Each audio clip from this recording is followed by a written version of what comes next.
Chapter 905.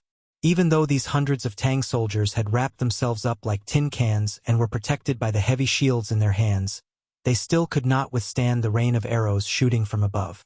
The hundreds of valiant Tang soldiers raised their shields and tried to charge up against the arrow rain. However, they did not expect that the soldiers would start to roll down the mountain path. This time, the soldiers could not hold on any longer. They were knocked down by the stones on the narrow mountain path and screamed in pain. The colonel commanding the attack did not dare to be slow and immediately ordered a retreat. In the blink of an eye, 7 or 8 of the hundreds of Tang soldiers were killed, and more than 20 or 30 were injured. Gao Shilian and Li Wangyu both frowned at the foot of the mountain. It would be difficult to break through Zhang Feiying's tough bone. The Tang commandant and lieutenant were not willing to lose like this. They tried a few more times to test the waters but returned with no results. Instead, they lost many men for nothing. Gao Shilian saw the situation and had no choice but to order a retreat. 2,000 soldiers set up camp at the foot of Zhang Feiying's mountain. After arranging the defense and preventing the soldiers from sneak attacking the camp, Gao Shilian gathered the commandants and lieutenant in his tent to discuss how to break through the situation. Facing such a terrain, everyone was at their wits' end. Li Wangyu was also very angry. He thought that the explosives he brought would be able to win by surprise. However, he did not expect to encounter such a situation where even the explosives in his hands were useless. He had thought that if they had siege weapons like trebuchets, they should be able to throw the explosives 100 meters away. However, the Tang army did not have any trebuchets. Even if they did, they could not transport them up the mountain to attack. Furthermore, there was no place to place trebuchets on the narrow mountain path. He also thought that if they had large ballistae, they might be able to tie the explosives to the arrows and fire them.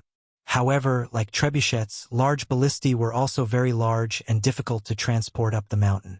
Usually, large ballistae were fixed on the city walls for defense. Other than this, Li Wangyu really couldn't think of any other way to throw the explosives more than 100 meters away. He couldn't help but think angrily that if they had modern weapons like mortars, this kind of terrain would be nothing. With just one round of cannon fire, those subordinates who were defending from above would scatter and collapse. But this was just a thought. It was impossible for the Tang dynasty to have such firearms as mortars. After all, Li Wangyu was just a fake military fanatic. He didn't really know how to fight a war. He racked his brains for a long time but still couldn't figure it out, so he could only give up. Gao Shilian and the commandant had no choice either. With the current situation, unless they hardened their hearts and used the lives of their men to fill in the gaps, they would not be able to attack Zhang Fei's camp no matter what. Thus, the two sides were in a deadlock. The subjugation army was besieged at the foot of Zhang Feiying's mountain, but they could do nothing to the subjugation army at the top of the mountain. After being trapped here for several days, the Mansion soldiers tried various kinds of attack methods such as night attacks, fire attacks, and archery. However, they all failed and even lost some men. Gao Shilian had no choice but to gather a group of soldiers again and discuss the matter of retreating. Their 2,000 soldiers couldn't keep defending at the foot of the mountain forever. Who knew how long it would take to trap the subjugation army at the top of the mountain? Regarding this, although Li Wangyu was unwilling, there was nothing he could do. He was too lazy to continue staying in Gao Shilian's tent to listen to everyone discuss this matter. Thus, he simply said goodbye to Gao Shilian and brought Niuwu out of the tent to get some fresh air. Raising his head and looking at the steep cliff of Zhang Feiying, Li Wangyu could only sigh. Not being able to attack Zhang Feiying and capture the 5 tribe leaders alive to find out who the mastermind was made Li Wangyu very unhappy. Furthermore, these traitors hiding here was like a fishbone stuck in the throat for Jilong County. Who knew when they would become a disaster? There was only 1,000 days of being a thief. How could there be 1,000 days of guarding against thieves? If they couldn't deal with these subjugation army, Jilong County would have a hard time in the future. Thinking about it, Gao Shilian could only send more soldiers to be stationed in Jilong County to prevent the subjugation army from rebelling again. Niuwu was also very unwilling. Lang Jun, why don't you let me take some men to sneak up at night? When we get close, we can throw out thunderbolts to kill those bastards. No, the soldiers have already tried to sneak up at night, but it didn't work. Those subjugation army are already prepared for this. Once night falls, they will light up a bonfire on the mountain peak. There are no trees on the mountain path to hide, so how can we sneak up? Are we just going to let it go like this? Wouldn't that be letting those bastards off easy? Niu Wu angrily pulled out his blade and chopped off a small branch beside him to vent his anger. Li Wangyu shrugged and comforted Niu Wu. He continued to wander around the camp aimlessly, thinking about how to get out of this situation. Unknowingly, he walked to the camp's kitchen. Next to the kitchen tent, the squad leader was busy preparing food. When the squad leader saw Li Wangyu, the nobleman, he quickly gestured for everyone to greet him. Li Wangyu waved his hand, indicating that he was just looking around. He told them not to bother about him and to do their own things. After the cooks apologized, they busied themselves with their own affairs. Just as Li Wangyu was about to turn and leave, he saw two cooks putting something in a big wooden bucket. He couldn't help but be curious, so he went over to take a look. He saw a layer of cobblestones in the wooden bucket. The cooks at the side were constantly digging out hot cobblestones from the bonfire and throwing them into the wooden bucket. Seeing as Li Wangyu looked over, the cooks quickly explained with a smile that they were preparing to cook meat. The method of cooking meat with roasted cobblestones was famous in Sichuan. After the bottom of the bucket was covered with hot cobblestones, the cooks poured the condiments and meat on top of the cobblestones. Following that, a bucket of boiled bone broth was poured into the bucket. Sizzle, sizzle sounds were heard, and an aroma immediately gushed out of the wooden bucket. Li Wangyu nodded as he was pleased. Looks like I'm going to have a good lunch today. He had seen the method of cooking meat with cobblestones in his previous life, and the taste was very unique. After praising the cooks, Li Wangyu turned around and left. But he hadn't taken a few steps when he suddenly stopped and turned around to look at the steaming hot wooden barrel. Immediately after, Li Wangyu's mind seemed to have been struck by lightning, and his thoughts became clear all of a sudden. Mwahaha! Wonderful! Truly wonderful! Niu Wu, reward these brothers. Li Wangyu raised his head and laughed loudly. Even Chang Yaojin's laughter could be heard. Niu Wu and the Zhang brothers looked at each other. They didn't understand what their Langjun meant. The cooks were pleasantly surprised. They couldn't understand why their Langjun would reward them for no reason at all. Li Wangyu didn't pay any attention to them, and directly walked towards Gao Shilian's tent with large strides. 2nd Battalion Commander, where's your mother's Italian artillery? Pull it up for me. Chapter 906. During the War of Liberation, the People's Liberation Army had very few cannons at that time, so their weapons and equipment were at a disadvantage. In order to solve the problem of insufficient firepower, the soldiers invented a crazy weapon, the Heartless Cannon. It used a gasoline barrel as a barrel to launch explosives. The official name of the launcher should be the Flying Thunder Cannon. In the movies of later generations, Li Wangyu had seen this kind of extremely crude weapon many times. Its structure and principle were also quite simple. It was an empty gasoline barrel, and the bottom was filled with propellant. Then, bundles of explosives were stuffed into a round shape.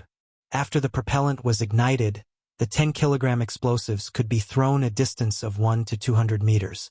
The caliber of the Heartless Cannon was the same as the thickness of the gasoline barrel. It was not an exaggeration to say that this was definitely the cannon with the largest caliber. Although its firing range was not very far, the explosive power of the 10-kilogram explosives could not be underestimated. Everywhere it passed, the bunkers, people, and horses would be blown away. Many of the enemies who were killed by the explosions often did not have any wounds on their bodies, but they died with blood flowing out of their 7 orifices. They were killed by the shock wave of the explosives. It was also because of this that this kind of cannon that could not be more crude was called the Heartless Cannon. This kind of homemade cannon played a huge role in the Huaixi battle and the war of resistance against the United States and aid Korea. Li Wangyu had just seen the big wooden barrel in the cook's camp. When he saw the steam coming out of the barrel, the words Heartless Cannon unconsciously popped up in his mind. This naturally made him feel enlightened. That was why he was so excited and asked Niu Wu to reward the cooks. The principle of the Heartless Cannon was too simple. Now that he had the black gunpowder and the explosives in his hands, he could also fiddle with it. To launch the explosives, he did not even need something like a gasoline barrel. The earliest flying thunder cannon directly dug a round hole in the ground, stuffed the explosives and propellant into the hole and fired. However, doing this was too inefficient, and the excavated barrel could only be used once. After that, the soldiers continued to improve and used the discarded gasoline barrel as the cannon barrel. Li Wangyu, on the other hand, didn't need to worry about that. All he needed to do was to toss the bag of explosives to the top of the mountain 100 meters away. Even if he wanted the mansion soldiers to dig the earth, he could do it too. When Gao Shirlian heard that Li Wangyu had a way to break through Zhang Fei Ying's defenses, he was naturally overjoyed. However, he was worried that Li Wangyu was just boasting, so he decided to provoke him. "Zio, there's no joking in the military. You must not speak nonsense. Otherwise, even if His Majesty is here, this old man will punish you for the crime of making a false report." How could Li Wangyu not see through the old man's thoughts? He couldn't help but silently roll his eyes. "Elder Gao, is it worth it for me to joke with you about this kind of thing? Since I said I can, then I am confident. Duke Gao, please don't be in such a hurry to withdraw your troops. Give me a day. Once I'm done with my experiments, I'll show it to Duke Gao and you'll understand." Gao Shirlian naturally agreed to this and agreed not to mention the matter of withdrawing his troops for the time being. After delaying Gao Shirlian, Li Wangyu led Niu Wu and the Zhang brothers to a secluded area outside the camp with several bags of explosives. They were preparing to launch the Heartless Earth Cannon. Now that there were only 20 or so bags of explosives, Li Wangyu felt that it would take too much time to transport the explosives back to Zhejiang County. Therefore, the test firing of the Heartless Earth Cannon needed to be successful as soon as possible. The fewer bags of explosives used, the better. Li Wangyu guessed that these subordinates had already been scared out of their wits by the explosives outside Zhejiang County. When the time came, as long as 1 or 2 bags of explosives landed on their heads, these subordinates would lose their will to resist and run away like rats. However, no one could be sure about this kind of thing. Therefore, it was always good to save some explosives.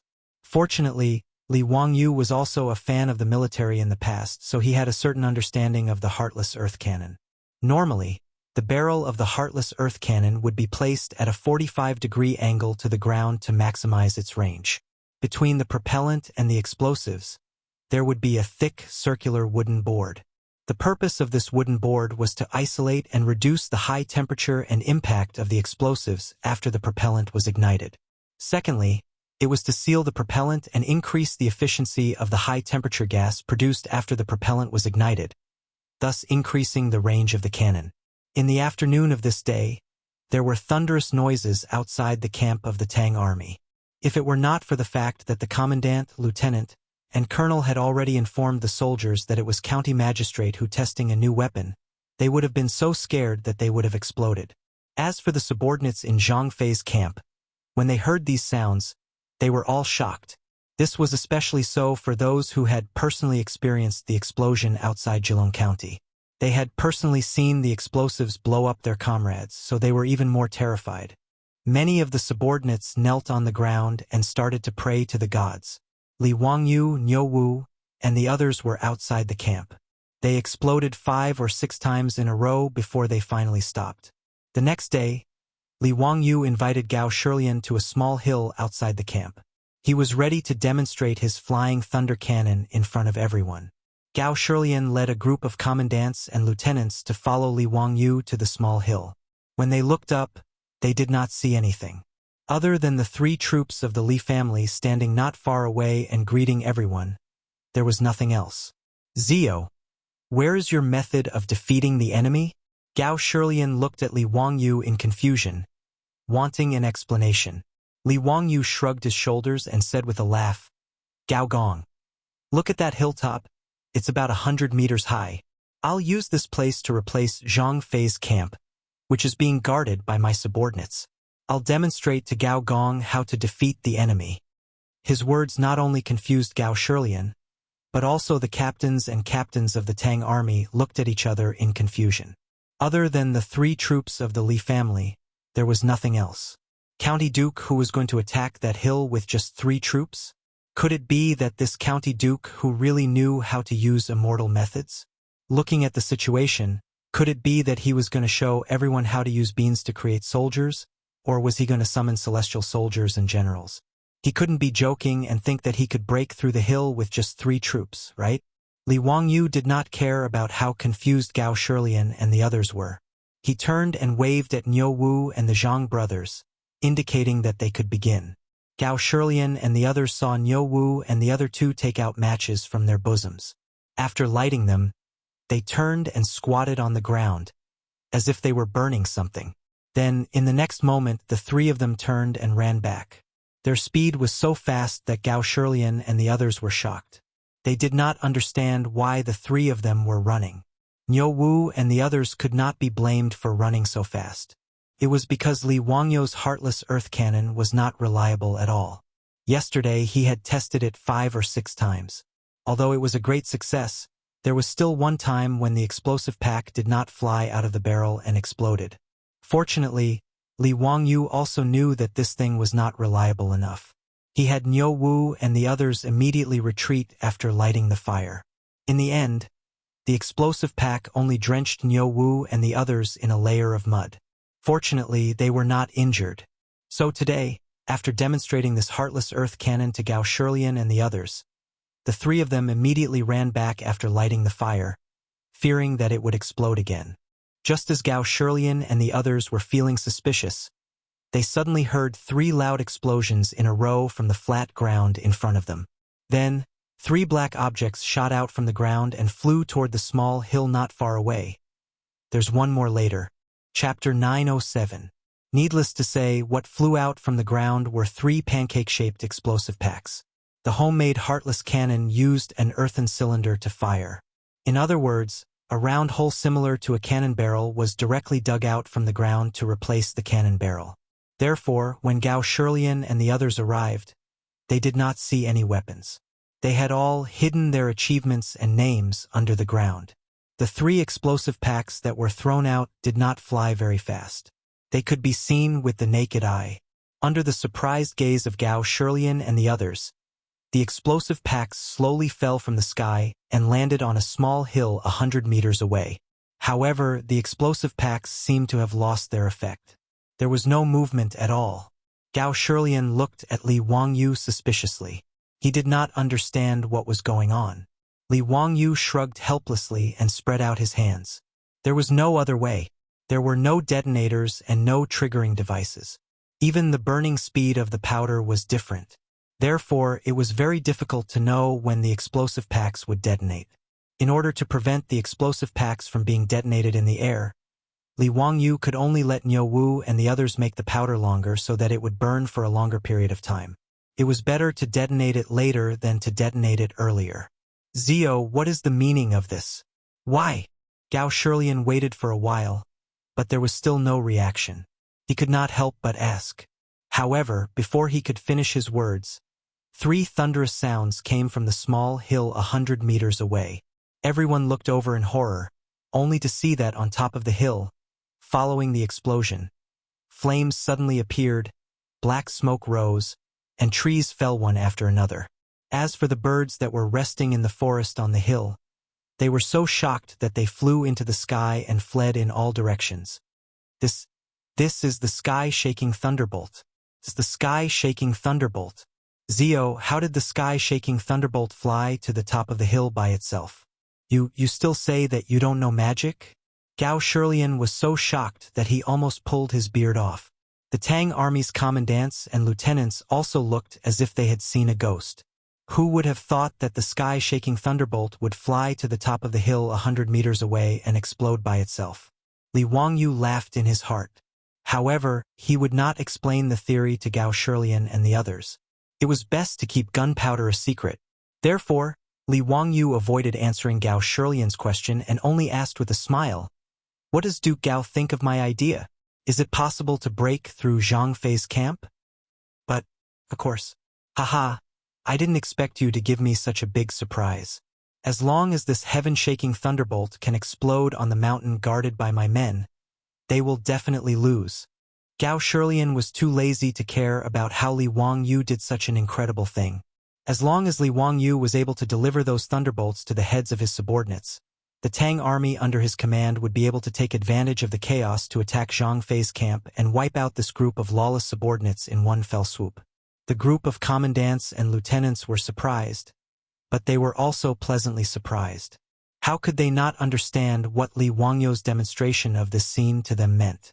For a moment, flattery flooded in like a tidal wave. Duke Gao is truly a celestial being, to be able to come up with such a godly method. Haha, let's see how those subordinates will defend themselves. That's right, Duke Gao's method is naturally extraordinary. Those rascals will naturally be captured easily. Duke, you were able to turn those damn barbarians into dust without any effort. That is what you call a thunderous method. Duke Gao is mighty. Duke Gao is domineering. The soldiers of a certain generation kowtow to the Duke. With regards to these flattery, Li Wangyu accepted it all without blushing. He smiled and nodded pretentiously at the crowd. With Li Wangyu's heartless cannon as their backing, the previously frowning crowd immediately became interested and began to offer suggestions on how to use the heaven-shaking thunderbolt to quickly eliminate Zhang Fei's rebel subordinates. After a round of discussion, Niu Wu and the three Zhang brothers led hundreds of soldiers and the remaining packs of explosives up the mountain. They pushed until they were 100 steps away from Zhang Fei's camp, where they set up camp and set up an attack position. At the same time, Niu Wu led a group of soldiers and began to dig out the earth to shoot the explosives. After several tests by Li Wangyu, there weren't many explosive packs left. There were less than 20 of them. However, including Li Wangyu, no one was worried about the lack of ammunition. As long as these explosives flew to the top of the subordinates and exploded, it would be enough to solve the problem. On this day, the Tang army did not attempt to attack Zhang Fei's camp. Niu Wu led the soldiers and used half a day to dig out more than 20 earth cylinders. The thick wooden planks and the explosives were all prepared. They were only waiting for the sun to rise tomorrow to officially attack.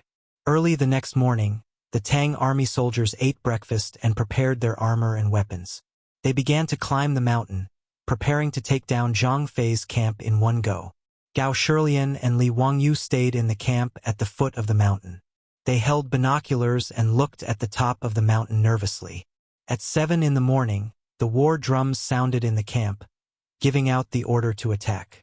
When the war drums sounded at the foot of the mountain, the subordinates of Zhang Fei's camp also followed suit. The subordinates held bows and arrows and prepared all sorts of rocks and rolling logs. Although the continuous sounds of thunder at the foot of the mountain had frightened them for a while. However, when the subordinates realized that there were only sounds, they did not think much of it. In these few days, they had effortlessly forced back the Tang army's attacks without any injuries. This caused the subordinates to go from fear to underestimating the Tang army. In their eyes, as long as they occupied the advantageous terrain of Zhang Fei's camp, even if there was a huge army, they would not be afraid. The 100-meter-long mountain path in front of Zhang Fei's camp was a dangerous place, and no one would be able to attack it. Needless to say, the subordinates were at the end of the mountain path, using stones and thick tree trunks to build a small pass. In this way, even if the Tang army charged through the 100-meter mountain path, they would not be able to threaten the subordinates above the pass. Instead, they would become targets for them to shoot at. Therefore, when the subordinates heard the war drums of the Tang army, they did not panic. Instead, they laughed and picked up their weapons, waiting for the Tang army to come and die. Through the binoculars, Li Wangyu looked at the mountain 500 to 600 meters away. Niu Wu and the Zhang brothers stood up at the same time and signaled for the soldiers to retreat. Because there was no time to train the soldiers to fire the cannons without conscience, all the lighting of the cannons were done by Niu Wu and the other two. Therefore, on the mountain path, the cannons dug by the soldiers were arranged in groups of 3. Niu Wu and the other two simultaneously blew on the fire and ignited the cannons. Then, they quickly retreated to the next cannons and ignited the cannons again before retreating. When they ignited the third cannons, they heard 3 loud explosions in front of them. Then, everyone watched as the cannons slowly flew toward Zhang Fei's camp 100 meters away. Niu Wu and the Zhang brothers did not have time to admire the results of their battle. They ran all the way and ignited the cannons. When all the cannons were ignited, the first thunderous sound finally came from the top of the mountain. The soldiers who had been waiting impatiently immediately pulled out their swords and led the soldiers to charge toward the top of the mountain. Chapter 908. Zhang Fei's camp, where one man could hold off 10,000 men, was broken after the first explosive pack exploded. The appearance of explosive packs in the era of cold weapons was something that could not be solved. Whether it was the power of the explosive packs or the strong impact brought about by the shock, it was something that the subordinates could not handle. In fact, not to mention these uncivilized subordinates, even the Tang army would most likely collapse in the face of such a dimensional attack. Following the sound of dozens of explosive packs exploding like thunder, hundreds of Tang soldiers surged over the 100-meter mountain path like a tidal wave and surged into Zhang Fei's camp. As for those subordinates, they had already thrown down their weapons and fled like rats when the explosives exploded. When the fully armored Tang soldiers charged into Zhang Fei's camp, there was no longer any suspense in this battle.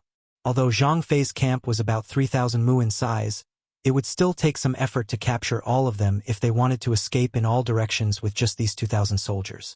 But the subordinates had already lost their will to fight after being shocked by the explosive packs. They ran back to their camp like frightened birds returning to their nest.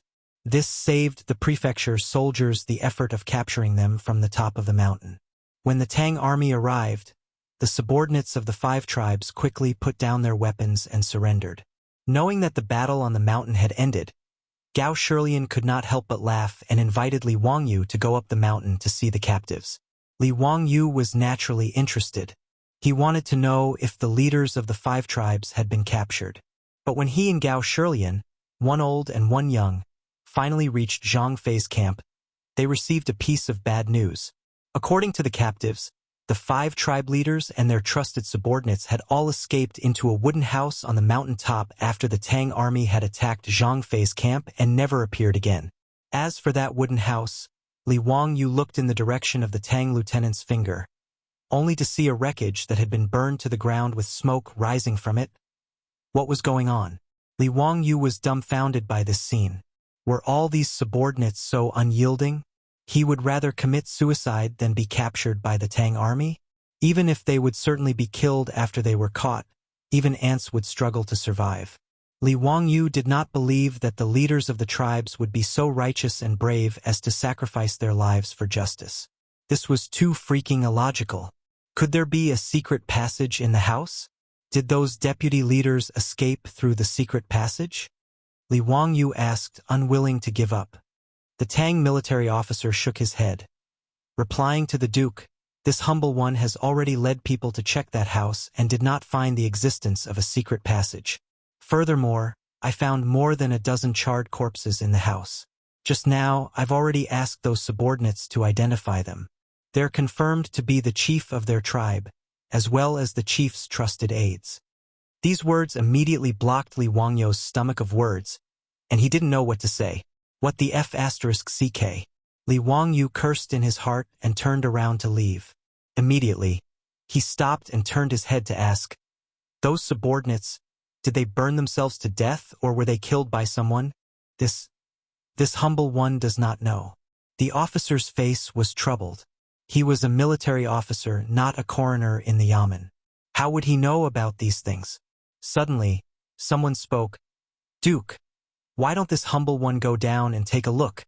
Although this humble one is not a coroner, this humble one works in the yamen and roughly knows how to distinguish the wounds on a corpse." Li Wangyu looked up and saw that it was the yamen runner from Jilong County, who was sent to lead the way for the Tang army. Naturally, he agreed and nodded with a smile, indicating for the yamen runner to quickly check the charred corpses. Li Wangyu now had a suspicion in his heart. He felt that these subordinates did not commit suicide, but were killed to silence them. Otherwise, how could it be so coincidental that these subordinates and their trusted aides all burned themselves to death just as the Tang army broke through Zhang Fei's camp? Even if these subordinates were not afraid of death, they would not be so brave. The bailiff quickly ran to examine the corpses and quickly returned to report to Li Wangyu. Replying to the Duke, "This lowly one has examined the corpses and confirmed that there are no sword wounds on them. They should have been burned to death. His words did not dispel Li Wangyu's suspicion. After pondering for a moment, Li Wangyu suddenly recalled the plot of a case that he often saw in TV dramas. There was a plot of how to identify whether the victim died in a fire or was murdered. His eyes lit up and he ordered the Yamen runner, "Go, cut open the trachea of these subordinates' corpses and see if there are ashes inside." These words stunned the Yamen runner and the Tang army officer. They looked at each other and did not understand the meaning of Li Wangyu's order. "Duke, I'm afraid this is not appropriate. Although these subordinates are despicable, the dead are more important. Duke, why don't you let these people go?" The Tang army officer hesitated and persuaded. He and the Yamen runner both thought that Li Wangyu hated these subordinates and wanted to humiliate their corpses.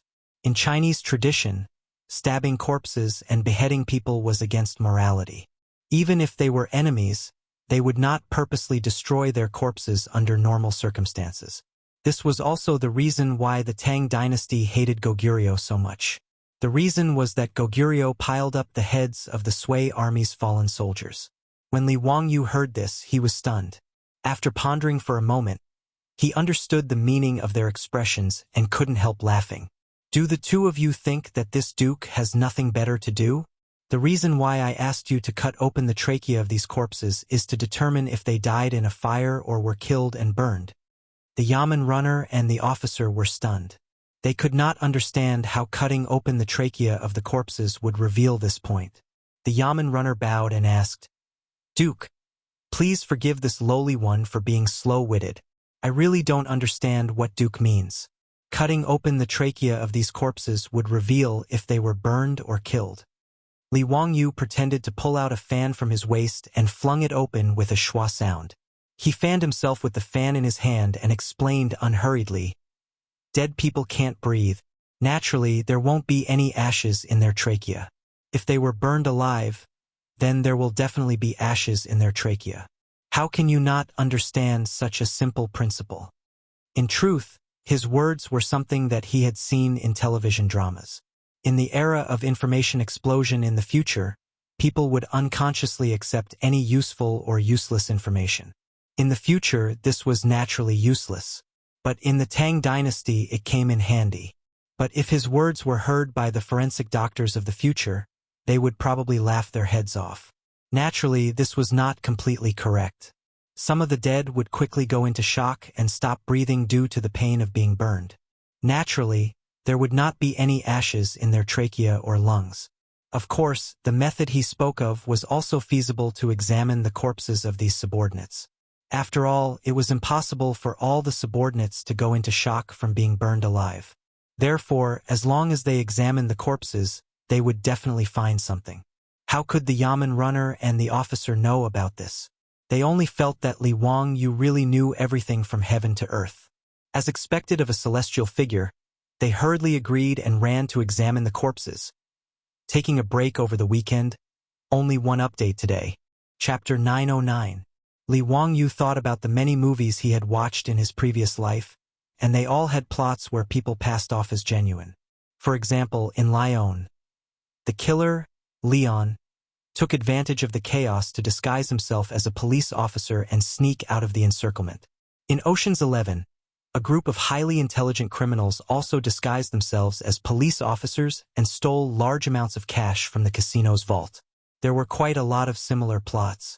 Then, was it possible that the wretched mastermind, the Tang man who killed the leader of the Farron tribe, was in Zhang Fei's camp, among the 2,000 soldiers? The more Li Wangyu thought about it, the more he felt that it was possible. After all, these 2,000 soldiers belonged to more than 20 brigades. It was impossible for all of them to know each other. If there was really a Tang man who put on the armor of the soldiers, it was entirely possible for him to sneak into the army during the chaos. Everyone's attention, including Gao Shirlian, was focused on the Farron tribe. Who would have thought that there would be a fake among them? At this thought, Li Wangyu immediately found Gao Shirlian and told him his guess. Gao Shirlian frowned. After a moment of contemplation, he slowly shook his head and rejected Li Wangyu's idea. "Zio, I'm afraid your worry is not possible." "Why is that, Duke Gao?" Seeing that he did not understand, Gao Shilian simply called over a lieutenant beside him. He pointed at the lieutenant's uniform and explained, "Zio has never come into contact with the military, so you don't know. Not everyone can impersonate a government soldier. Not to mention, where would that person get the armor and uniform in such a hurry? Even if he could get it, he would have a waist token to identify his identity. It's not that easy to impersonate a soldier." After Gao Shilian's reminder, Li Wangyu noticed that the lieutenant and the other soldiers who passed by all carried a waist token around their waist. This waist token was equivalent to the identity card of the soldiers. Moreover, even if these soldiers do not know each other, there is a system in the way they speak, walk, sit, and lie in the army.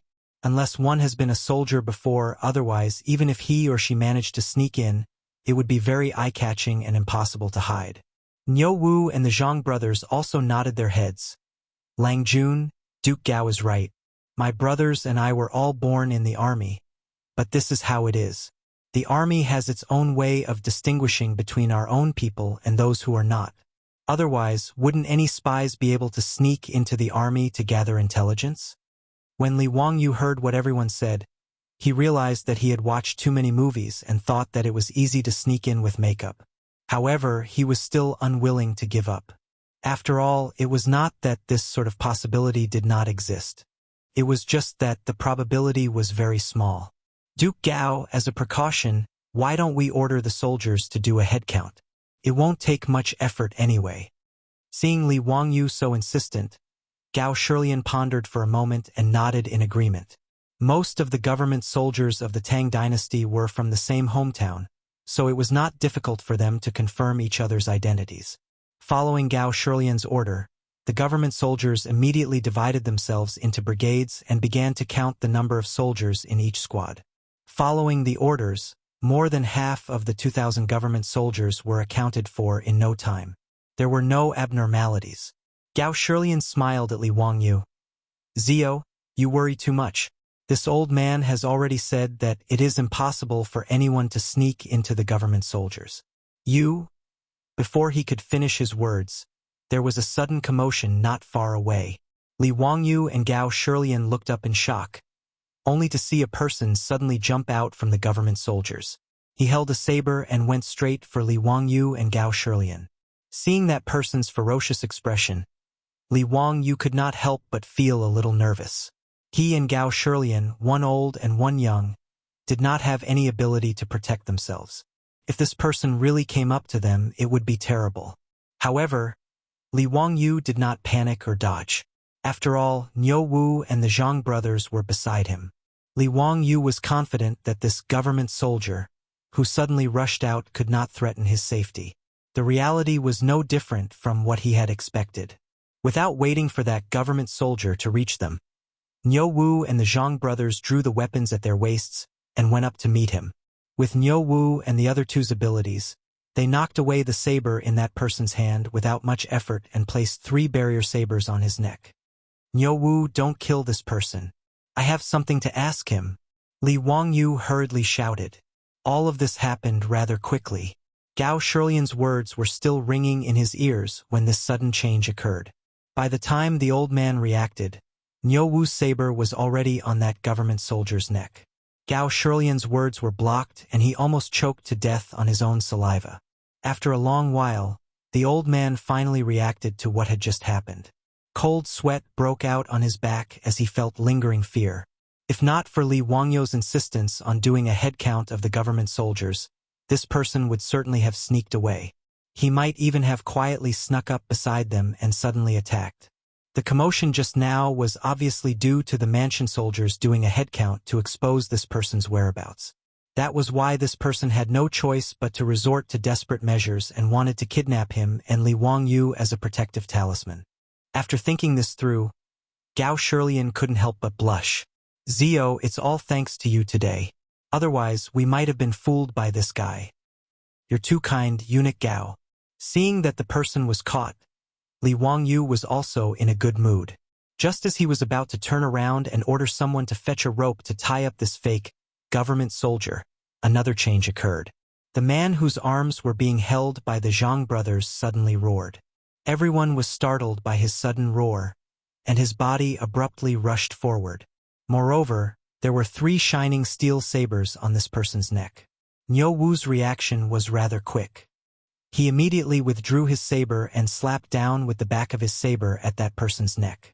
However, the Zhang brothers didn't expect this person to have such a reaction. They were caught off guard and didn't have time to withdraw their sabers. That person straightened his neck and just like that, crashed straight into the sharp edge of the saber. With a soft puff, a stream of red blood gushed out from that person's neck.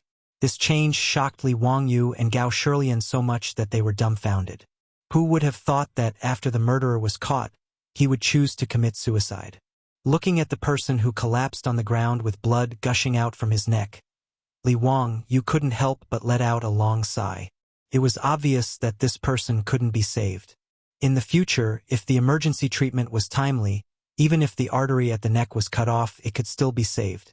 However, with the medical technology of the Tang dynasty, even if the medicine king Sun Simiao was here, he probably couldn't save this person.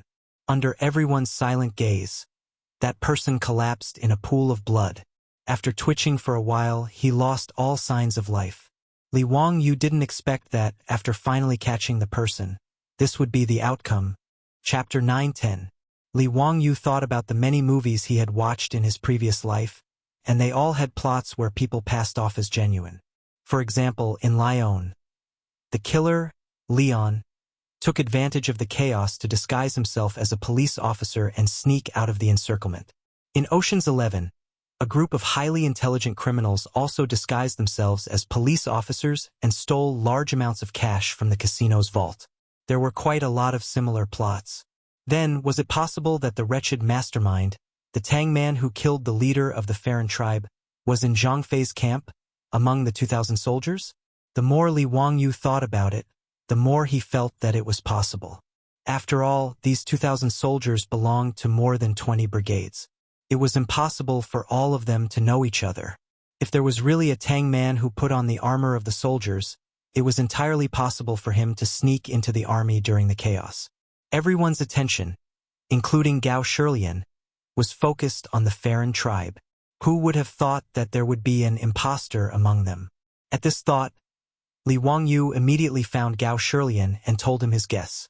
Hearing this, Gao Shilian frowned. After a moment of contemplation, he slowly shook his head and rejected Li Wangyu's idea. Zio, I'm afraid your worry is not possible. Why is that, Duke Gao?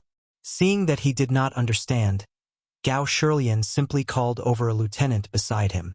He pointed at the lieutenant's uniform and explained, Zio has never come into contact with the military, so you don't know. Not everyone can impersonate a government soldier. Not to mention, where would that person get the armor and uniform in such a hurry? Even if he could get it, he would have a waist token to identify his identity.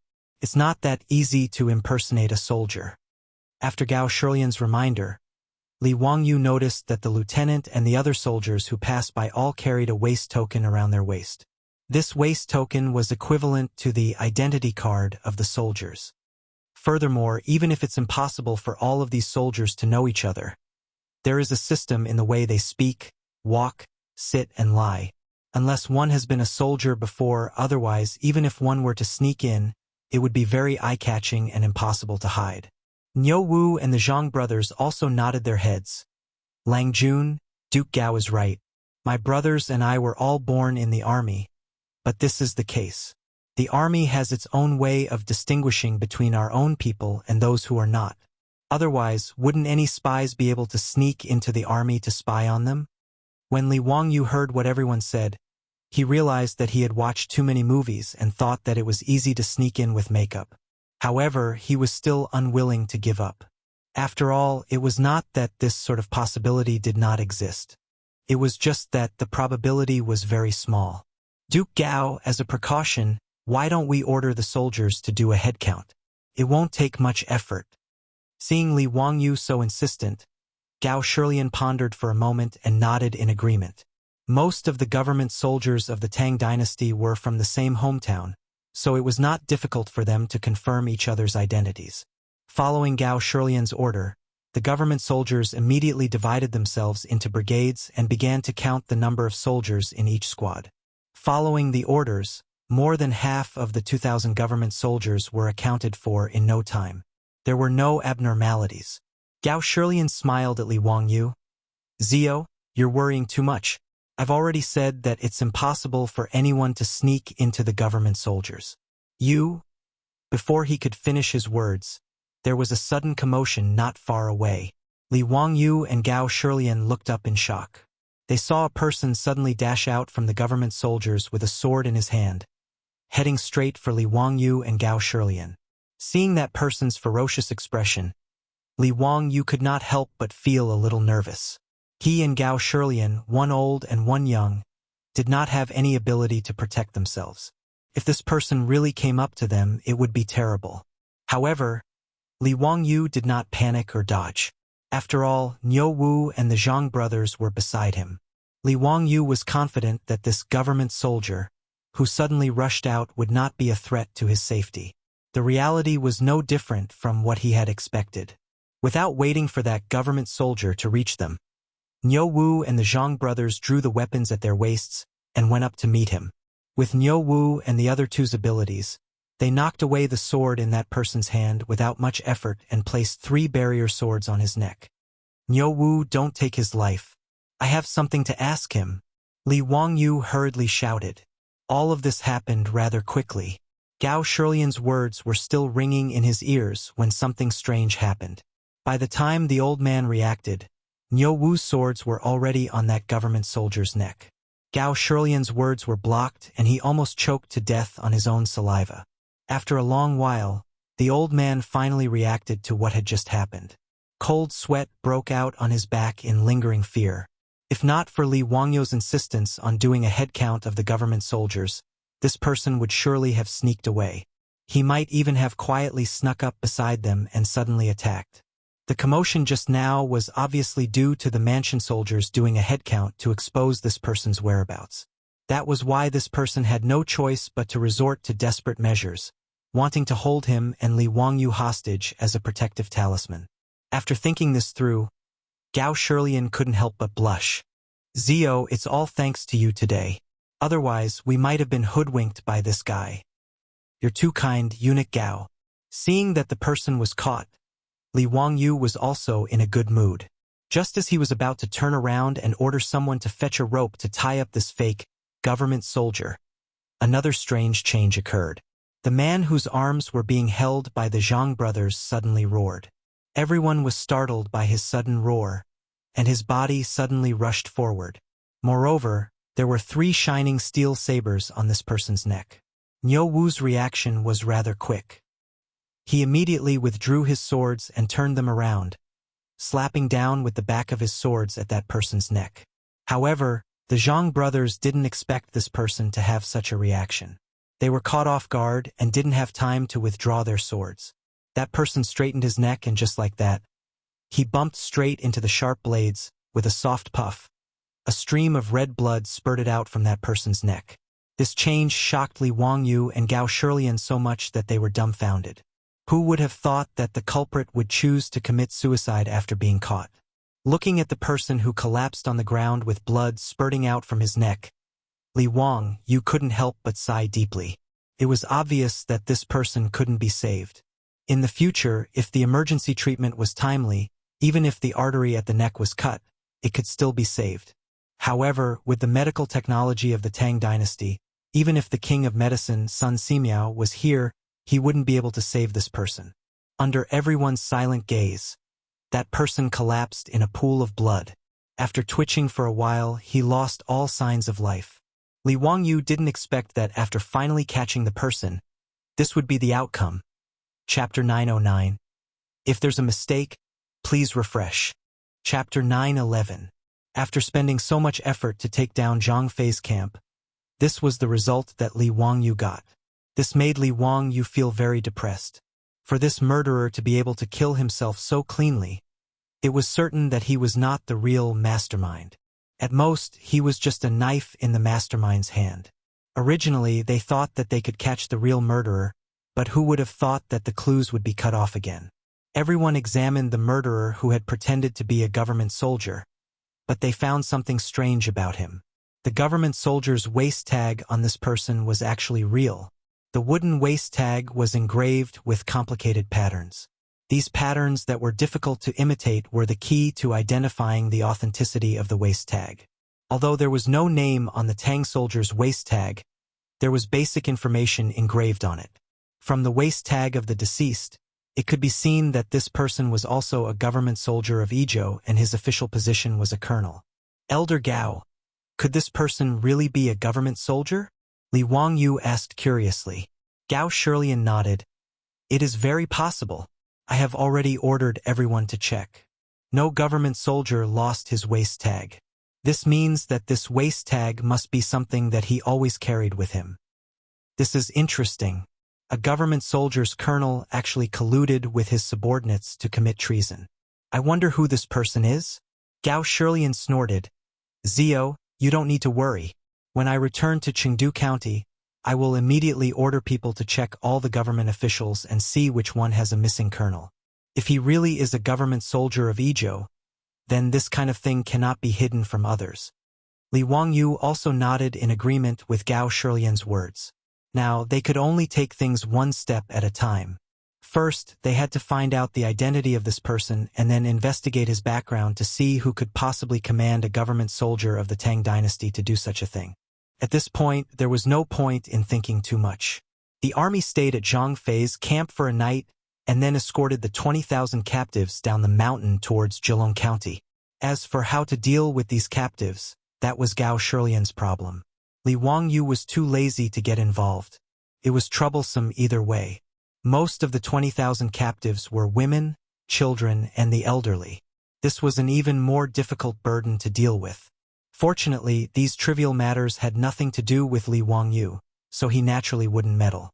The army escorted more than 20,000 people.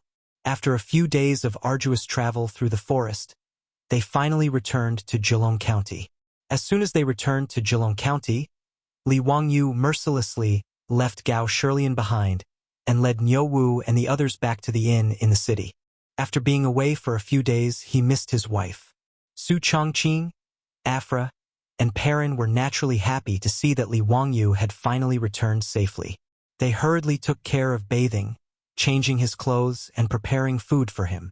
Li Wangyu didn't tell the three girls about the details of the battle, so as not to scare them. He only briefly mentioned that the matter of the assistants had been resolved, so they didn't need to worry. Su Chongqing knew that things weren't as simple as he made them out to be, but she cleverly didn't ask too much. She only disdainfully urged Li Wangyu to hurry and bathe.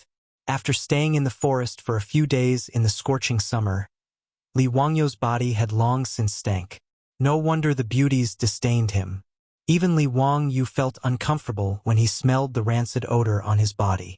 After allowing Niu Wu and the Zhang brothers to take a bath and rest, Li Wangyu comfortably soaked in the bathtub. He then enjoyed a beautiful massage and bath with a clear conscience. Finally, all the hardships of the past few days had been dispelled. After bathing and changing his clothes, Li Wangyu sat in the room, feeling refreshed, and tasted the delicious food and wine that the three girls had prepared for him. Thinking back to the hard life of marching in the army, Li Wangyu very cleverly recognized one thing. A lazy person like him was definitely not suited for the battlefield. He couldn't eat well, he couldn't sleep well, and there were also mosquito bites. It was simply killing him. A gentleman labored with his mind, while a villain labored with his body. Li Wangyu felt that he could be considered a gentleman now, and his status was high enough. In the future, he would politely decline this kind of labor. He couldn't help but think of the ambition he set when he first transmigrated to the Tang dynasty. Beautiful wives and concubines, thousands of acres of fertile land, countless cows, horses, pigs, and sheep, and servants as many as the clouds. Sure enough, one shouldn't forget one's roots. One must not forget one's original intentions is the right path. Li Wangyu self-reflected in his heart about the experience of asking for trouble this time. He made up his mind that he would never do such a stupid thing again in the future.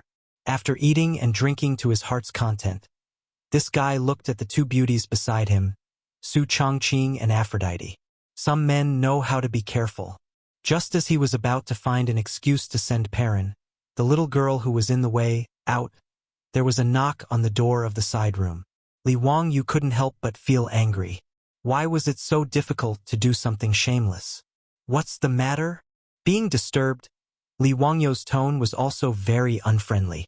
It was Niu Wu who knocked on the door. Lang Jun, Gao Gong sent someone to invite you to the county yamen to discuss something. Since Gao Shilian invited him, he naturally couldn't refuse. Li Wangyu rolled his eyes speechlessly and stood up with a long sigh. Fortunately, Su Chongqing didn't know what he was thinking. Otherwise, he would definitely make fun of him. Until he went to the county yamen and saw Gao Shilian, Li Wangyu's mood was not very high. He lazily greeted Gao Shilian. Gao Gong, you invited me to the county yamen. Is there something you need? Gao Shilian didn't know the thoughts of a dissatisfied man. He twirled his beard and smiled. I've long heard that Zio is a master of both painting and calligraphy. This old man wanted to draw a portrait of the dead colonel and wanted to see Zio's painting skills. Therefore, I'd like to trouble Zio to draw a portrait of the murderer. How about it? When the time comes, this old man will order someone to make a copy and take it to the various prefectures to find out the murderer's identity. When Li Wangyu heard this, his nose almost became crooked from anger. He immediately shook his head like a rattledrum. Was this old man crazy?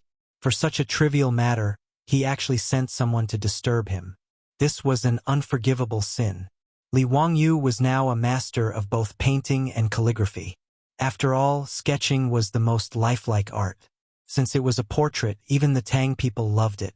Since he transmigrated to this world, there weren't many paintings that had been circulated. However, those who obtained these paintings all treated them as treasures and carefully kept them. They wouldn't easily show them to others. Fortunately, Li Wangyu's identity was noble enough that not many people could ask him for a painting. Otherwise, he would be annoyed to death. As for calligraphy, he copied the thin gold body of Emperor Huizong of Song. Now it was the famous thin muscle body of the Tang dynasty. Many people imitated his calligraphy. As the original creator, Li Wangyu's reputation went without saying. Even a famous calligrapher like Yu Shernan could write better than Li Wangyu after some practice. However, the world still believed that the thin muscle body of the county magistrate Li Wangyu was the orthodox one. Therefore, it wasn't wrong for Gao Shilian to say that he was a master of both painting and calligraphy. However, how could Li Wangyu be willing to draw a sketch of the murderer? Wouldn't that be crazy? Wouldn't it be nice to have someone at home? Running to the county magistrate's office to draw a sketch of a bloody person's head? How stupid would he be to do such a thing? 2 chapters were published yesterday. Chapter 909 has been changed to Chapter 910. It has been amended. Chapter 912. The murderer who committed suicide was unfortunately beheaded by Gao Shilian. Not even a complete corpse was left. This was something that could not be helped. After all, the weather was hot, and if the corpse was left there for a few days, it would definitely start to smell. As such, Gao Shilian could only order people to cut off the head and preserve it with salt before burying it in Zhang Fei's camp. The reason why he wanted to keep the head was so that he could bring it back and find an artist to paint it so that he could find out the identity of the murderer. Gao Shilian did not know what he was thinking. Just because he wanted to see Li Wangyu's painting skills, he actually made such a request. Regarding this, Li Wangyu naturally rejected it and found an excuse to brush it off. Duke Gao, I'm afraid this is not appropriate. My painting skills cannot be copied by normal artists. It is better to find an artist to paint it. Seeing that Li Wangyu was unwilling, Gao Shilian could only smile and drop the matter. He invited Li Wangyu to take a seat and have a chat. Then, he ordered someone to inform Du Gufeng to find an artist in the city to paint. The two of them chatted for a while before they saw Jilong County Magistrate Du Gufeng leading a white-haired old man into the hall. Greetings, Duke Gao. This person is the best artist in Jilong County. What do you need him to paint? After confirming that the person who died was the colonel of the house soldiers, Gao Shilian did not want this matter to spread. After all, if this matter was spread out, it would damage the reputation of the Tang army. As such, Gao Shilian ordered everyone in the house soldiers to keep their mouths shut and not talk about this matter. Even Du Gufeng did not know why Gao Shilian wanted him to find an artist.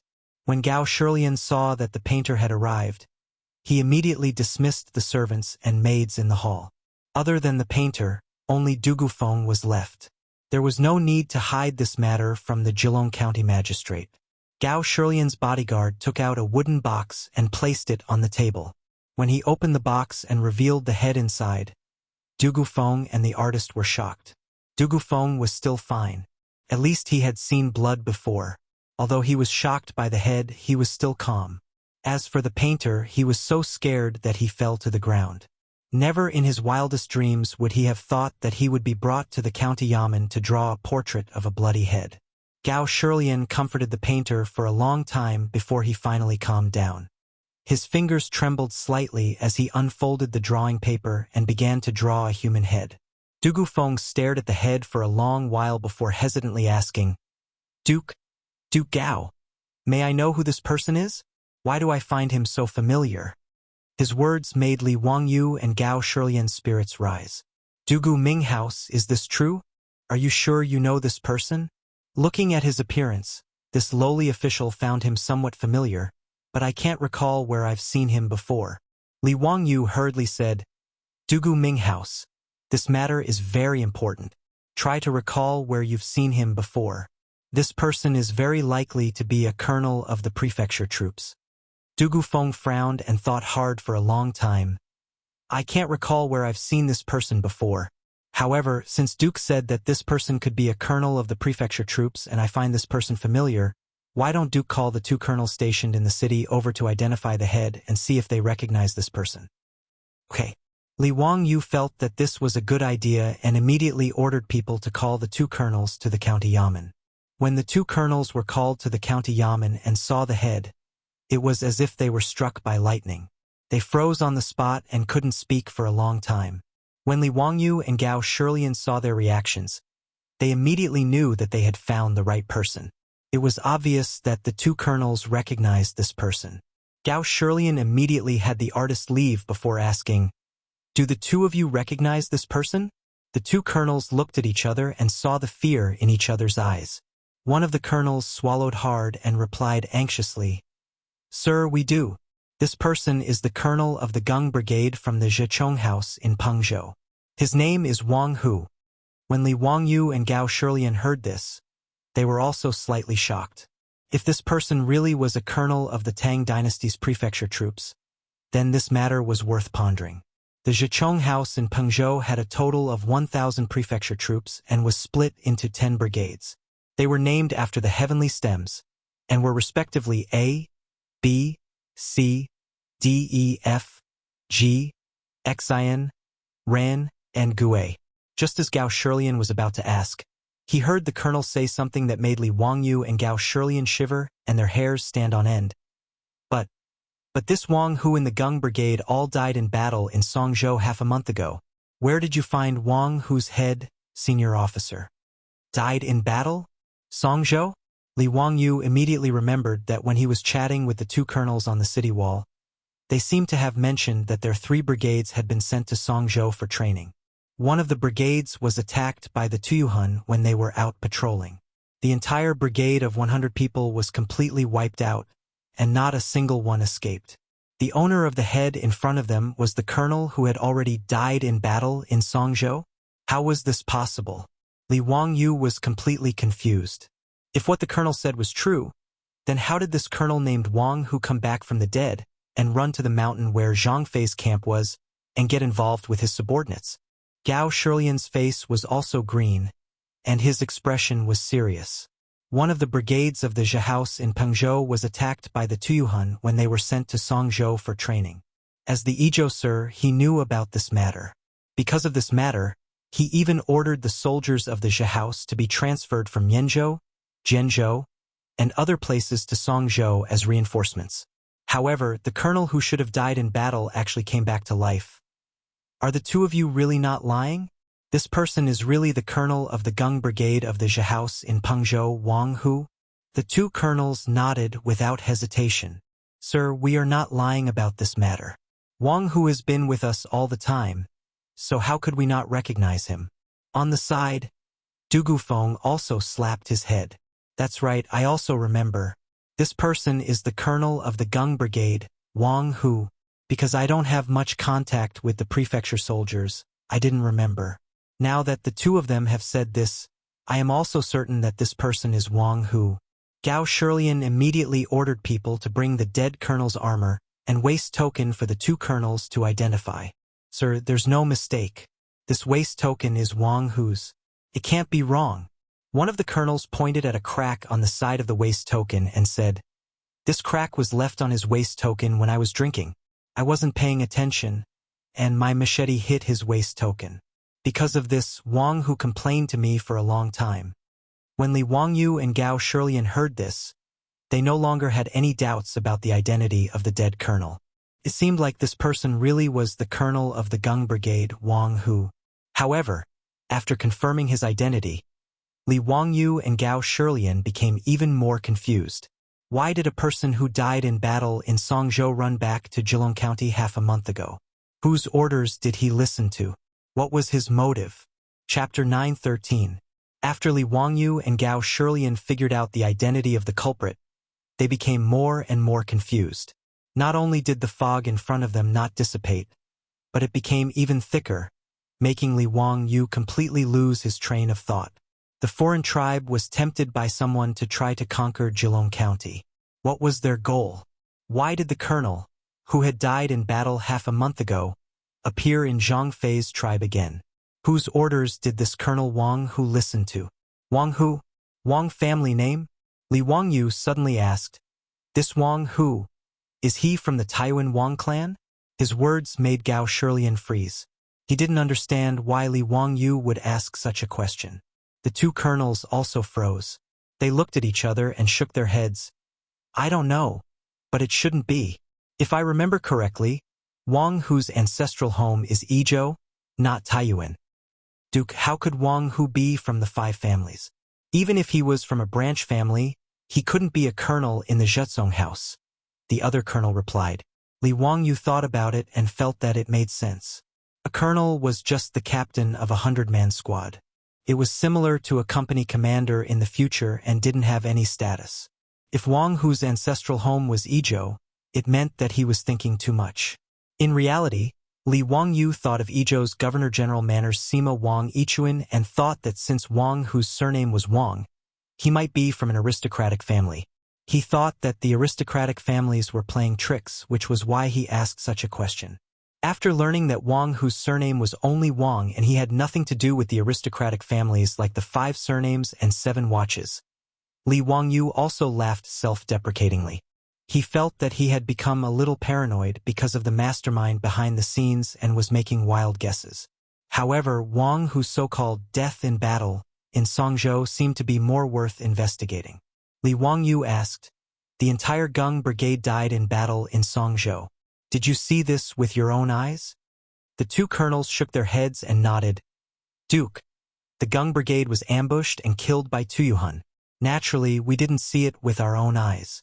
But after that, I led my brothers to collect the corpses of the comrades of the Gung Brigade. Is Wang Hu's corpse among them? This, your humble servant and the others did not confirm it one by one. The colonel hurriedly explained, Duke, after we found the battlefield where the Gung Brigade was ambushed, the scene was chaotic. Not only were there the corpses of the Gung travelers, but there were also the corpses of the Tuyuhuns that they had killed. The brothers of the Gung Brigade are less than 100, but the Tuyuhuns also left over 100 corpses. It is too difficult to identify them one by one. That's right, Duke. On the battlefield, missing an arm, a leg, or a head is a common occurrence. Many of the corpses of fellow soldiers are hard to identify. We could only piece together the broken limbs of our brothers and count the number of people. It matched the number of people in the Gung Brigade. That's why we concluded that the entire Gung Brigade had died in battle. I didn't know that Wang Hu, the two colonels, were both old prefecture soldiers. How could they not see that the head in the box had clearly been cut off not long ago? If Wang Hu had really died in battle in Songzhou more than half a month ago, then his head would have rotted long ago. Although they did not know where Li Wangyu and Gao Shilian had obtained the head, it still made the two of them panic. They were afraid that this matter had something to do with them. Gao Shilian and Li Wangyu did not reprimand the two colonels for their explanations. Was this not the case in the era of cold weapons? Even in the future, the soldiers all had identification plates on them. However, there were still people who went missing on the battlefield. In reality, there were no corpses left, so it was impossible to identify them. If Wang Hu had purposely concealed it and pretended to be dead, it was normal for him to fool the Songzhou prefecture soldiers and the two colonels. However, this matter was worth thinking about. Li Wangyu quickly deduced the illogical points from this information. Had Wang Hu fled because his troops had been defeated, or did he have other motives? It was obvious that he had not fled because his troops had been defeated. This was because the two colonels had already said that when they were cleaning up the battlefield after the battle, they had counted the number of people in the Gung Brigade and confirmed that the number of corpses they counted matched the number of people in the Gung Brigade. Since they could be sure that Wang Hu had not died in Songzhou, then who were the extra corpses? Therefore, the only logical explanation was that Wang Hu had purposely used the attack on the Gung Brigade in Songzhou to escape. It was even more likely that the deaths of all the members of the Gung Brigade had something to do with Wang Hu. When the prefecture soldiers of the Tang dynasty went out on patrol, they all rode warhorses and were not weak at all. Although they were not cavalry and had to dismount during battle, if they wanted to retreat, it was not to the extent that none of them could escape and were surrounded by the Tuyuhun.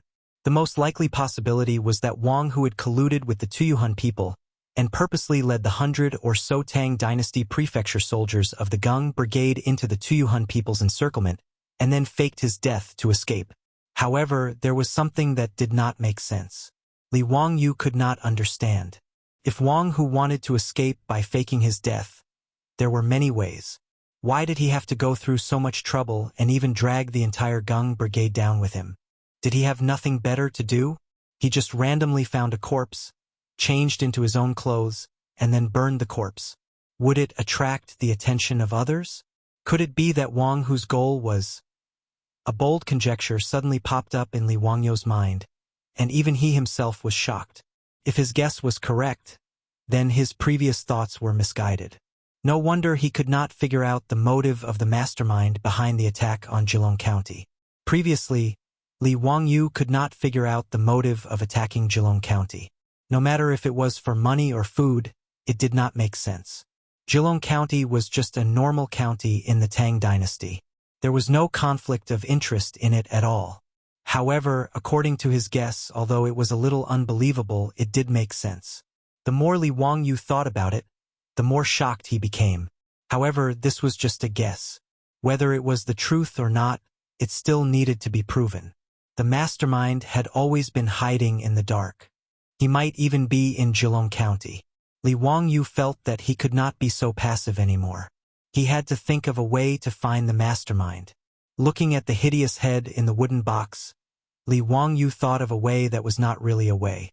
Since Wang Hu committed suicide immediately after being captured, it meant that the mastermind must know a lot of inside information.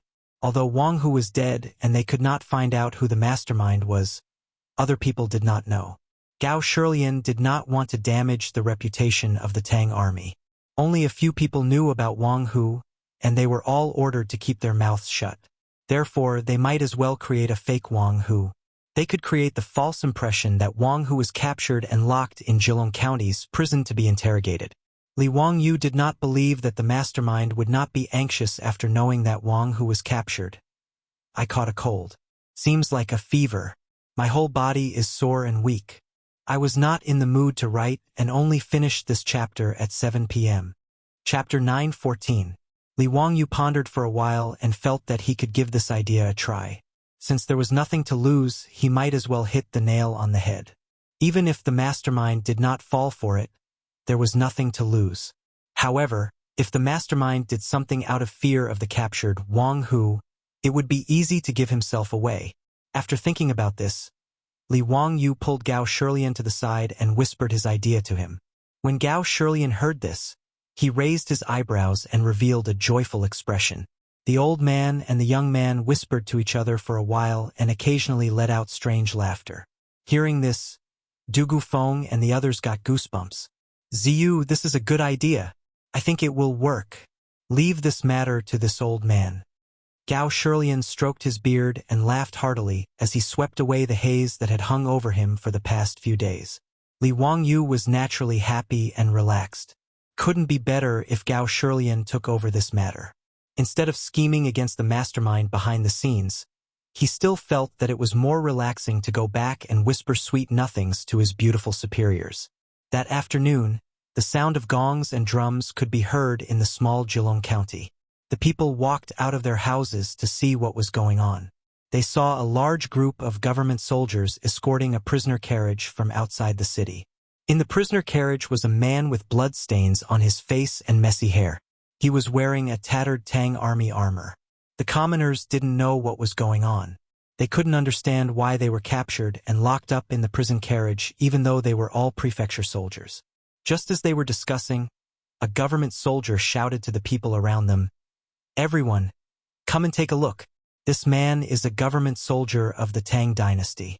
He colluded with the Sun people and tried to break into Jilong County and kill the people. Such a greedy bastard deserves to die." Luckily, his scheme was seen through. Otherwise, who knows how many people would have been killed.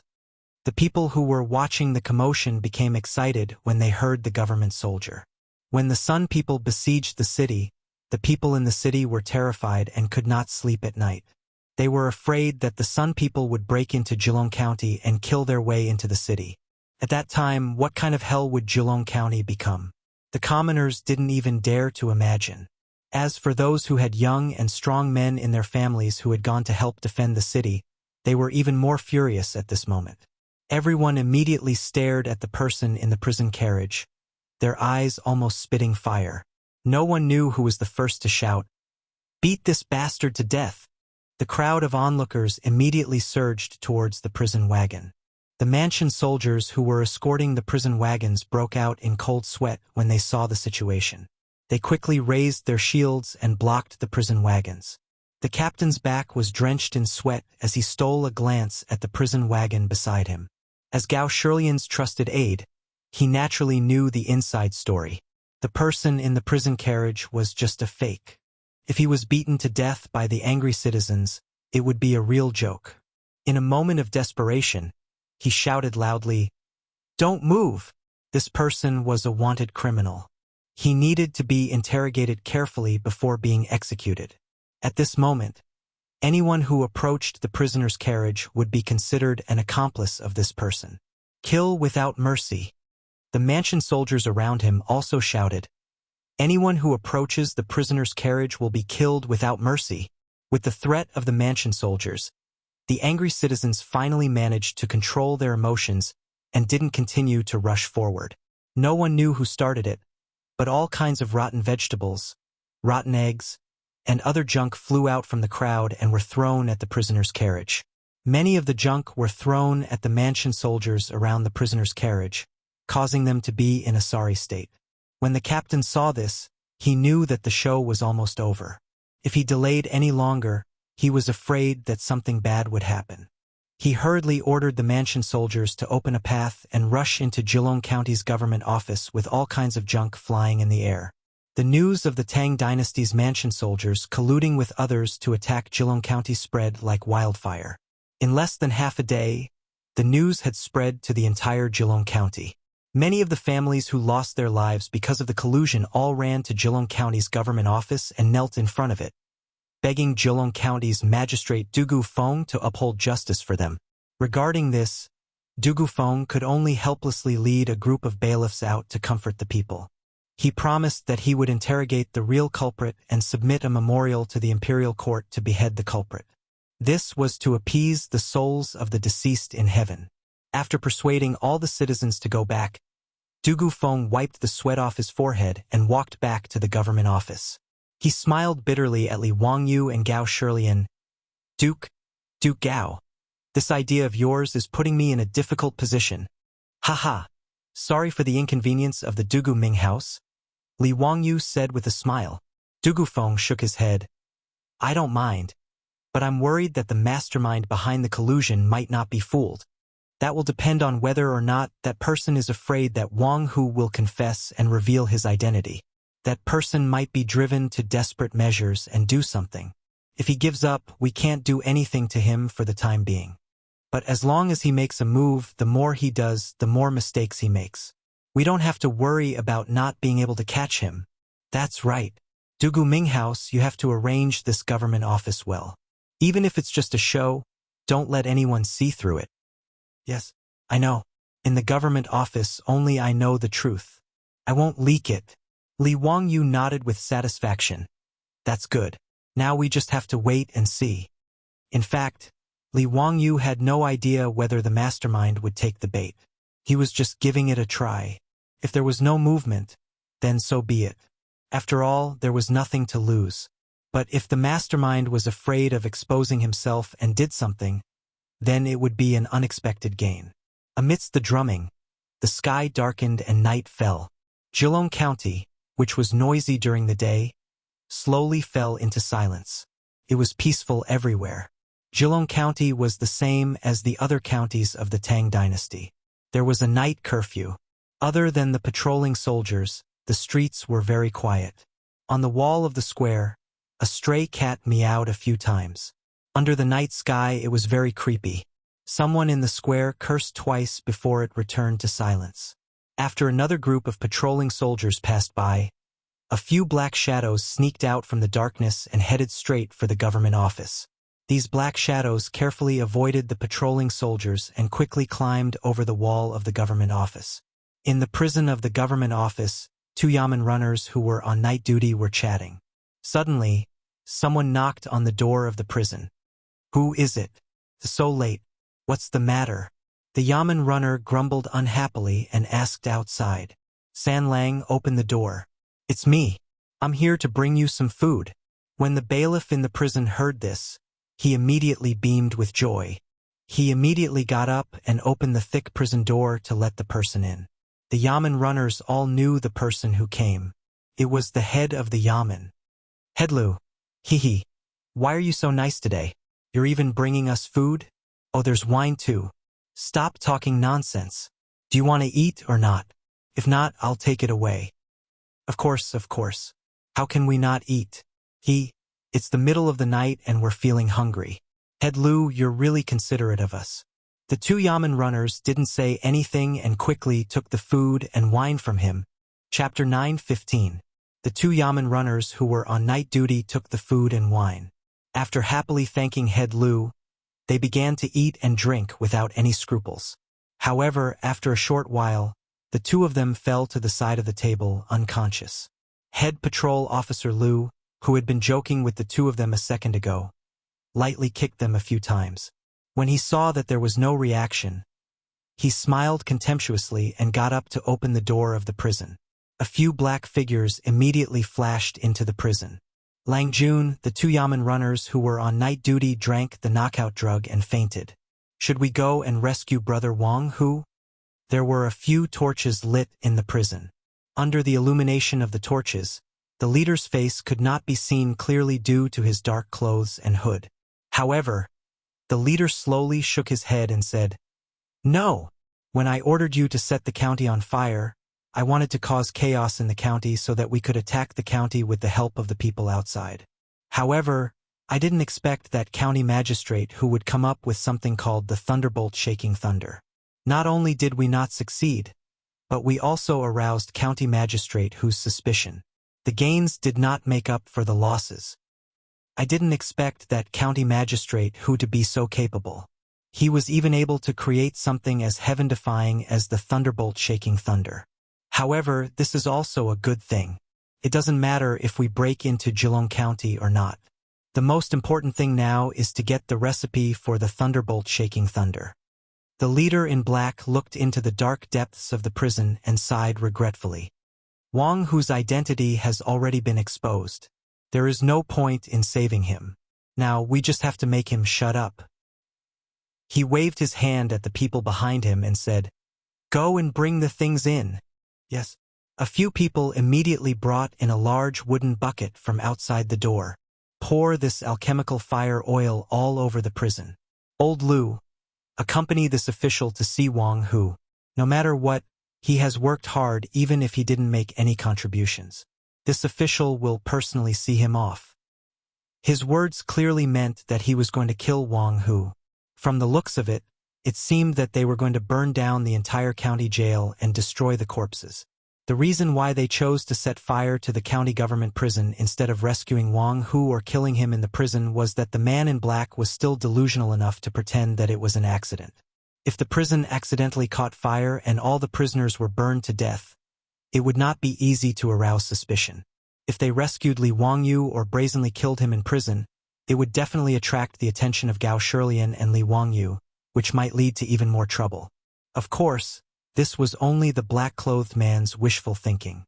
Lu Ban felt a chill in his heart, but he didn't dare to say anything. He bowed slightly and led the way with the torch in his hand towards the depths of the prison. The two of them walked to the cell where Wang Hu was locked up. Under the light of the torch in Chief Lu's hand, the man in black looked at Wang Hu in the cell. His hair was disheveled, and he was covered in blood and heavy shackles. Wang Hu, I'm here to see you. This official didn't expect that you would actually be captured alive. You've really disappointed this official. You promised me that Zhang Fei's camp was easy to defend and difficult to attack. Even if it was surrounded by 100,000 soldiers, it would not be taken down. However, in just a few days, I received news that Zhang Fei's camp was breached. Tell me, how are you going to explain this to me? The Wang Hu in the cell didn't seem to hear him. He just sat on the ground with his head lowered and didn't respond. This Wang Hu naturally couldn't respond. He was just a person who Gao Shilian ordered to find among the soldiers who had a similar build to Wang Hu. He changed into Wang Hu's armor and messed up his hair so that people couldn't see his face clearly. He just pretended to be Wang Hu and acted as bait. No one expected that they would really catch a big fish. Seeing that the Wang Hu in the cell didn't speak, the black-clothed man didn't continue to say anything. He just said indifferently, Wang Hu, I will keep my promise and take good care of your relatives. You can go in peace. After saying this hypocritically, he turned around and was about to leave. However, the Wang Hu in the cell wanted to fish for more information. He deliberately said in a hoarse voice, You're just going to abandon me like this? I've risked my life for you. When the black-clothed man heard this, he suddenly turned around and stared at the Wang Hu in the cell. You're not Wang Hu. Who are you? Then he abruptly dashed out of the prison. At this time, as long as he wasn't too stupid to be saved, he would know that he had been fooled. However, since this was a trap set up by Li Wangyu and Gao Shilian, how could they give him a chance to escape? Before the black-clothed man could run to the prison door, the originally closed cell door was forcefully pushed open from the outside. Outside the cell door were hundreds of fully armed soldiers with torches in their hands. How could the black-clothed man not understand now that he had fallen into a trap? He saw Li Wangyu and Gao Shilian walking out from among the soldiers and looking at the black-clothed man with smiles on their faces. Major Wang, the night is long. Are you also not in the mood to sleep? Li Wangyu couldn't help but tease as he recalled the lines in the Chinese novel Journey to the West. Under the illumination of the firelight, the face of the black-clothed man under the hood was revealed. It was the major of the Yi Province's Governor-General's office, Wang Yichuan. The muscles on Wang Yichuan's face twitched uncontrollably a few times before he finally forced himself to calm down. This humble official also didn't expect that Duke and Duke Gao would still be awake even though it's already so late. Li Wangyu and Gao Shilian looked at each other, then raised their heads and laughed. Aren't we waiting for Major Wang to walk right into our trap? I didn't expect that a fake Wang who would be able to trick Major Wang so easily. This humble official also didn't expect that Wang who was actually a fake. In that case, Wang who must be dead. Am I wrong? Wang Yichuan asked. Gao Shilian twirled his beard and smiled. That's right. When Wang Hu was captured, he had already committed suicide. When Wang Yichuan heard this, he laughed bitterly. It seems that this humble official really did think himself clever. It's a pity that I didn't see through Duke Gao and Duke's plan. Otherwise, how would I have walked right into your trap? Li Wangyu shook his head and laughed. No. Major Wang, you're wrong. Even if you didn't appear tonight, I'm afraid that you wouldn't be able to hide for much longer. I've long suspected that you were the mastermind. Oh? How did this humble official give myself away? How did I make Duke suspect me? Wang Yichuan asked curiously. At this moment, Wang Yichuan and his subordinates had already become turtles in a jar. There was no need to worry that they would be able to escape from the county yamen. Li Wangyu was also in the mood to say a few more words to Wang Yichuan so that he could understand why he died. Li Wangyu's first sentence scared Wang Yichuan so much that he broke out in a cold sweat. Major Wang, not only did I guess that you were the mastermind, but I also guessed that your goal was clearly related to Lizho. I wonder if I guessed correctly? Wang Yichuan looked as if he had seen a ghost. This is impossible. How did you know? Chapter 9:16. Li Wangyu did not understand why the protectors wanted to attack the small Jilong County. When he found out that Wang Hu faked his death and dragged the entire Gung brigade into making dumplings for the Tuyuhuns, Li Wangyu suddenly remembered that when he left Mianzhou, he saw a large group of soldiers heading to Songzhou. When Li Wangyu thought about how all the soldiers in Mianzhou were mobilized because of this, he suddenly had a bold guess. Could it be that all of this was to attract the attention of the Yi Prefecture Governor-General and mobilize all the soldiers in Yi Prefecture? He couldn't help but wonder what would have happened if he hadn't come to Jilong County by accident and brought the explosives to help defend the city. Without a doubt, the defenseless Jilong County would have been broken through by the protectors and then massacred. Close to 1,000 Tang Dynasty citizens would have been massacred. Even the scholars and ladies who came from all over Yi Prefecture to admire the peony flowers would not have been able to escape. If such a thing happened, when the news spread to the Yi Prefecture Governor-General, Gao Shirlian would be furious. He would definitely lead the army to attack the protectors. The protectors would definitely escape to Zhang Fei's camp and use that dangerous pass as a barrier to face off against the Tang army. If Jilong County was massacred, Gao Shirlian naturally could not withdraw his troops. Otherwise, he would not be able to answer to Pai Lupi and the imperial court. Thus, after being stopped by Zhang Fei's camp, Gao Shirlian could only mobilize soldiers from all over the Yi province and forcefully take down Zhang Fei's camp to take revenge for the people of the Great Tang. Previously, Gao Shirlian had already mobilized many soldiers from all over to Songzhou to prevent the Tuyuhuns from suddenly attacking. In order to recruit more protectors, he would continue to gather soldiers from all over Yi Prefecture. This would cause all the states in Yi Prefecture to be in a state of a military vacuum. When he thought of this, Li Wangyu could not help but break out in cold sweat. The word rebellion immediately popped up in his mind. However, Li Wangyu immediately denied his guess. After all, in history, during the 4th year of Chang'an, there were no rebellions in Shu. In the 1st year of Chang'an, the county king of Yan, Li Yi, rebelled and was executed.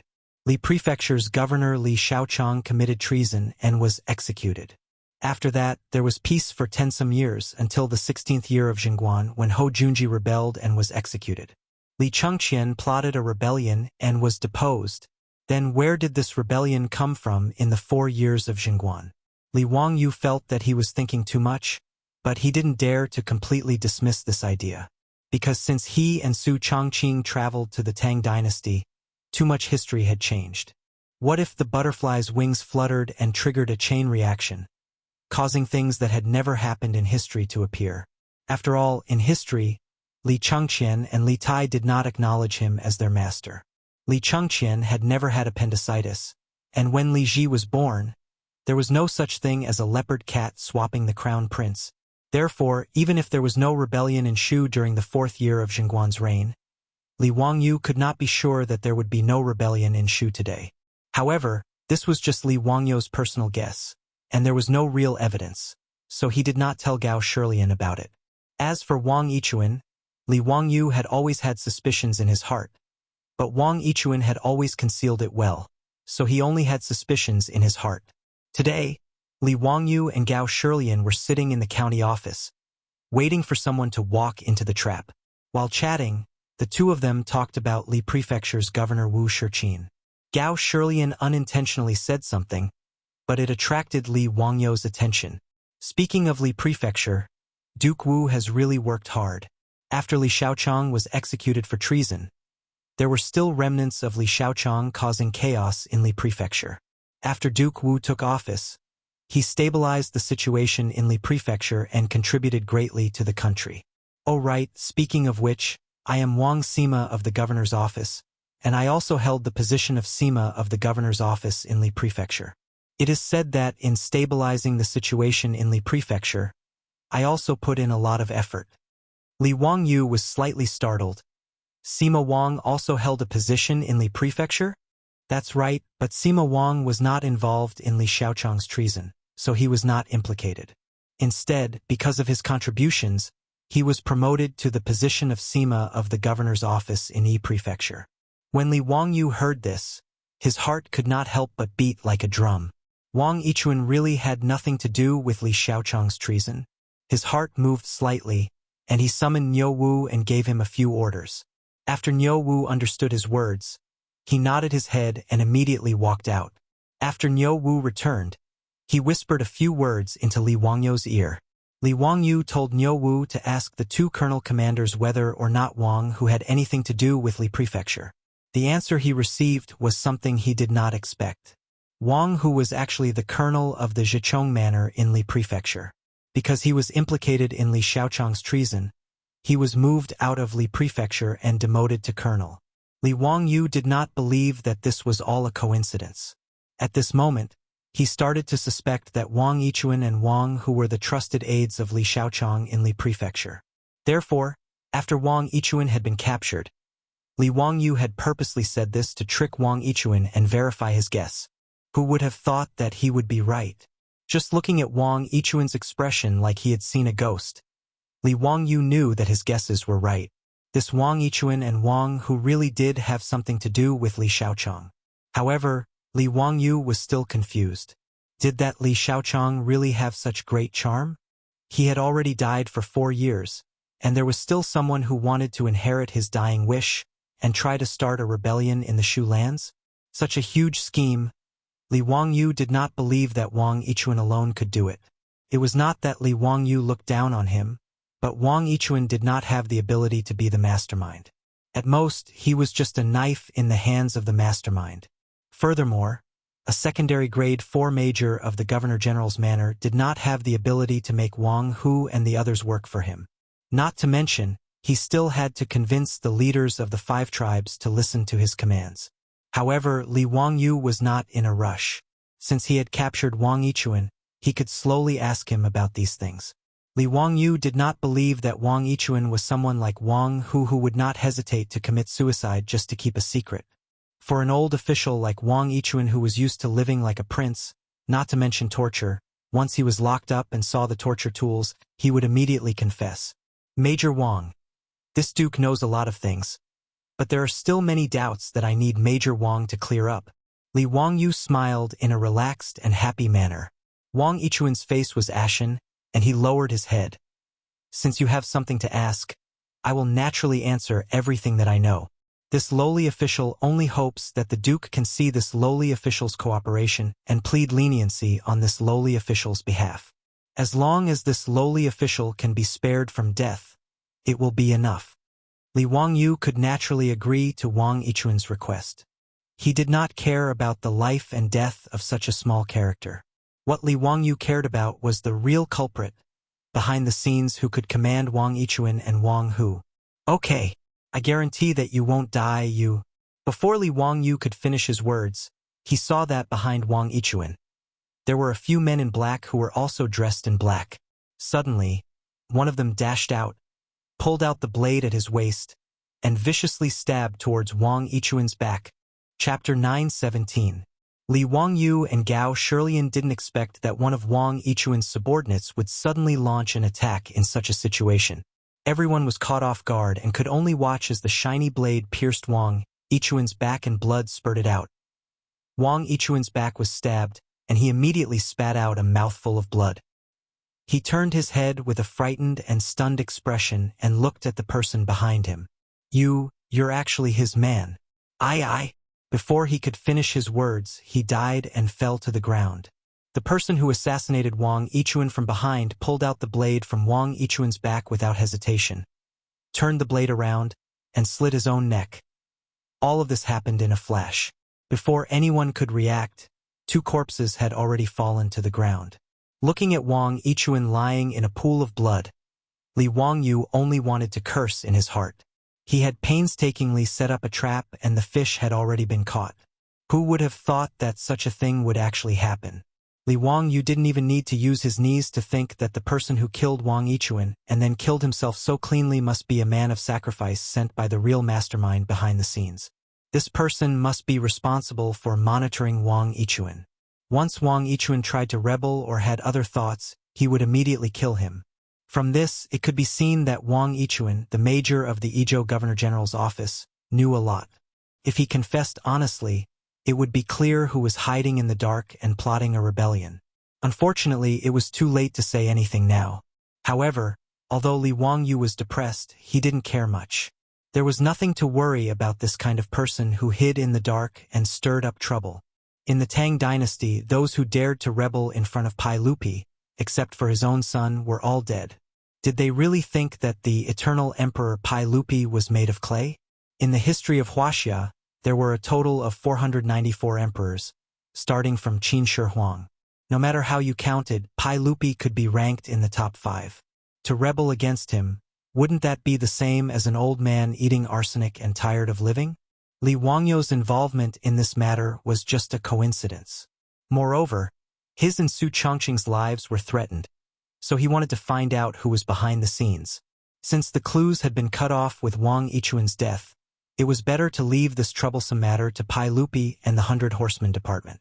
Wang Yichuan had brought 5 or 6 men with him, except for one man who was a man of sacrifice, who killed Wang Yichuan and then killed himself. The others, including Head Lu, had all surrendered. Li Wangyu did not have much hope for these people. Sure enough, the results of the interrogation of these people were the same. These people were only following Wang Yichuan's orders. They couldn't get anything of value out of them. However, Li Wangyu and Gao Shilian were clear about what Wang Yichuan had done in this rebellion. According to Wang Yichuan's subordinates, the subordinates who attacked Jilong County were bewitched by Wang Yichuan. Wang Yichuan promised that he would give the subordinates a large amount of wealth, beauties, and even make them officials. Wealth moved people's hearts, so the subordinates were naturally no exception.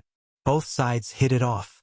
Wang, who was sent by Wang Yichuan to be in charge of contacting the leaders of the 5 tribes. On that day, Wang Yichuan was not trapped in Jilong County by accident. He purposely stayed in Jilong County to help the subordinates attack the city. Wang Yichuan did not expect Dugufeng to react so quickly, sealing off the 4 gates at the first moment. He also knew that the subordinates lacked siege weapons and was worried that something would happen if they delayed. Thus, he pretended to be in a hurry to leave the city and ordered Dugufeng to open the south gate.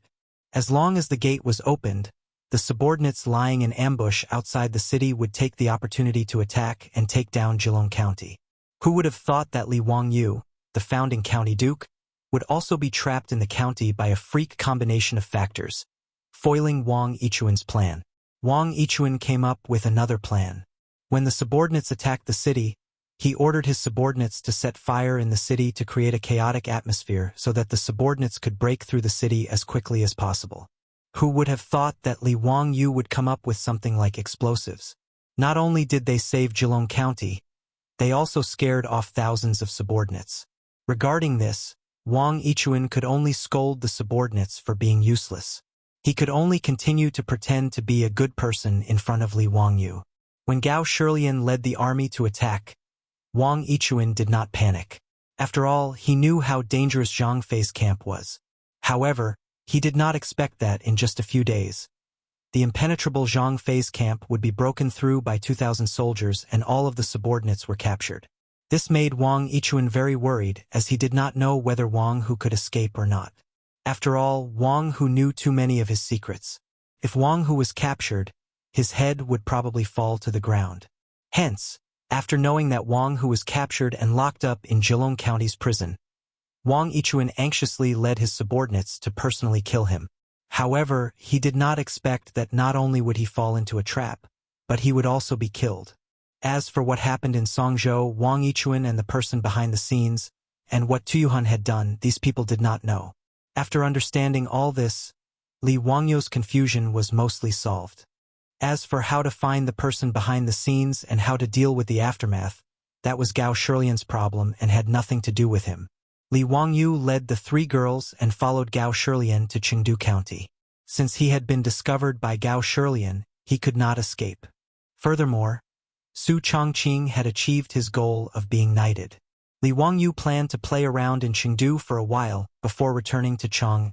Gao Shilian had sent someone to deliver the news of what had happened in Izhou and the discovery of Li Wangyu to Chang'an and city via an express delivery of 800 miles. Pai Lupi was naturally furious about this. On one hand, he hated that someone dared to collude with the Tuyuhun and rebel. On the other hand, he was angry that Li Wangyu, that bastard, had run away for a few months. Pai Lupi ordered the 100 Cavalry Department and Gao Shilian to continue searching for the culprit. He also ordered Gao Shilian to immediately send people to escort Li Wangyu back to Chang'an. Li Wangyu could only shrug his shoulders and say goodbye to Gao Shilian. Under the escort of a large group of people, he followed the Taurus Road and headed back to Chang'an. On the way to Li Prefecture, Wu Shixian saw Li Wangyu again and smiled bitterly. "Duke, you've deceived this lowly official quite a bit." Li Wangyu smiled and touched his nose. "Ha, Duke Wu, please don't blame me. I was just having fun." "Oh right, where is Mainyang? Did she go to Chang'an?"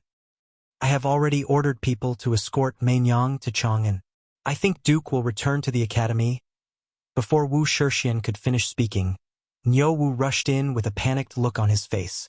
His words shocked Li Wangyu and Wu Shixian. "Lang Jun, something bad has happened. News from Chang'an, and says that Duke Du has passed away." Li Wangyu heard this and was stunned for a few seconds. Then, his face turned pale. Chapter 918. Du Ruhui, courtesy name Kemming. He was the head of the 18 scholars of the Duke of Qin's residence and one of the 24 meritorious officials of the Lingyan Pavilion. He had served as the Minister of War and the Minister of Personnel. Together with Fang Xianling, he was known as Fang Mao Du Duan.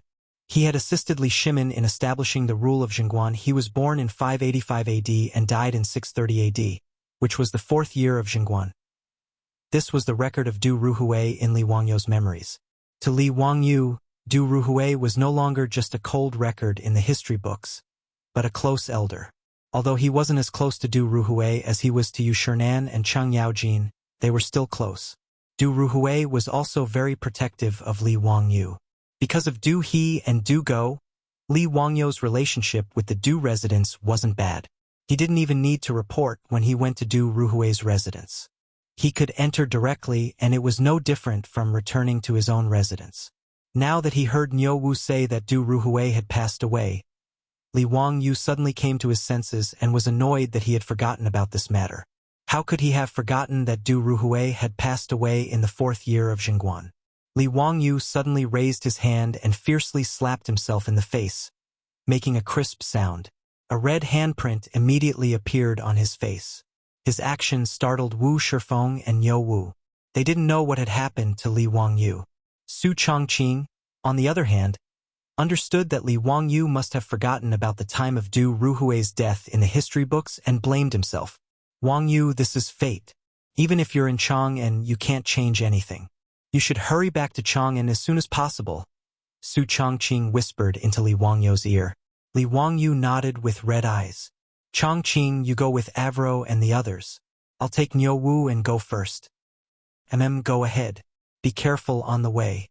Niu Wu, Zhang Xian, the 3 of you protect Wangyu." Li Wangyu nodded. He didn't say anything more. He hurriedly led Niu Wu and the other 2 guides. The 6 of them jumped onto their horses and galloped towards the Taurus Road. Just as Su Chongqing thought, his heart was filled with regret. If it weren't for the fact that he had been living too comfortably for the past 2 years and had completely forgotten about this matter, he wouldn't have run away from home at such a time. If he had been in Chang'an, he would have asked Sun Simiao to diagnose Du Ruhui's illness earlier. With the help of penicillin, perhaps this generation's famous prime minister would not have died so quickly. Even if he and the medicine king Sun Simiao were powerless to reverse the situation, shouldn't he, as a good friend of the 2 brothers, Du He and Du Go, accompany this elder in his final days? He could only blame himself. When he left Zhengzhou and saw Du Ruhui's haggard face, he only thought that it was because he had been running around. He completely did not think that the 4th year of Chang'an would be the end of Du Ruhui's life. Thinking of this, Li Wangyu hated that he couldn't slap his own mouth a few more times.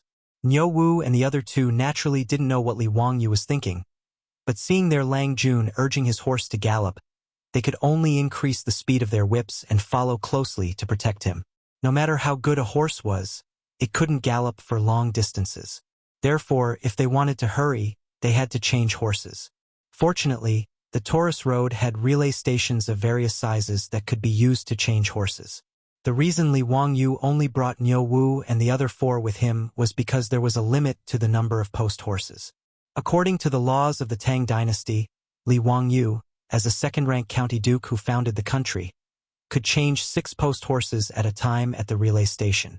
If there were more people, the relay station would not be able to provide enough horses for them to change horses.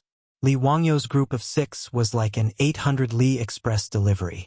Every 20 li, they would change horses at the relay station. Changing horses didn't stop as they galloped towards Chang'an. Li Wangyu galloped for more than 1,000 li without hesitation. Finally, on the 3rd day, he rushed into Chang'an's illustrious Virtue Gate, covered in dust and exhaustion. Li Wangyu didn't even have time to change his clothes before leading Niu Wu and the others to Du Ruhui's residence. It was already the 10th day since Du Ruhui's death, but there were still many guests who came to pay their respects. Du Ruhui was the right servant and the founding duke of the country. Naturally, his funeral was very complicated and there were many rules of the imperial court. In the Tang dynasty, the death of a 3rd-rank official and above was called deceased. A 5th-rank official and above was called soldier, and a 6th-rank official and below was called deceased. From the size of the grave, the coffin, the burial clothes, and the mourning clothes, there were strict rules. For Du Ruhui's funeral, the minister of Honglu was in charge of the funeral, and the rules were similar to that of a noble. Therefore, when Li Wangyu rushed back, Du Ruhui's coffin had not yet been buried and was still resting in the residence. The news that Li Wangyu, the Duke of Wuxia, had returned to Chang'an after disappearing for several months, spread throughout the Du residence. The guests who came to pay their respects all looked over. He didn't have time to greet the guests he was familiar with and rushed straight to Du Ruhui's coffin room to pay his respects to this venerable elder. But before Li Wangyu entered the coffin room, he saw several people rushing out. It was the 2 brothers, Du He and Du Go, dressed in mourning clothes, and a group of foppish sons behind them. Li Wangyu was just about to say something to comfort the Du brothers when he saw Du He and Du Go. Their eyes immediately turned red when they saw Li Wangyu. They looked like they were about to devour someone, and they swung their fists at Li Wangyu. Li Wangyu, you bastard! My father is dead. Why did you come back? I'll beat you to death, you bastard! Why weren't you in Chang'an, and when my father was sick? If it weren't for Niu Wu and the Zhang brothers' quick reactions, stopping Du He and Du Go, Li Wangyu would have been beaten up by the agitated Du brothers. Li Wangyu couldn't help but be stunned. Although he felt a little guilty about Du Ruhui's death, what did it have to do with him? Why were Du He and Du Go so agitated? Why did it seem like he had caused Du Ruhui's death? Chang Chumo and the others saw the situation and hurriedly came forward to dissuade the Du brothers. Aizu, don't blame Du He and Du Go for blaming you. When old man Du was seriously ill, the 2 brothers went crazy looking for you, the divine doctor, to come back and save their lives. Unfortunately, you were still 1 step too late. Fang Yai patted Li Wangyu's shoulder and sighed. Li Wangyu stood there stunned. He opened his mouth, but didn't know what to say. He suddenly understood why Du He and Du Go were so agitated. It was all because he had treated Li Chengqian and Chang Chumo, including the group of playboys, everyone in Chang'an, from the common people to the high officials and nobles, even including Pai Lupi and Empress Zhangsun, all thought of Li Wangyu as a divine doctor who could bring back the dead. Du Ruhui was seriously ill, so Du He and Du Go naturally hoped that Li Wangyu could save their father. But Li Wangyu just so happened to be missing, and there was no news of him for several months. When he returned to Chang'an, Du Ruhui had already passed away. Therefore, in their grief, Du He and Du Go became emotional and blamed Li Wangyu. It was understandable. In response, Li Wangyu could only sigh helplessly. He knew his own family's affairs. He wasn't some bullshit divine doctor. Being able to save Li Chengqian and Cheng Chumo was just a coincidence. It was only because the Tangs didn't understand surgery and blood transfusion that they thought he was quite mysterious. That was why they mistakenly called him some bullshit divine doctor. But Li Wangyu also felt that he was in the wrong. He could only pretend to be an ostrich in front of the Du brothers' agitation. Chapter 919. In fact, when Du Ruhui was seriously ill, the Du family had already gone to Xianwei and asked Sun Simiao and Zhang Baozong to diagnose him. However, Du Ruhui's illness was beyond cure and could not be cured with the power of medicine. Even with penicillin, it was not a miracle drug that could cure all diseases. Therefore, Sun Simiao and the others could not do anything. After delaying for a period of time, Du Ruhui finally left the mortal world and traveled to the west on a crane. Li Wangyu could naturally understand Du He and Du Go's emotions. This was human nature. Brothers, I did come back late. If you want to scold or beat me, I will not complain. However, can you let me go and pay my respects to old Master Du first, and then apologize to you two brothers? Du He and Du Go, who were stopped by the playboys, did not listen to these words and continued to shout excitedly. The door of the spirit room was suddenly pushed open, and Fang Xianling and Wei Zheng walked out with ashen faces. Du He, Du Go, shut up. Don't act like a little girl again. If old Master Du knew, he would not let you fool around like this. Even Pai Lupi was afraid of Wei Zheng's saliva. After a round of scolding, Du He and Du Go sobered up a little and finally stopped talking. However, their eyes were red and they kept wiping their tears with their sleeves. Fang Xianling also sighed. Zio, you are finally back. Sigh, let's pay our respects to Brother Kemming first. Li Wangyu cast an apologetic look at Du He and Du Go, then followed Fang Xianling and Wei Zheng into the spirit room to pay their respects to Du Ruhui. Looking at Du Ruhui's coffin in the spirit room, Li Wangyu's eyes could not help but turn red. Du Ruhui, a famous minister of the Tang dynasty, was the first famous person to die in the Tang dynasty after Li Wangyu and Su Chongqing transmigrated to the Tang dynasty. Du Ruhui was also close to him. From Du Ruhui's death, Li Wangyu thought of Yu Shernan, Li Gang, and the others who would pass away in the next few years and felt even more sad. He suddenly felt that it was not a good thing to predict the lifespan of people he knew in advance. However, there was nothing he could do. In this damned life, joys and sorrows were all fates. He, Li Wangyu, could not change his fate, and he did not have the ability to do so. Fang, how is His Majesty's mood now? After paying his respects to Du Ruhui, and Fang Xianling, Du Ruhui and Li Er had a close relationship, and Du Ruhui was the main instigator of the Black Tortoise Gates rebellion. In history, after Ruhui's death, he was and cried to cry many times over Ruhui head. Li Wangyu had secretly run away for several months. Now that he had returned to Chang'an and encountered Du Ruhui's death, he was somewhat worried about Pai Lupi. After all, apart from the matter of Princess Chang'an, Pai Lupi, this cheap uncle, had been quite good to him. Li Wangyu was also very concerned about Pai Lupi. He was worried that Pai Lupi would be overly sad because of Du Ruhui's death. Fang Xuanling's expression was gloomy. Shaking his head, he said, "Because of Kemming's matter, His Majesty has already suspended court for many days and has not dealt with court affairs."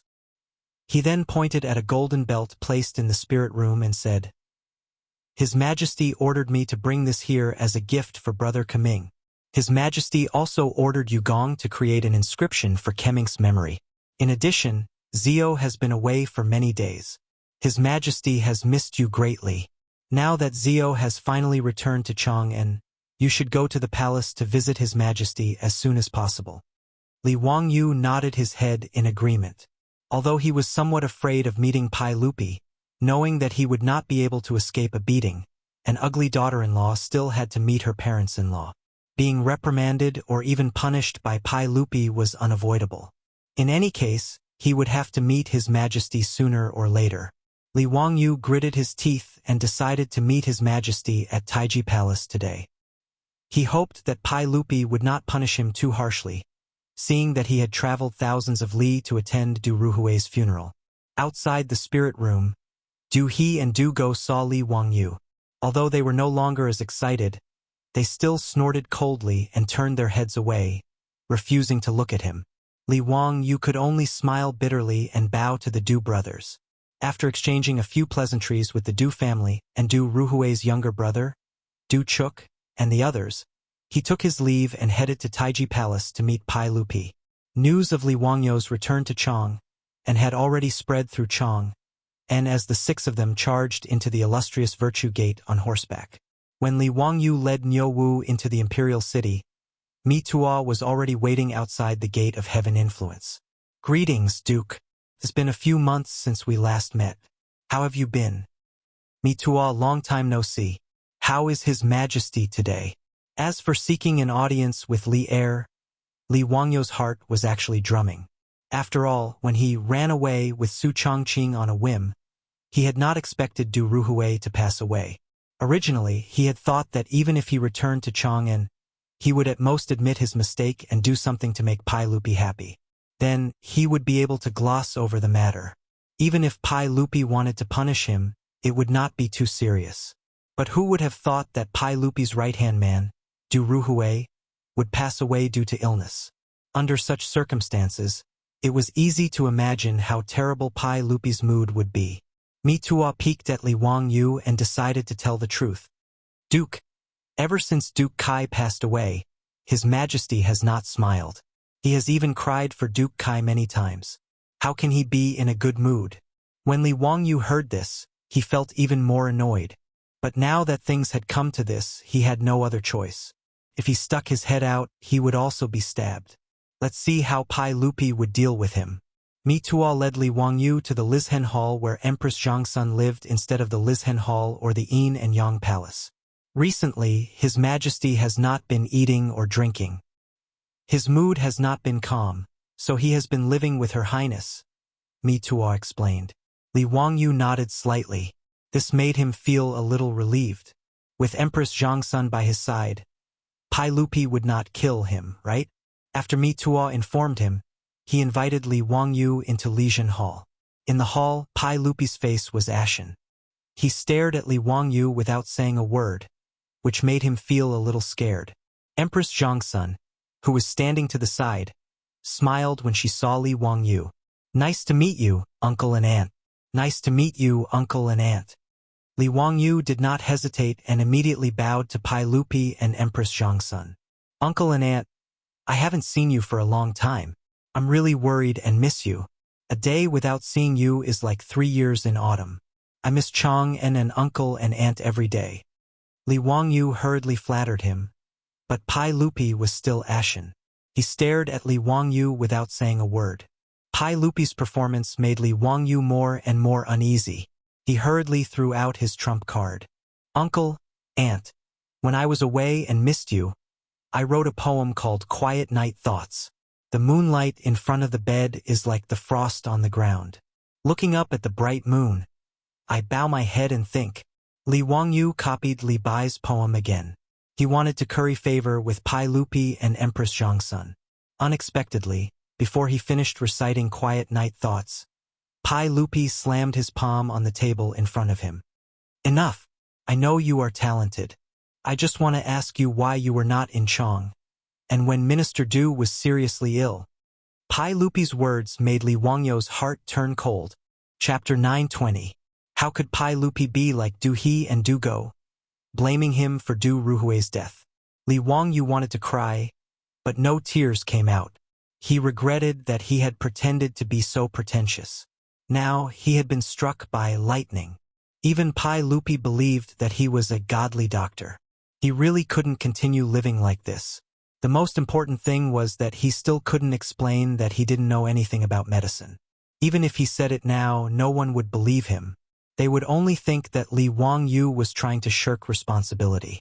Because of Du Ruhui's death, whether it was Du He, Du Go, or Pai Lupi, they were all inconsolable.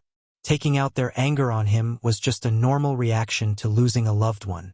If he wanted to explain this matter, he could only do so in the future. Although Li Wangyu was helpless, he could understand. Therefore, in the face of Pai Lupi's anger, Li Wangyu could only lower his head and obediently admit his mistake. It's all this official's fault. Your Majesty, please punish me. Just because of a woman, you dare to abandon us and the court? Do you think you can face us?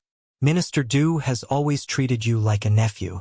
When he was seriously ill, you were free and unfettered. How happy. Li Zio, we hate that we can't. Pai Lupi gnashed his teeth and spoke for a long time. But he didn't say that he hated that he couldn't do anything to Li Wangyu. After all, if he hated that he couldn't push Li Wangyu out of the Meridian Gate and behead him, then he couldn't bear to do it. After all, this was his nephew, the teacher of his children, and his future son-in-law.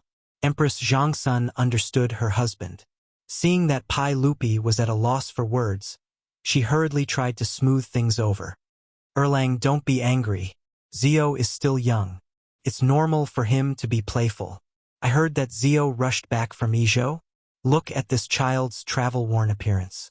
Erlang, don't blame him anymore. Li Wangyu thought to himself, sure enough, the mother-in-law dotes on her son-in-law. Bah, there seems to be something wrong with this. He hurriedly took advantage of the situation and put on a very aggrieved expression. Little nephew heard that Duke Du had passed away in Lizhou, so I immediately traveled 800 miles in a hurry, not daring to rest for a moment.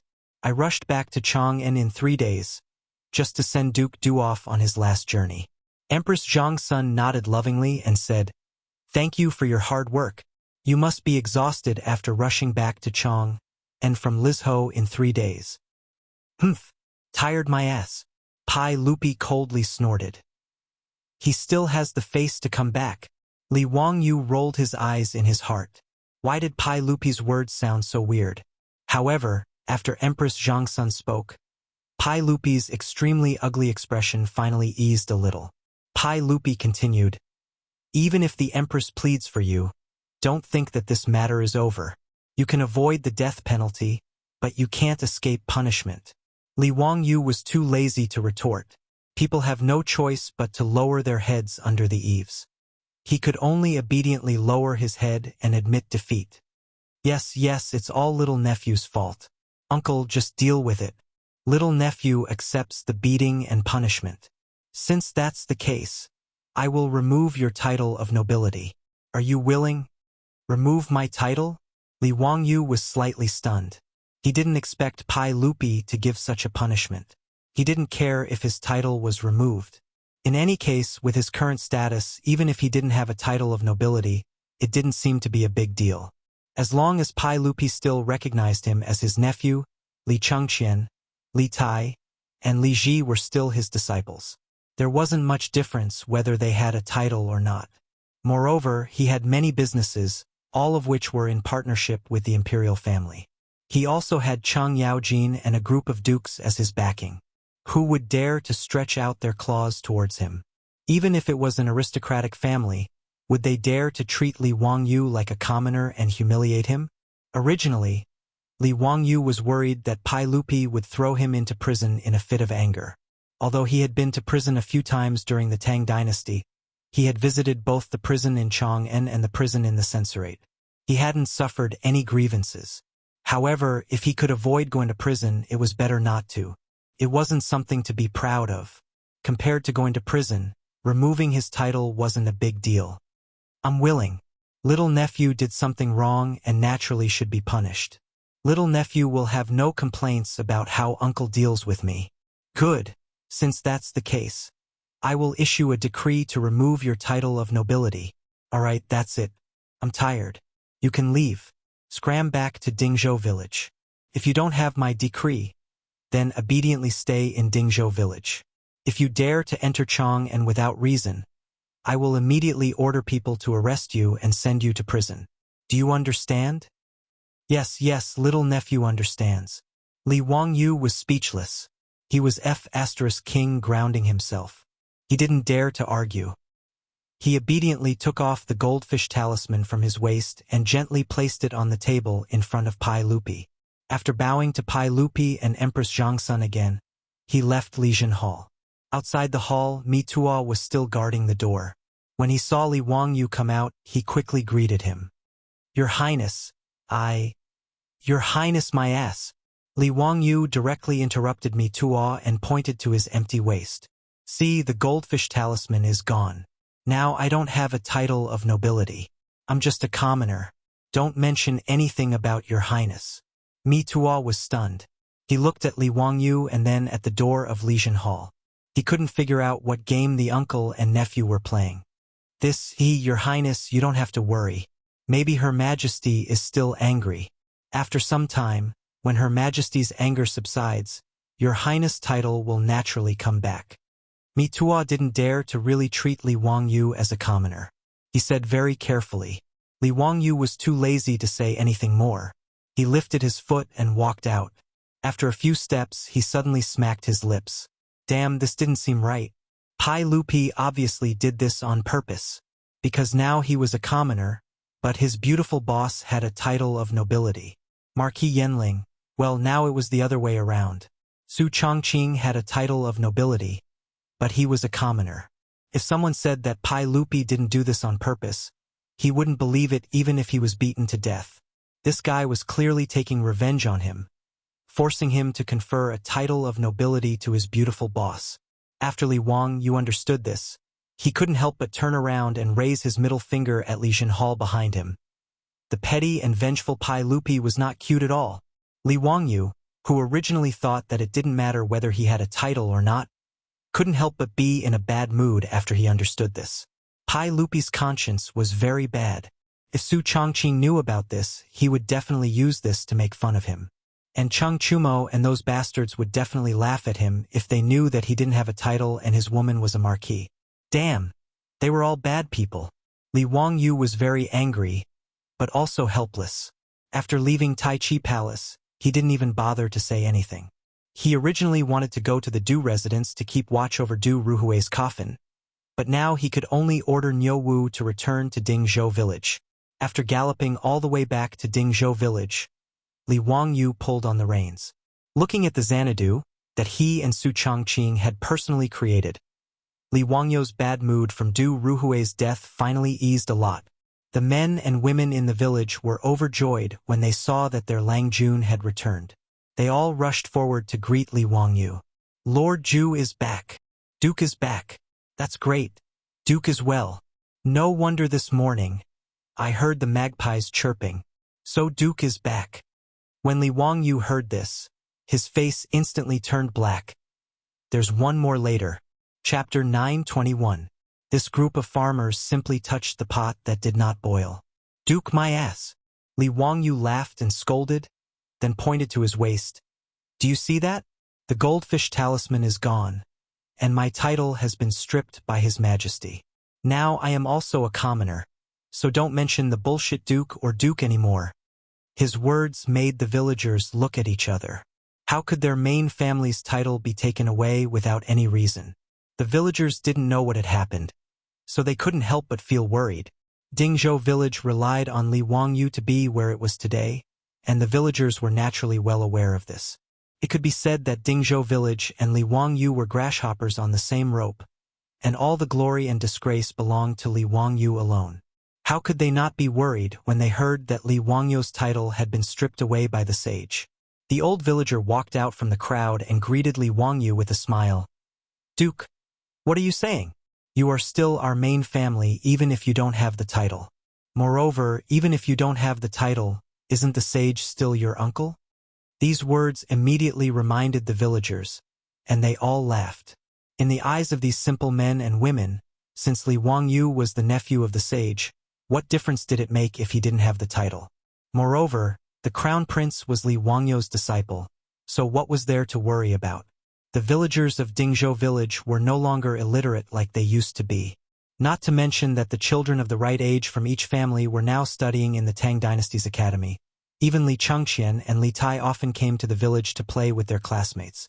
Because they came too often, and because their children were always hanging out with Li Chengqian, Li Tai, and the other princes, the mystery of the royal family had long disappeared in the eyes of the villagers of Dingzhou village. The villagers of Dingzhou village were the only ones who could treat the royal family as ordinary people. While everyone was joking around, the old housekeeper Li Heng and Yo Yong rushed over after receiving the news. Lang Jun, you're finally back. I've missed you so much, old slave. Li Heng's face was full of excitement, and with a bit of grievance, he squeezed to Li Wangyo's side and grabbed Li Wangyo's sleeve, unwilling to let go. Li Wangyu almost got goosebumps from Li Heng's tone and expression.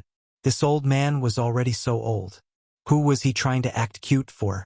When Li Heng heard that Li Wangyo's title as the Duke of the founding county had been removed by Pai Lupi, his words made Li Wangyu even angrier.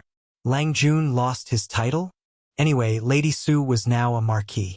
TSK. Marquis Yanling was the first female marquis since the creation of the Tang dynasty. It's just that the plaque of the mansion is troublesome. Lang Jun lost his title, but the plaque of the Duke of the Huxian County's mansion can't be hung. Should it be replaced with the plaque of Marquis Yanling's mansion? Li Heng's words even attracted the gossip of the surrounding villagers. They began to discuss what should be written on the plaque of Li Wangyo's mansion. Old me has to see the plaque of Marquis Yanling's mansion. This is the rule. No. Where is the Duke? It's better to hang a plaque of Lai Hot. Just don't hang anything to save trouble. Tisk. Forget about the plaque of the Duke's mansion. The key is that the Ministry of Works sent people to build the Hung Gate according to the regulations of the founding county duke. Now that the Duke's title is gone, does the Hung Gate have to be demolished? Bullshit. Ever since the Duke was conferred the title, the Hung Gate in front of the mansion has been changed a few times. Last time, when the Ministry of Works came to build the new Hung Gate, I chatted with the Ministry of Works official. The Ministry of Works was annoyed to help our Duke fix the Hung Gate. If it's demolished, it will have to be fixed again after a while. Wouldn't that be like having nothing to do after eating? Haha, that makes sense. That's not right. Lady Su is now a marquis. The Hung Gate in front of the mansion should be the regulations of the founding county marquis. The Hung Gate of the founding county duke is against the regulations. I think the Ministry of Works will have to come and fix it. But there's no reason to build two Hung Gates, right? Haha, it seems that the Ministry of Works officials are having a headache now. Should they tear down the Hung Gate of the county duke and replace it with the marquis, or should they just ignore it? In the Tang dynasty, there were regulations for the residences of the commoners and officials of the imperial court. Under normal circumstances, they could not be violated. Li Wangyo's manor was specially approved by Pai Lupi. Moreover, it was not built according to Chinese standards. As a result, even the Ministry of Works officials could not say for sure if this manor followed the regulations or not. In front of the manor of an official who was conferred a title, there had to be a corresponding Hung Gate. The Hung Gate was the prototype of a memorial arch. It was made up of 2 pillars and a crossbar. Different Hung Gates had different regulations for different titles. In these 2 years, Li Wangyo's title had risen quickly.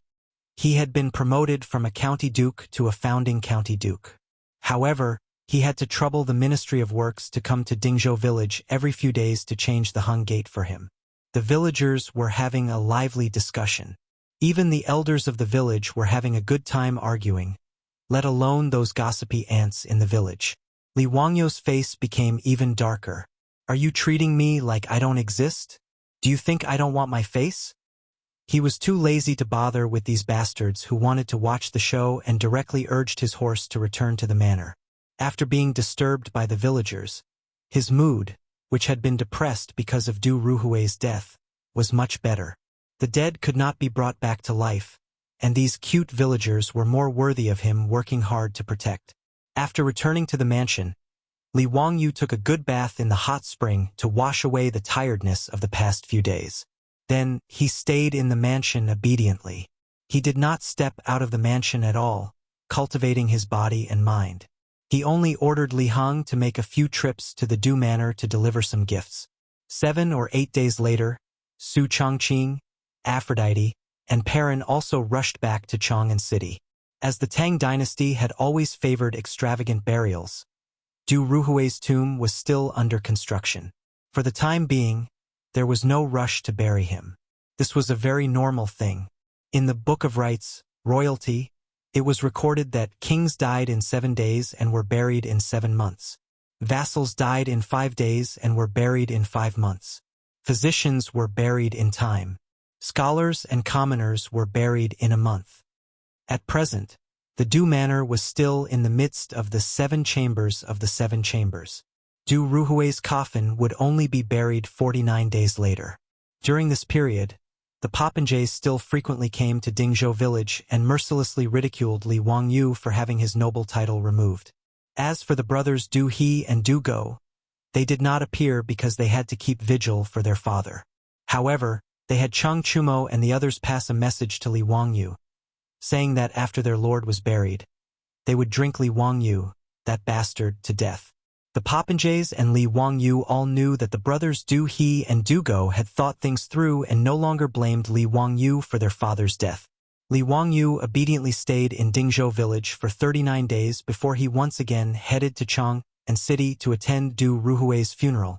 Chapter 9:22. After Du Ruhui's burial, Chang'an regained its peace. After all, in this world, the earth would continue to rotate even if someone left it. The dejected Pai Lupi slowly calmed down from the pain of losing his beloved subject, while Du He and Du Go also gradually walked out of the haze of losing their father. Du Ruhui was posthumously conferred the title of Minister of War and Duke of Lai by Pai Lupi, with the posthumous title of Cheng. However, Pai Lupi still didn't seem to have any intention of letting Li Wangyu off.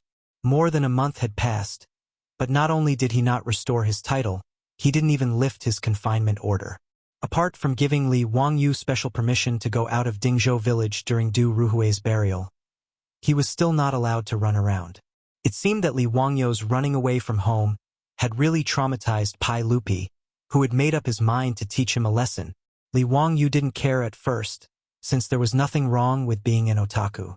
But as time passed, riding, swimming, eating, drinking, and having fun every day became meaningless, and he started to feel bored again.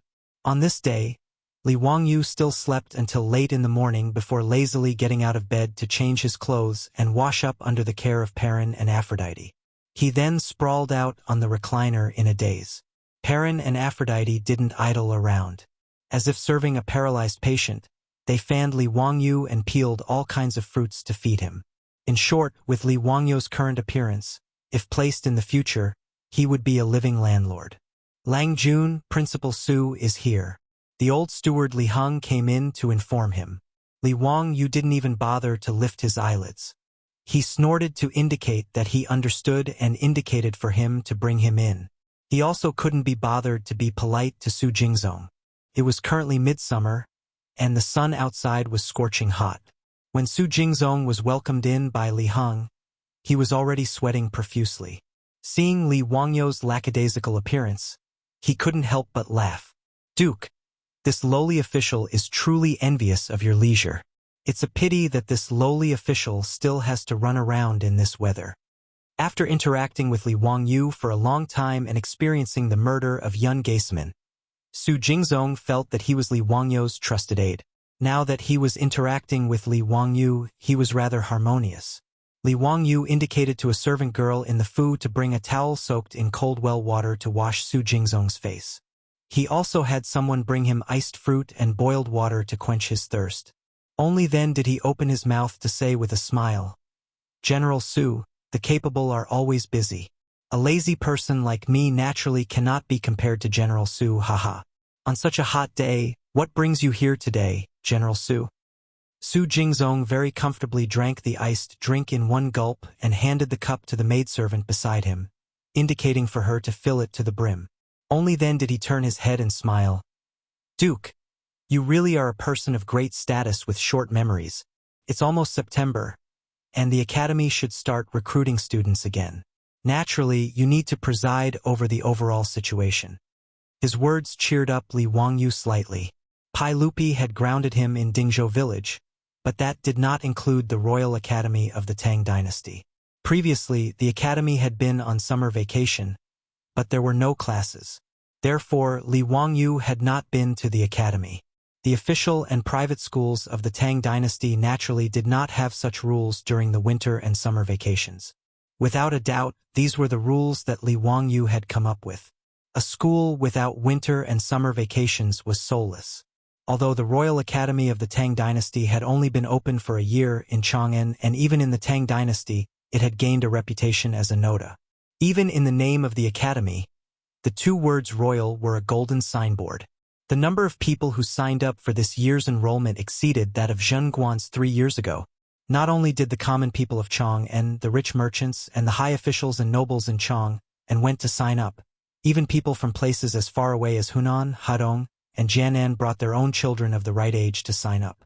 Those who dared to travel so far to sign up in Chang'an were naturally smart children. It could be imagined that the number of students in the Royal Academy of the Tang dynasty this year would be greater than in previous years. However, how to enroll students this year was difficult for Su Jingzong. After all, the little tricks that Li Wangyu had come up with during the enrollment of the academy last year had already been widely spread. It was obviously impossible to rely on Tangram, Huarongdao, and psychological tests to select students. Toys like Tangram and Huarongdao had long been popular in the Tang dynasty. At least Li Wangyu had seen children playing in the small county of Jilong County in Izhou that day. Li Wangyu was astonished at how fast the news spread. As for Su Jingzong's problem, Li Wangyu did not find it difficult at all. Last year, he was just lazy and did not bother to come up with questions, so he used a trick to enroll students. Now that the academy was on the right track, it was impossible to play such games again.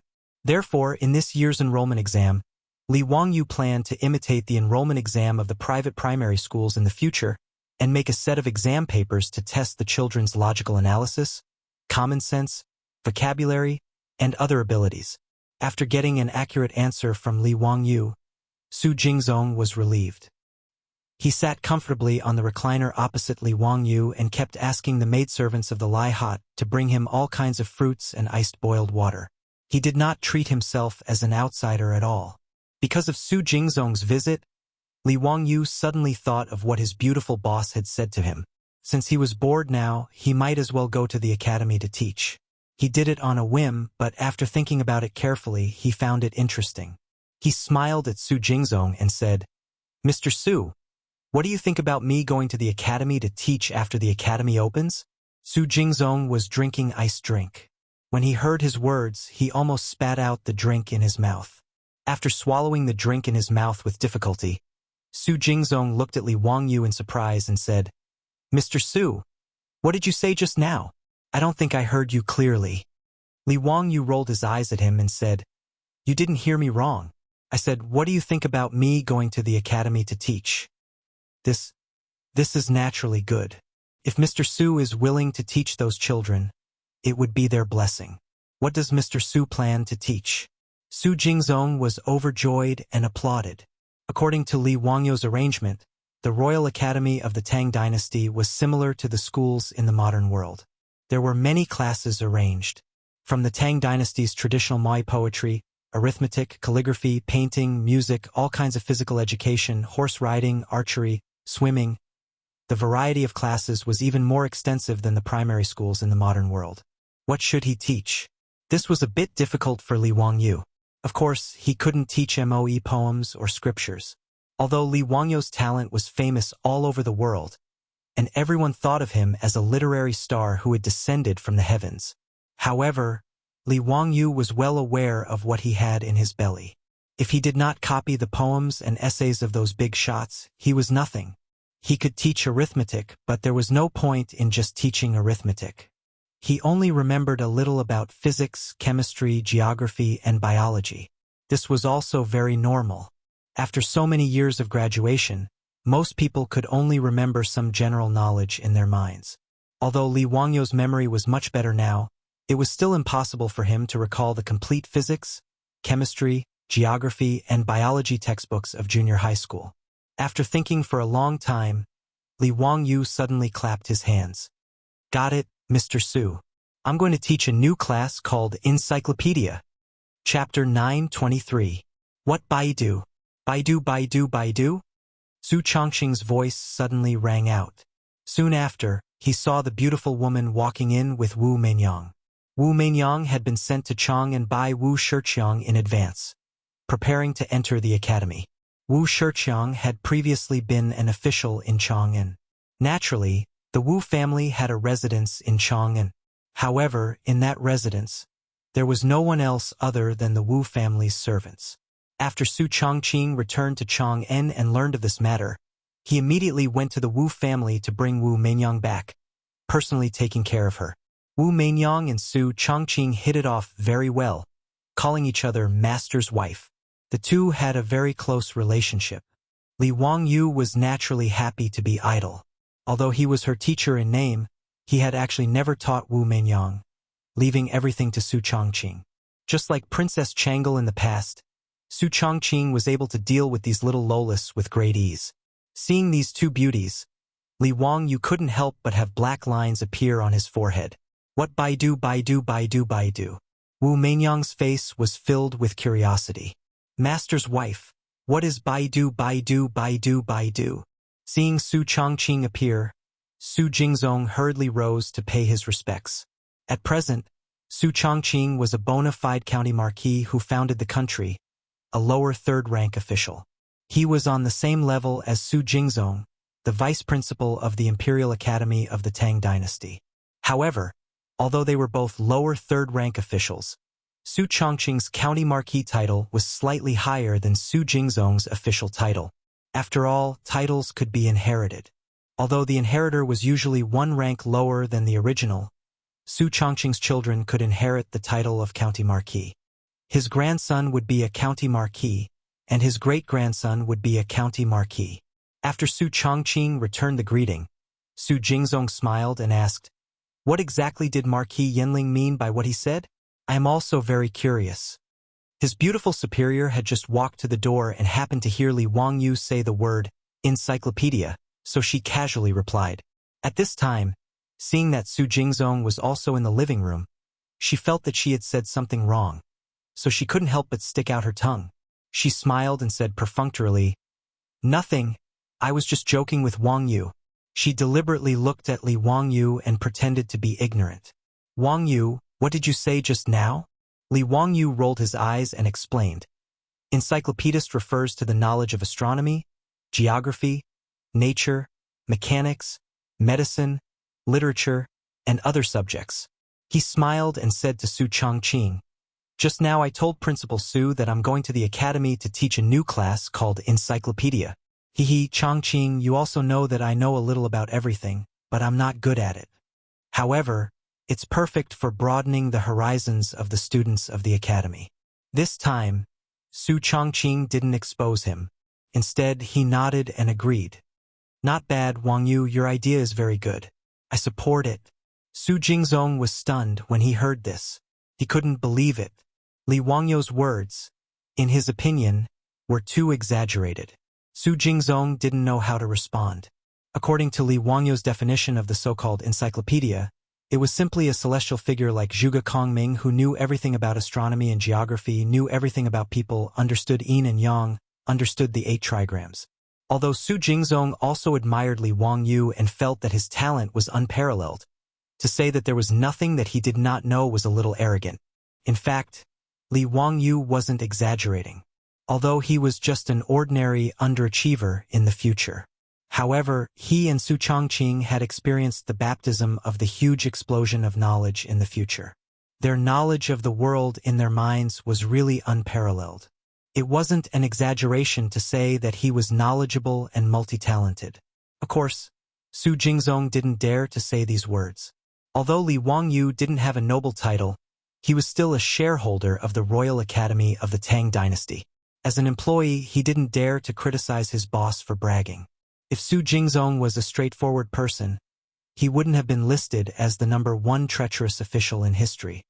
If the Duke is willing to teach these skills to the students of the academy, it's their fortune. Who in Chang'an City doesn't know that the Duke is the reincarnation of a powerful person who has great knowledge? Hearing the Duke say this, even this lowly official wants to attend the Duke's class and learn some knowledge from the encyclopedia. Su Jingzong's words made Li Wangyu laugh. He was very satisfied with this guy's level of supporting the Duke. Wu Meinyang's eyes also lit up. Teacher, can Meinyang also attend the class? Of course. Li Wangyu nodded and rubbed Wu Meinyang's head lovingly. Although he was lazy and didn't personally teach Wu Meinyang, after interacting with her for a long time, he was quite fond of this little lowly. Now, neither he nor Su Changqing treated Wu Meinyang as a future empress. After all, who wouldn't like a sweet and obedient little lowly who was only 6 years old? It would be crazy to treat Wu Meinyang with something that would disappear decades later. Su Jingzong asked with a smile, Duke, how do you plan to teach this encyclopedia class? Are you only going to teach the first years? Needless to say, the division between the first and second years was naturally made by Li Wangyu. There was no other reason. It was a habit and sounded pleasing to the ear. Li Wangyu was a lazy person. Although he planned to teach at the academy, he didn't plan to turn himself into a miserable teacher. Standing on a 3-foot podium every day, eating chalk dust, and speaking until his voice was hoarse, this kind of thing was very scary just thinking about it. Li Wangyu pondered for a moment and replied, Isn't the academy's auditorium finished? How about this? In the future, I'll teach 1 day every 10 days in the academy's auditorium. As for the students who listen to the class, well, let all the students of the academy come and listen. This fellow's idea was to directly teach a big class like the universities in the future. The academy's auditorium was modeled after the theater of the Tang dynasty. The semicircular auditorium was used to receive and amplify the sound. In an era without loudspeakers, it was really troublesome to let everyone hear the voice of the person on the stage clearly. Fortunately, the skilled craftsmen of the Ministry of Works had figured out many tricks after building the theater of the Tang dynasty. Therefore, the scale of the academy's auditorium was much larger than the theater. The theater of the Tang dynasty could only hold 300 audience members, but the academy's auditorium could hold nearly 1,000 people. This was already a miracle in the Tang dynasty. Now, the academy only had 500 students in one grade. If they recruited another grade this year, it would only be 1,000 people. It was just enough to accommodate all of them. Therefore, Li Wangyu proposed this idea. Su Jingzong naturally agreed with this idea. He didn't care what Li Wangyu was going to teach. In short, it was fine as long as his boss was happy. Su Changqing glared at Li Wangyu. He felt that this fellow was really too lazy. He only taught 1 class every 10 days, and he still had the nerve to say that he was going to teach at the academy. This fellow should just be lazy to death. Everyone chatted for a while. Just as Su Jingzong left, the old butler Li Heng came to report that Crown Prince Li Chengqian and King Yu Li Tai had come. Li Wangyu heard this and frowned. These 2 little bastards. Why were they here again? Was it so easy to poach his younger brother's wife? I have something to do these 2 days, so I'll update last time. Chapter 9:24. The reason why Li Wangyu cursed in his heart was because Li Chengqian and Li Tai, these 2 little bastards, seemed to have fallen in love with the little lowly of the Wu family after seeing her for the first time. Now, these 2 little fellows liked to come to his residence when they had nothing to do. In name, they came to visit him, their teacher, but in reality they came to play with Wu Meinyang. Damn it, a 10-year-old and an 11-year-old brat actually dared to peep at his Meinyang. Did they even put him, their teacher, in their eyes? Did they even put Pai Lupi and Li Ji in their eyes? Of course, this matter should have nothing to do with Pai Lupi. If that old pervert, Pai Lupi, dared to summon Wu Meinyang into the palace in the future, he, Li Wangyu, would definitely fight him to the death. As for Li Ji, well, he was only 2 years old now. It was too far away to think about him. He believed that for a long time, Wu Meinyang would not have any interest in her destined one. Li Wangyu was quite worried about this. If Wu Meinyang did not like Li Ji in the future, or if some little bastard stole her heart in advance, what should he do? If the only empress in the history of China disappeared because of him, Li Wangyu would really feel sorry for Wu Meinyang. The Tang dynasty should also have the legend of Wu Zetian. As for whether Wu Meinyang would continue to slaughter the members of the Li Tang royal family after she ascended to the throne, Li Wangyu could not be bothered to care. Moreover, he believed that with his and Su Changqing's careful guidance, Wu Meinyang's mentality and worldview might not be the same as in history. As long as Wu Meinyang no longer used cruel politics after ascending to the throne, his goal would be achieved. Li Wangyu felt that Pai Lupi should really thank him. For the sake of the Li Tang dynasty, for the sake of Pai Lupi's family, he was simply worried sick. To be honest, before meeting Wu Meinyang, Li Wangyu had actually thought about it in his heart. If he could take the empress of a generation into his harem, how carefree would that be? This was the same as how the losers of the later generations viewed female celebrities in their hearts. It had a kind of celebrity effect. However, after seeing Wu Meinyang, who was only 6 years old in the new year, Li Wangyu had long thrown this thought to the back of his mind. After all, Li Wangyu's mental age was already 27 or 28 years old. No matter how beastly he was, he wouldn't do such a perverted thing that would incur the wrath of heaven and people. This was also the reason why he was against Pai Lupi marrying Chang'an to him. In fact, after interacting with her for a long time, Li Wangyu saw the smart, cute, and obedient little lowly Wu Meinyang as his own daughter. It was precisely because he had this sort of mentality that he felt even more furious that Li Changqian and Li Tai, those two little bastards, actually dared to covet Wu Meinyang. He felt as if his cabbage was about to be eaten by pigs. However, Li Changqian and Li Tai were still his disciples. Li Wangyu couldn't just use a broom to chase these two brats out. Therefore, even though he was unhappy in his heart, he could only signal Li Heng to invite them in. Why didn't the two of you study in the palace today? Why did you come to Master's place? The academy is about to start school. Have you finished the summer homework you've been waiting for? As soon as Li Changqian and Li Tai entered the living room, Li Wangyu lectured them with a straight face. Needless to say, the summer homework was something that Li Wangyu had come up with again. This fellow was also deliberately taking revenge on society.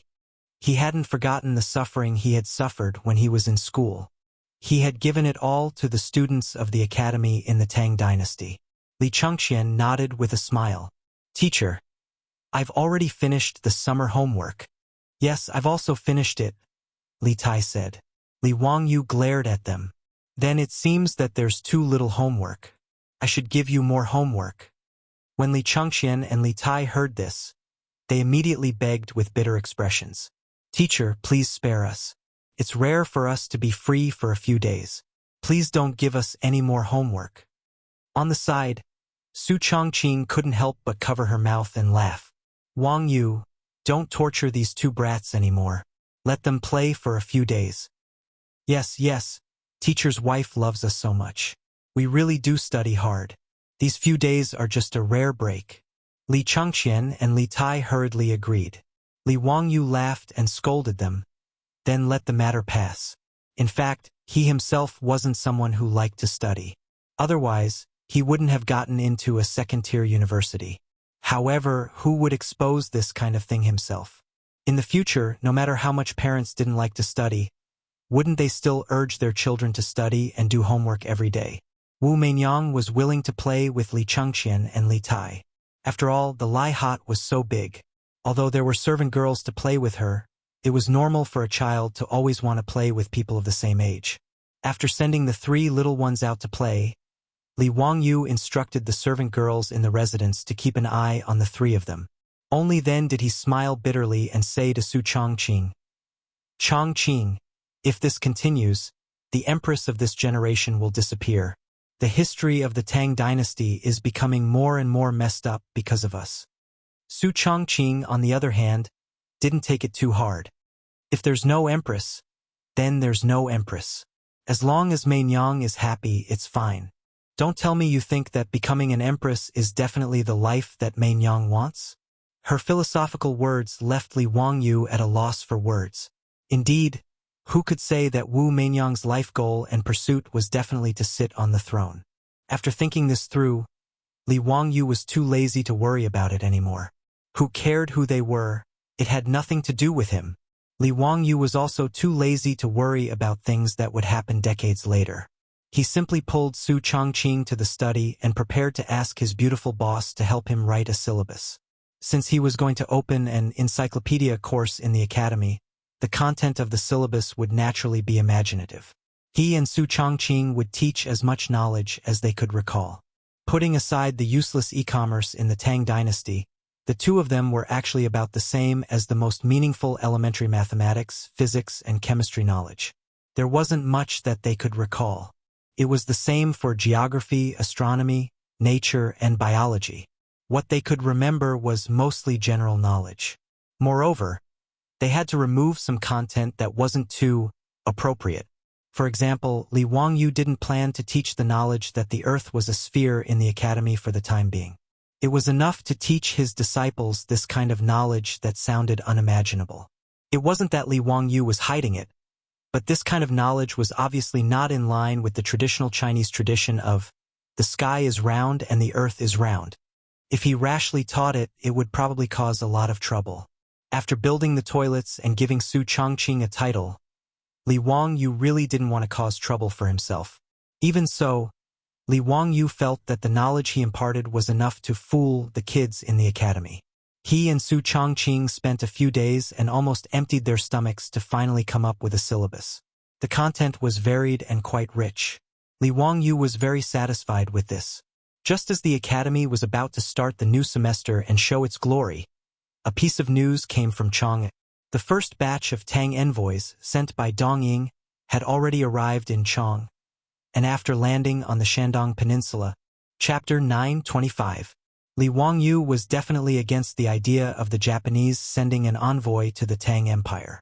As a young man in the future, Li Wangyu hated the ambitious Japanese. After all, from the Japanese pirates in the Ming Dynasty to the 8-year War of Resistance, the Japanese had left China with nothing but devastation and sorrow. Li Wangyu's worldview was very normal. He wouldn't kneel down and lick the boots of those bastards just because the Japanese were rich. That day in the prison of the censorate, those damn Japanese actually dared to kidnap Perrin. This made Li Wangyu hate the Japanese even more. In the prison, he had told Pai Lupi not to accept the Japanese sending an envoy to the Tang Empire. Even if they were to come, they could not teach them the advanced skills of the Tang dynasty. They could learn more about Confucianism and the teachings of the sages. Buddhism and Taoism should be taught to the Japanese as well. After thinking about Li Wangyu's words, Pai Lupi felt that they made sense. He did not think that a small island country, even if they learned the skills of the Tang dynasty, could cause any trouble for the Tang dynasty and his rule. But who could guarantee that the Japanese would not collude with Goguryeo? Goguryeo had already been blacklisted by Pai Lupi as a country that he had to conquer. If the Dongyinjis were to impart the technology from Great Tang to Goguryeo, it would be quite a troublesome matter. Therefore, although Li Er finally agreed to the Dongying people sending Tang envoys, as Li Wangyu had said, he only allowed monks, students, onmyologists, physicians, painters, musicians, interpreters, scholars, and many others to send Tang envoys to Tang. As for the Dongying craftsmen, shipwrights, carpentry, blacksmiths, jade craftsmen, and other craftsmen, Li Er and the officials of the imperial court casually found an excuse and brushed them off. None of them were accepted. Li Wangyu was rather satisfied with this result. Originally, Li Wangyu had nothing to do with Dongying sending the Tang envoy to the Tang dynasty.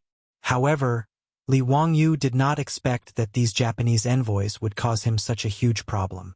The first batch of Tang envoys was not large in scale. There were only 2 ships and less than 200 people. They were led by Ambassador Inashang Mitsuda and Deputy Ambassador Yakushi Kiri.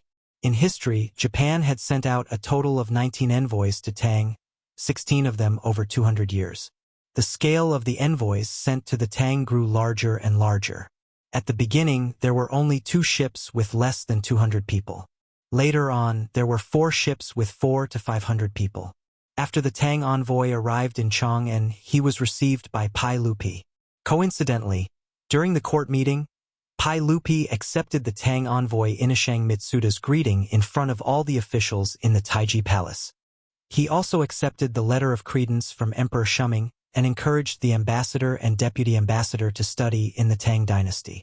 After which, this matter was considered over. As for the other specific matters, the officials of the Honglu Temple would take care of it. However, Inashang Mitsuda and Yakushi Kiri, the 2 envoys, suddenly knelt in front of the imperial stairs.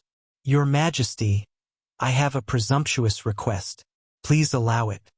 Pai Lupi was a little surprised, but he still asked, "Please speak." "Your Majesty, this matter concerns County Magistrate Hu." When Pai Lupi heard that it had something to do with Li Wangyu, he could not help but frown. Back then, Li Wangyu killed a few Japanese envoys in the prison of the censorate. Did these Japanese not know what was good for them and wanted to complain in front of the emperor? He unhappily interrupted Inashang Mitsuda's words. "I have already punished Li Zio for his conflict with your envoy group. Do not mention this matter again." "Oh, that's right.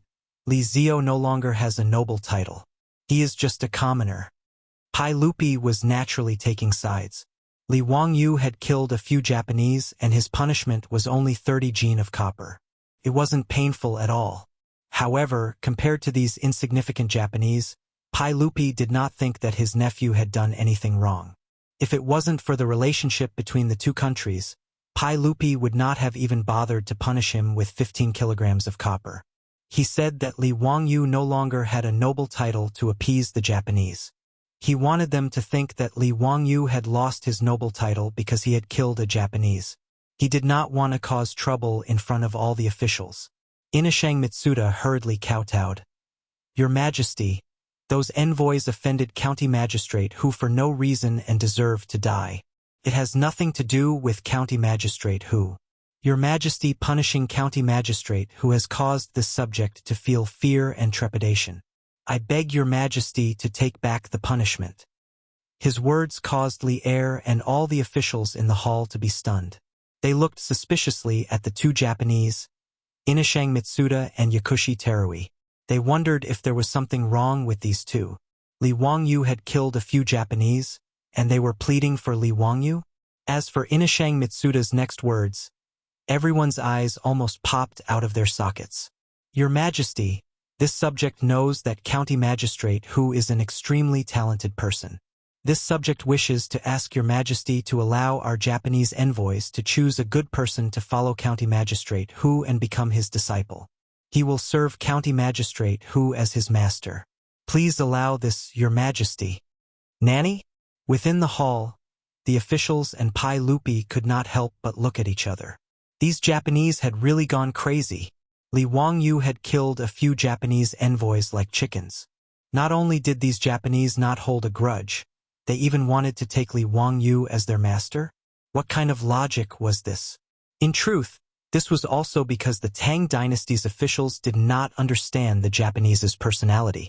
Just as described in The Chrysanthemum and the Blade, the Japanese's personality was filled with contradictions.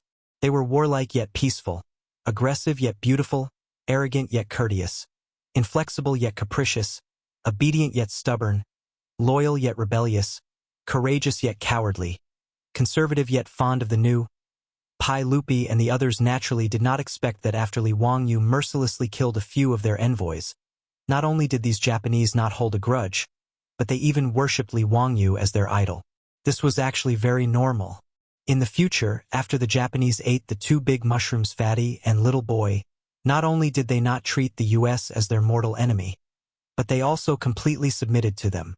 In the past 2 years, Li Wangyu's reputation had been growing.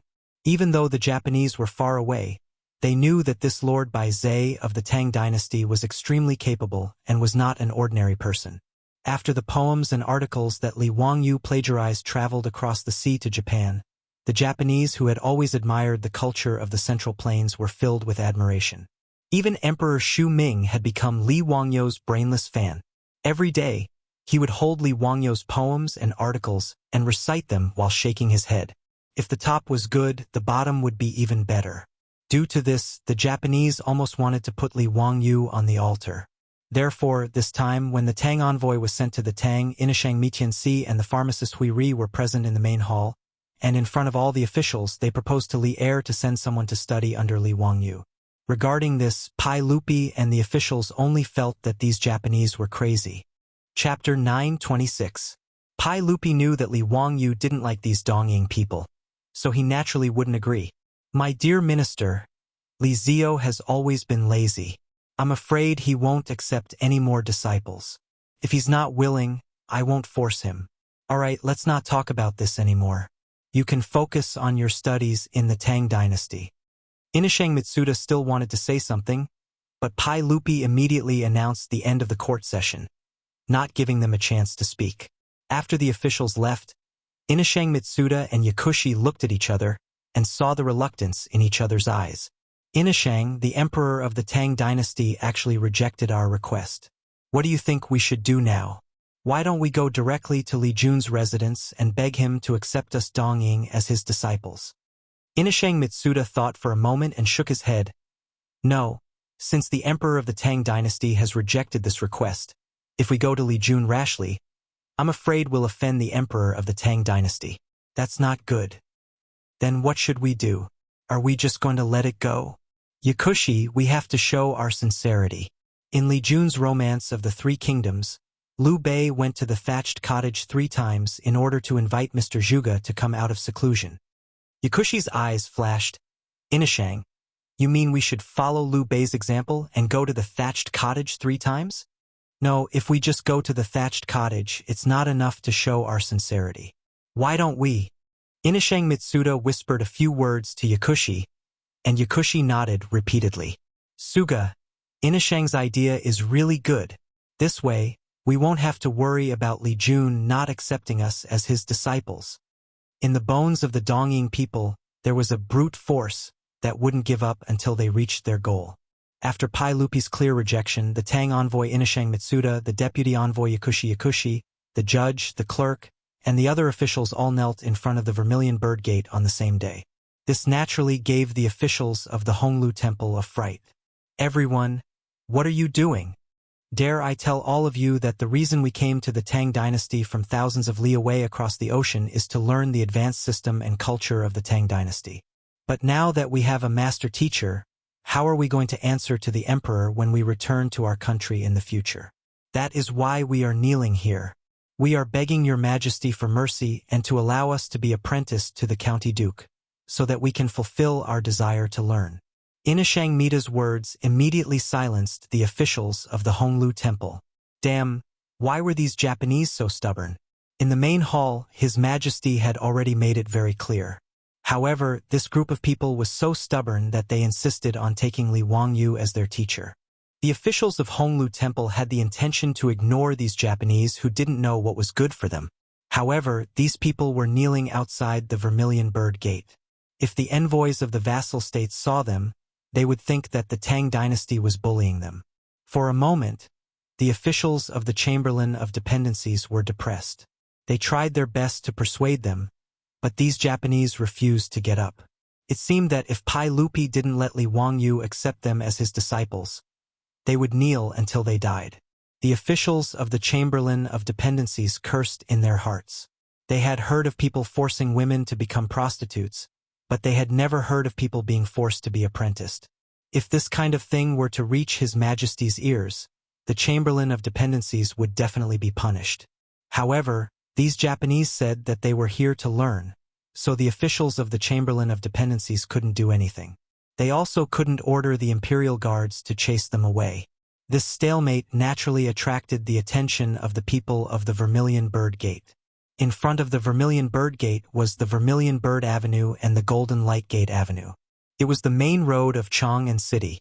Every day, there was an endless stream of people and horses going to and from here. Seeing a group of people kneeling in front of the Vermilion Bird Gate, such a rare scene naturally attracted the attention of the people of Chang'an City.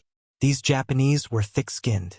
They didn't feel ashamed of being surrounded by so many people. Instead, they raised their voices and shouted, "Everyone, we are envoys from Japan who have crossed the ocean to study in the Tang dynasty. Today, we are kneeling in front of the Vermilion Bird Gate to beg His Majesty of the Tang dynasty to allow us to be apprenticed to the county magistrate. We are dedicated to learning, and we only hope to have the opportunity to learn from the county magistrate. We hope that His Majesty of the Tang dynasty will be merciful and grant our wish. We have come to the Tang dynasty to study, and we only hope that His Majesty and the county magistrate will take pity on us." With the Japanese shouting, it became even more lively, and the onlookers started to discuss. TSK, although Japan is an uncivilized land, they are still ambitious. It's rare for them to cross the ocean to study in the Tang dynasty. Even the Japanese know about the county magistrate. Confucius said, "Education is without discrimination. If it were up to me, I would say that the county magistrate should accept these Japanese," an old man said. His words immediately attracted the rebuttal of others. "How can that be? Who is the county magistrate? He is the imperial preceptor. Don't you know who the county magistrate's disciples are? Not to mention His Highness the Crown Prince and His Highness the King of you. Even the two new disciples he had accepted were both grand scholars. These Japanese want to be apprenticed to the county magistrate? Are they even worthy?" The old man was a little annoyed by the rebuttal, and he couldn't help but snort coldly, "Humph, vulgar! I can't be bothered to talk to such vulgar people like you." Not to mention the commotion outside the Vermilion Bird Gate. The officials of the Honglu Temple were also sweating when they saw more and more onlookers. Seeing that this matter couldn't be hidden anymore, and that they couldn't handle it, they could only brace themselves and submit a memorial to Pai Lupi, asking for His Majesty's decision. Pai Lupi and the officials of the imperial court had never seen the Japanese so shameless, and they didn't know what to do. After a fruitless discussion, Li Er simply ordered people to summon Li Wangyu, who was grounded in Dingzhou village, back to Chang'an and let him solve this troublesome matter himself. Li Wangyu, who was hiding in Dingzhou village to prepare for his lesson, was also shocked when he heard about this matter. Was there something wrong with the brains of these Japanese? He had killed a few members of the diplomatic mission, so how did he become the idol of these Japanese? What kind of weird idea was this? He really didn't want to care. It was none of his business whether those Japanese wanted to die or not. If they were willing to kneel at the Vermilion Bird Gate, then they could slowly kneel. As long as they didn't die in his house, what did it have to do with him? Chang'an Li Shui was respected by the world. However, in Li Wangyu's eyes, it was a moral kidnapping. However, Pai Lupi and the officials of the imperial court didn't see it that way. To be able to make the Japanese Tang Empire's envoys want to be apprenticed was a great honor. In fact, many of the old men in Chang'an wished that they could replace Li Wangyu and make the Japanese Tang Empire's envoys acknowledge them as their masters. Although the Tang Empire's people were proud, taking in a foreign disciple could also increase the reputation of these old men. Regarding this, Li Wangyu was very annoyed. He only wanted to rush to the front of those Japanese and smash them all with a brick, ending this matter once and for all. "Why don't you die? You actually came to the Tang dynasty to extort money." Chapter 927. Li Wangyu really did not want to bother with these Japanese, but since it was Pai Lupi who asked him to settle this matter, he could not ignore it. However, this matter was not easy to deal with. I don't know what those damned Dongying envoys thought of. They actually went to the Vermilion Bird Gate to kneel down and caused a huge commotion. No matter how much Li Wangyu hated the Japanese, he could not directly reject them without a reason. After all, in Chinese tradition, not only would such actions not be condemned, but it would also be widely publicized. For example, Hua Tuo, Zhuge Liang, etc. Respecting one's teacher and acknowledging one's teacher was praiseworthy. If Li Wangyu did not give a reasonable explanation and rejected them, his reputation would be damaged. Li Wangyu definitely did not want to become the scapegoat for these damn Japanese. However, Li Wangyu was even more unwilling to accept these envoys from the East Ocean continent. Even if he did not teach them any skills, it was disgusting to see these Japanese in front of him all day long. He had to think of a way to reasonably reject the Japanese's request to become his disciple. Li Wangyu thought for a while and had an idea. Calling for Niu Wu to prepare a horse, Li Wangyu rode his horse to Chang'an City under the protection of the troops in his residence. Logically speaking, since Li Wangyu's title had been removed by Pai Lupi, the troops in his residence should not be kept. Who would have heard of a commoner having dozens of valiant troops in his home? However, Pai Lupi seemed to have forgotten about this matter, and the officials also ignored it. Even those aristocratic families that did not like Li Wangyu the most did not jump out to make an issue out of this matter. Anyone with a discerning eye could tell that the so-called removal of his title was just a joke. Who knew when Pai Lupi would wave his hand and restore Li Wangyu's title of duke? As such, even the Ministry of Works seemed to have forgotten about this matter. They did not even send people to remove the illegal gate in front of the Lai hut. The Japanese envoys in the main hall called out to him one by one, and no one reminded them that they had said something wrong. Everyone knew about Li Wangyu's title issue. This was basically a fight between uncle and nephew, and no one dared to interfere. Otherwise, who knew who would be the unlucky one? Seeing Li Wangyu appear, the officials of the Honglu Temple all let out a sigh of relief. "Greetings, Duke Tang. I've troubled you with today's matter." Li Wangyu smiled and greeted the Chamberlain of Dependencies. The Honglu Temple official was originally the head of the Zhang family, Zhang Yuanshou, but he was forced to resign by Pai Lupi because of the gold theft case. The Chamberlain of the Honglu Temple was a famous figure in history, Tang Jian. Tang Jian was a meritorious minister when Li Yuan raised his troops in Jinyang. He followed the Yangon king to attack Lu Wuzhou and was captured. After Pai Lupi defeated Lu Zhouwu, he became the Minister of Rights, the Governor of Suizhou, and the Duke of Zhu. In the 17th year of Zhengguan, he was chosen to enter the Lingyan Pavilion and became one of the 24 meritorious officials. Although Li Wangyu did not have much contact with Tang Jian, they were familiar with each other. Seeing Li Wangyu appear, Tang Jian let out a sigh of relief. Finally, someone had come to clean up this mess. "Zio, you are finally here. These Japanese really don't know what's good for them. His Majesty has already rejected them, but they still want to kneel here and take you as their master. Haha, speaking of which, Zio is really famous. Even the Japanese know about you. Mr. Tang, don't make fun of me. I also have a headache over this matter." As the Honglu Temple official, Tang Jian could not help but persuade, "Zio, why don't you accept these Japanese? It will be a good story." He did not have any selfish motives. Even the officials in the imperial court thought so. If it wasn't for the fact that Li Er had talked to Li Wangyu before and knew that he didn't like these Japanese, he wouldn't have rejected them so decisively.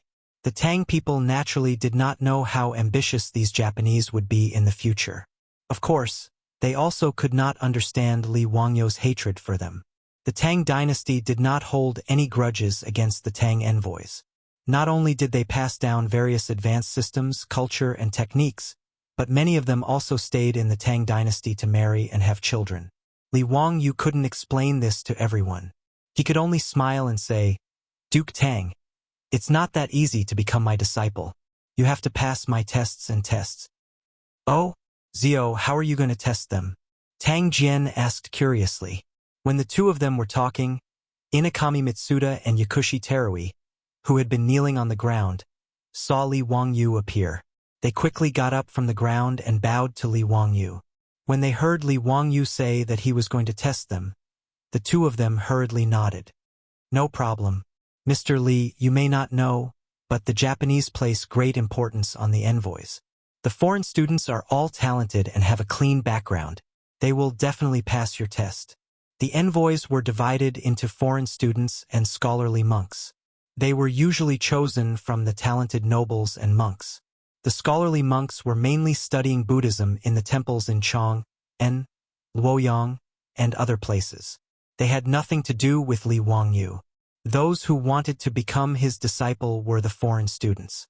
According to the original arrangement, these foreign students would enter one of the 6 institutes under the Imperial College to study their own specialties. These foreign students were carefully selected by the Japanese officials. They were required to be familiar with the Tang dynasty and had a high level of Chinese culture. Moreover, before the envoys were sent, the Japanese officials repeatedly reminded them, "When you receive the envoys, you must be polite and courteous. Do not be hostile and do not be agitated." Their attitude was quite sincere. That was why Inakami Mitsuda dared to nod and was willing to accept Li Wangyu's test. Li Wangyu sneered in his heart. Just as he was about to speak, dozens of people suddenly rushed out from the crowd. Judging by their clothes, they were not Tang people. They were foreign envoys or foreign students. In fact, the Tang dynasty did not only have Japanese envoys. All the vassal states admired the Tang dynasty's culture and sent foreign students. At most, there were tens of thousands of foreign students in Chang'an alone. It was an unprecedented grand occasion. "Greetings, Mr. Li." "Greetings, Mr. Li."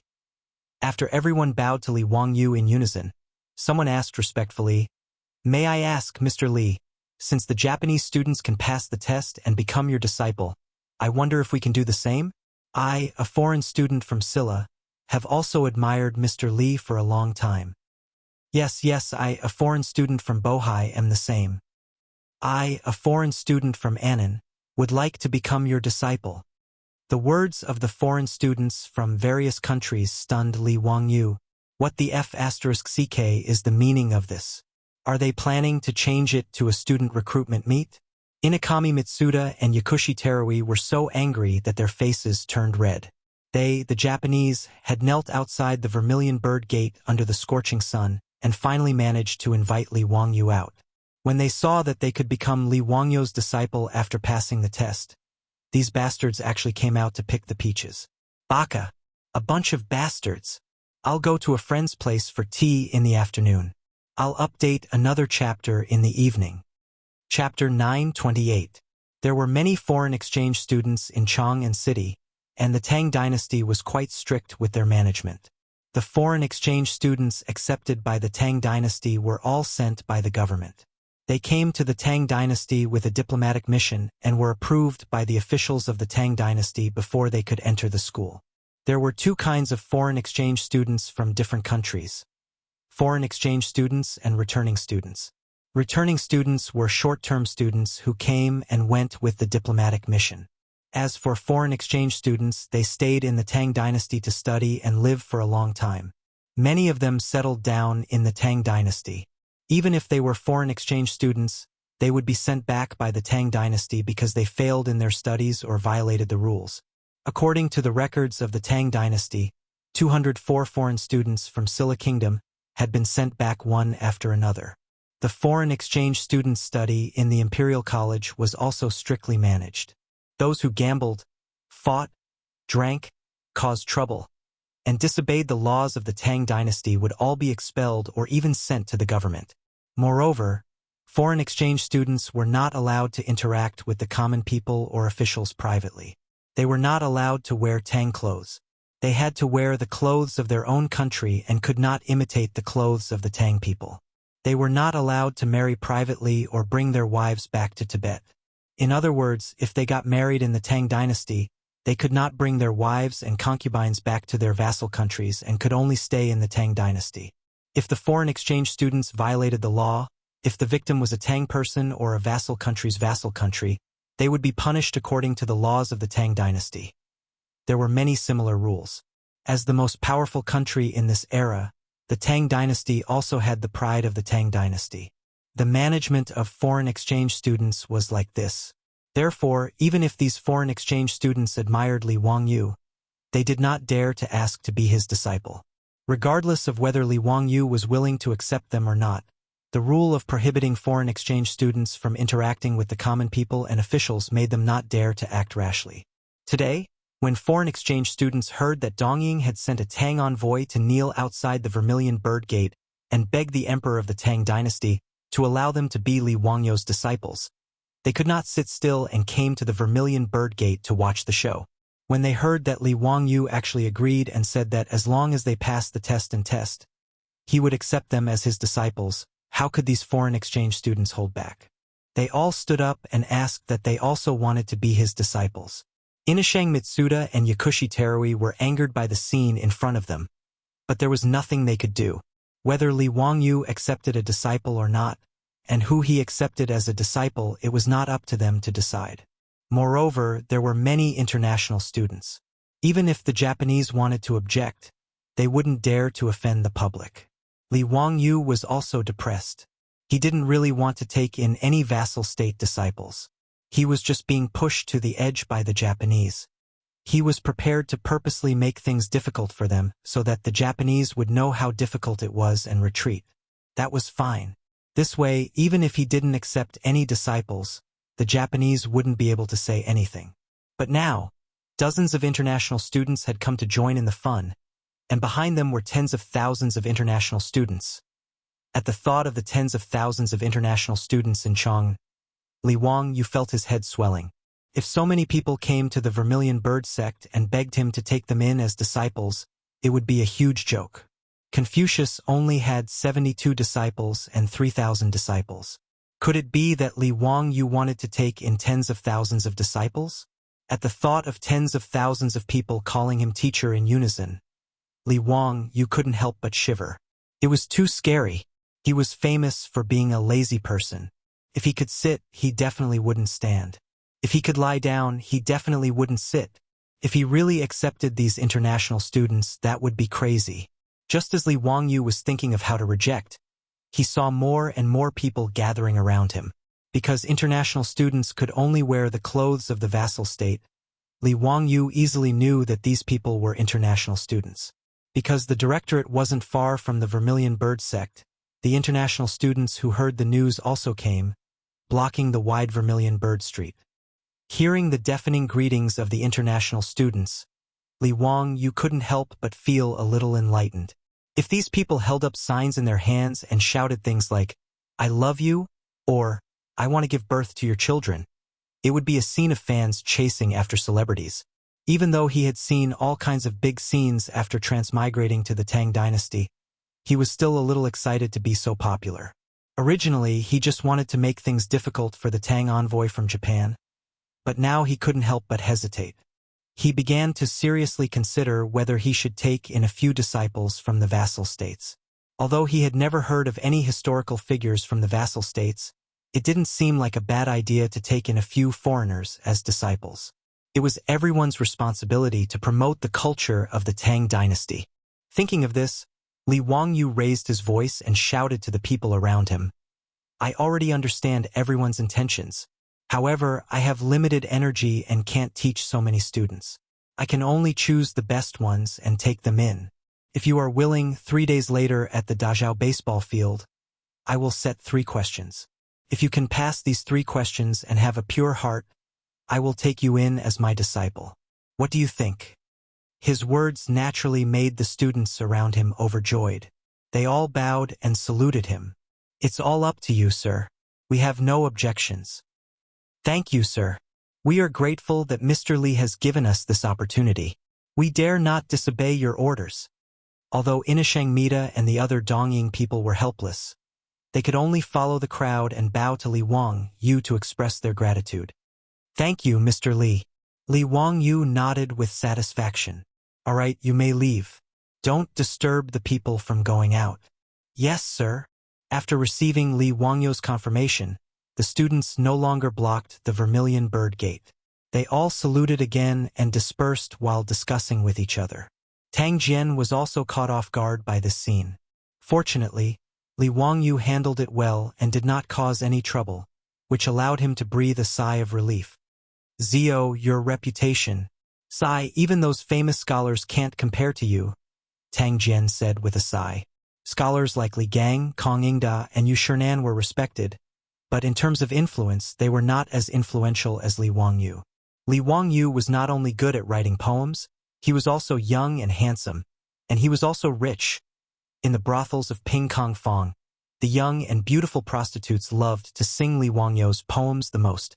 Scholars loved to visit Ping Kong Fong. They heard Li Wangyu's name and masterpieces every day.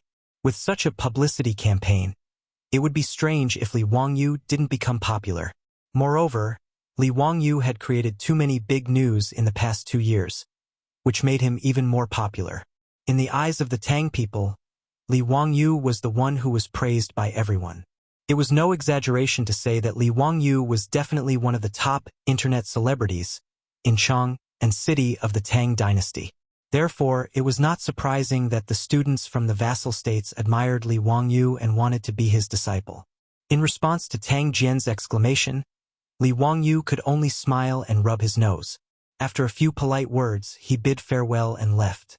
He still had to rush back to Dingzhou village to discuss with his beautiful superior about how to choose students. Since he had already said it, he couldn't treat it carelessly. I got fat from that thing again.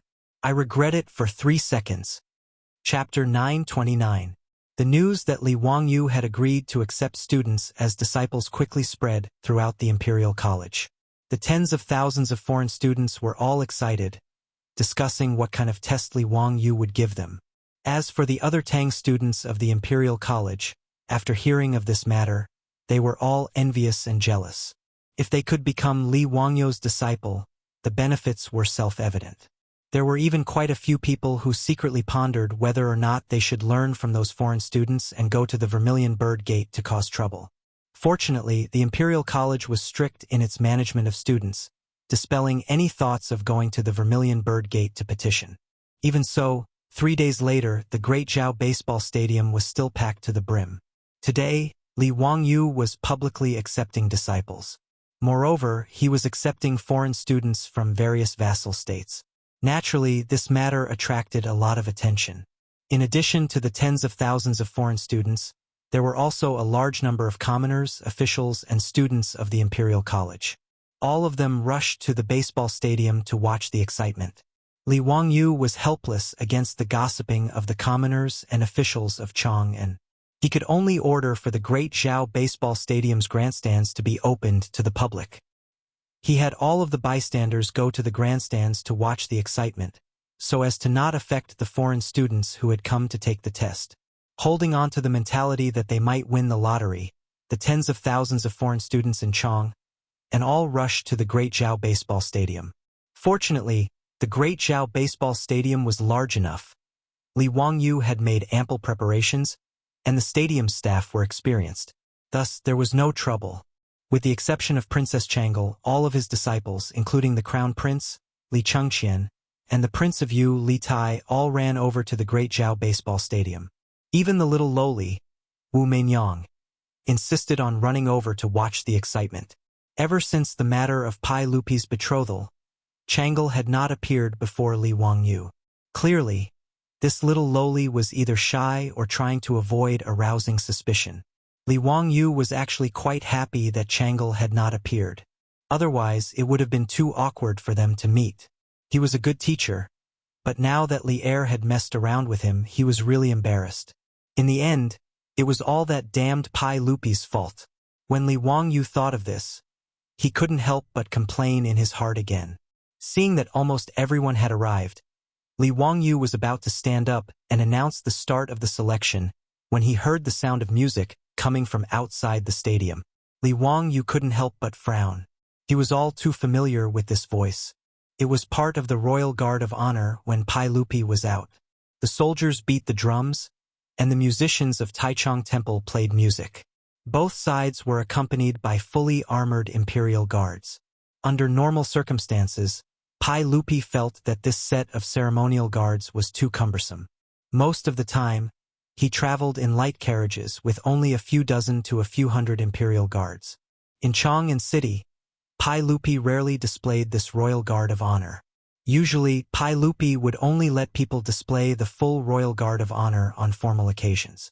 Today, Li Wangyou was only here to select disciples. It wasn't official business.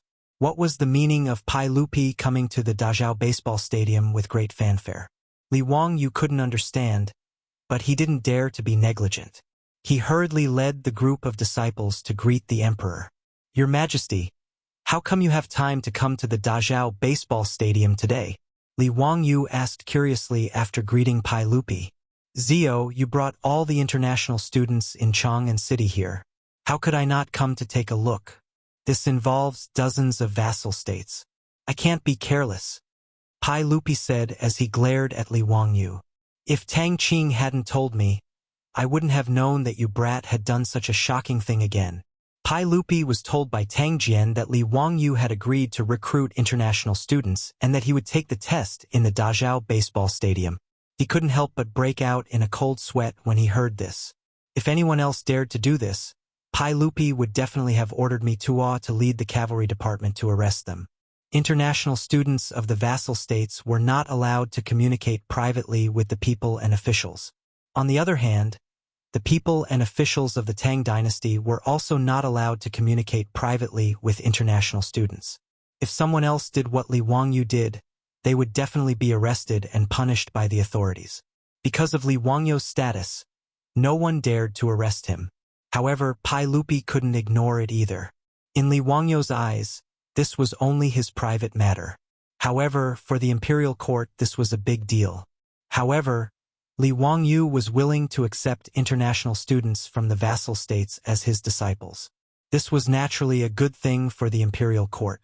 Even if Li Wangyu only accepted one international student as his disciple today, it still represented the Tang dynasty's equal treatment and kindness to the vassal states. Therefore, Pai Lupi put on a full set of ceremonial guards to support Li Wangyu. Li Wangyu pondered for a moment and understood Pai Lupi's intention. He couldn't help but smile bitterly and said, "Uncle, aren't you forcing a duck to a perch? If no one can pass my test today, I might not accept a single disciple." Pai Lupi heard this and couldn't help but stare at him. "That won't do.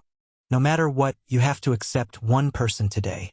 Otherwise, these tens of thousands of international students will make a scene." When Li Wangyu heard this, he turned his head and looked at the international students who were rubbing their hands and eager to try. He couldn't help but smile bitterly. It seemed that Pai Lupi's words made sense. If it was only the Dongying envoys, it would be fine to play with them. But today, tens of thousands of people came. If he said that he couldn't choose a suitable disciple, it would be suspicious of him playing with a monkey.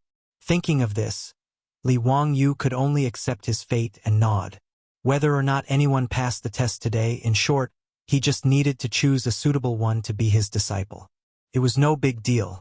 Following Pai Lupi were Fang Xianling, Tang Jian, Yu Shinan, Kong Ingda, and other officials of the imperial court, as well as the envoys of the vassal states. When Fang Xianling and the others saw Li Wangyu, they couldn't help but tease him a little, saying that even his disciple was so different. In the face of these friendly teasing, Li Wangyu, as a junior, could only pinch his nose and accept it. As for the envoys of the vassal states, they had a fawning look on their faces and gave Li Wangyu a flattering smile. Everyone, including the Dongying envoy, Inakami Mitsuda, could only secretly pray in their hearts that Li Wangyu would choose an international student from their country and accept him as a disciple. After everyone exchanged a few pleasantries, Li Wangyu invited Pai Lupi and the others into the batting field. Because Pai Lupi came out in full Emperor's Guard of Honor, the tens of thousands of people gathered in the Dazhao batting field naturally knew that His Majesty the Emperor had come in person. When they saw Pai Lupi, dressed in a yellow robe, tens of thousands of people stood up and bowed, greeting him in unison. Pai Lupi waved around the stands in a very showy manner, then walked to the center of the field and said a few words of encouragement to the international students. Satisfied, he was then invited to the box above the stands by Li Wangyu and sat down. Looking at the people below who had come to watch the fun, Li Wangyu was too lazy to complain about the gossipy spirit of the people of Chang'an. If he had known, he would have arranged for the field to sell tickets today. He would have made a lot of money, and it would not be worse than holding a batting match. Stopping the wild thoughts in his heart, Li Wangyu gestured towards Niu Wu, indicating that he could start the test. Chapter 930. Ziyu, I heard that you planned to set 3 questions to select the students. I wonder which 3 questions they are. I'm very curious. Pai Lupi's question struck a chord in everyone's hearts. The envoys from various countries were even more concerned. They all pricked up their ears, wanting to hear what Li Wangyu had to say. Everyone had their own guesses as to what questions Li Wangyu would set to test the students. Zither, chess, calligraphy, painting, reciting poems, composing essays, and even riding horses and archery were all guesses. The outstanding talents among the international students were also rubbing their fists and palms, planning to perform well today. Only those who knew Li Wangyu well knew that the so-called test would not be so conventional. At least Pai Lupi knew that his nephew was definitely not the kind of person who would play by the rules. Therefore, he was rather curious. Li Wangyu shrugged and kept them in suspense. He smiled and said, "Uncle, you'll know when you see it. It's already begun." Everyone looked down and saw Niu Wu leading a group of baseball field staff to divide the tens of thousands of international students into groups of 10. Hundreds of baseball field staff walked in with bamboo tubes in their arms. Li Wangyu's first question not only puzzled the tens of thousands of international students, but also the tens of thousands of onlookers in the spectator stands. They began to clamor. This test did not look like a test. What was it about? Pai Lupi was even more curious. "Ziyu, what are you doing?" Li Wangyu smiled and nodded at the crowd. The two words that came out of his mouth almost shocked everyone in the box. Drawing lots. Pai Lupi's face could not help but twitch. He could not believe what he was hearing. Drawing lots? What kind of lots? Uncle, drawing lots is drawing lots. There are 10 bamboo sticks in each of those bamboo tubes. Only one of them has a red mark at the bottom. The person who draws this bamboo stick can proceed to the next round of the test. Li Wangyu's explanation caused the box to fall silent for a few moments. Nonsense. Ziyu, since you want to select your disciples from international students, how can you use such a childish method? Aren't you toying with the international students? Pai Lupi slammed his hand on the armrest of his chair, his eyes wide open. The envoys of the vassal states nodded in agreement with Pai Lupi. Everyone had thought of Li Wangyu's test, but they had never thought that he would use the method of drawing lots. The envoys from other countries also showed dissatisfaction, but because of Li Wangyu's status, they didn't refute him. Only Chang'an couldn't help but jump out.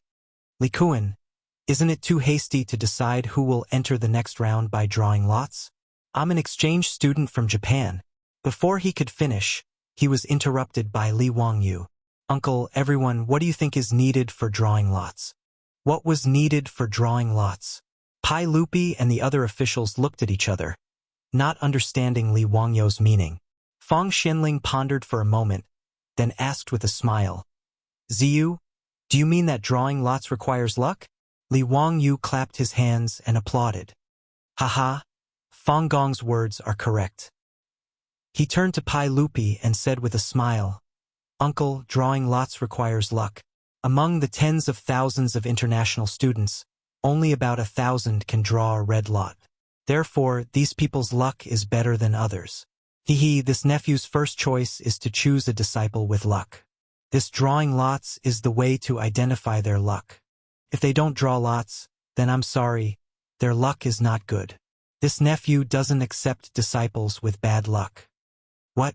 After hearing Li Wangyu's words, the people in the private room all had a puzzled look on their faces. Inashang Mitsuda opened his mouth and wanted to say something, but he was speechless. Pai Lupi looked as if he had seen a ghost. After a long while, he glared at Li Wangyu, but he didn't say anything else and continued to look down. After all, although Li Wangyu's words were a bit ridiculous, they made some sense. Disciples with bad luck. Don't accept. No one else could come up with such a reason. However, no one could say what was wrong with it. The Tangs also believed in fate. Since their luck was not good, they couldn't blame Li Wangyu for not accepting them as disciples. However, no matter how they looked at it, they felt that Li Wangyu's method of identifying luck was too childish. But since it was Li Wangyu who had taken in a disciple, even if the method was a bit strange, no one, including Inashang Mita, could raise any objections. Those who didn't draw lots could only blame their bad luck. At this time, Inashang Mitsuda could only silently pray to Amaterasu Amakami that the Japanese students would be lucky enough to draw a red lot. Not to mention the complicated feelings of the people in the box. After the first test was announced, tens of thousands of international students were also in an uproar. Even the people in Chang'an, and who were watching the fun in the stands, couldn't help but laugh and talk. In the face of such a childish test, the international students protested one after another. However, Nyowu didn't care whether they were willing or not. Since it was something his Langjun ordered, he had to carry it out seriously. Faced with the two choices of accepting the test and drawing lots to win that 1/10 chance, or being chased to the stands, all the international students could only obediently bow their heads and choose the former. No matter how strange the test content was, since it was Li Wangyu's request, they really had no choice. Therefore, in the stadium, the international students from the various vassal states showed the people present the religions and various ways of praying. Some knelt down and murmured prayers, some put their hands together and prayed, some bowed to the sun, and even some international students danced strange and inexplicable dances to pray. In short, in the face of Li Wangyu's unreasonable test, everyone tried their best to increase their luck. After a long while, the drawing of lots officially began. These international students were smart. In order to increase the chances of their countries qualifying, They didn't draw lots with their own country's international students. They all ran to the other country's international students to compete. The drawing of lots was naturally very fast. There were 10 people in a group, and the winners were determined in a moment. Those who drew a red lot naturally shouted excitedly and thanked the gods for their blessings. As for the majority of the people who were disappointed, they ended the apprenticeship journey in frustration and were invited to the stands by the stadium staff to be spectators. Of the tens of thousands of international students, more than 9,000 were quickly eliminated, leaving only about 1,000 lucky people in the stadium. Inashang Mitsuda was very excited because the international students sent by Japan to the Tang Empire were very lucky. More than 10 of them drew a red lot. The first batch of envoys sent by the Tang Empire was less than 200 people. Excluding the envoys and monks, there were less than 100 international students. Among these 100 Japanese international students, more than 10 of them were able to compete with nearly 10,000 international students from the vassal states. Naturally, they were very lucky. After the first round of the so-called test ended, Pai Lupi and the others looked at Li Wangyu again. They wanted to see what other tricks he was going to play. If he dared to talk about drawing lots again, Pai Lupi would really scold him. Chapter 931. Li Wangyu was just spouting nonsense about luck. The only reason he did this was because there were too many people, tens of thousands of international students. Just by gathering together, it was already a sea of people. As the saying goes, when there are more than 10,000 people, there is no end to it. In order to avoid trouble, Li Wangyu came up with the idea of drawing lots. Using luck as an excuse, he eliminated 90% of the international students. Li Wangyu didn't care if there were really talented people among them. Who asked that person to be unlucky? After eliminating 90% of the people, the originally crowded baseball field suddenly became empty. The 1,000 lucky people stood on the field in a daze. They didn't know what kind of strange test was waiting for them. After the drawing of lots, the remaining people began to be suspicious. They couldn't figure out what kind of tricks the famous Li Zio would play. Under the watchful eyes of the crowd, they saw hundreds of stadium staff carrying hundreds of long bamboo poles walk into the stadium. These bamboo poles were about 6 to 7 meters long. There was a piece of red silk tied to the top of the pole. In the box, everyone looked at Li Wangyu again, waiting for his explanation. Uncle, everyone, this test question is very simple. Still a group of 10. As long as you don't use any external objects and don't bend the pole, whoever can find a way to remove the red silk first will advance to the next round of the test. Li Wangyu's words made everyone frown. The pole was so tall. If it wasn't allowed to bend, how could they remove the red silk at the top of the pole? This person couldn't fly. Even if he jumped, he couldn't jump that high. Just as everyone was thinking hard about how to solve the problem, Inashang Mita suddenly clapped his hands. I got it. Li Jun's question is to test whether these students can work together and whether they have the spirit of sacrifice. Only when 10 people work together and form a human ladder can they climb to the top of the pole and remove the red silk. But in this way, the other 9 people will have to be sacrificed.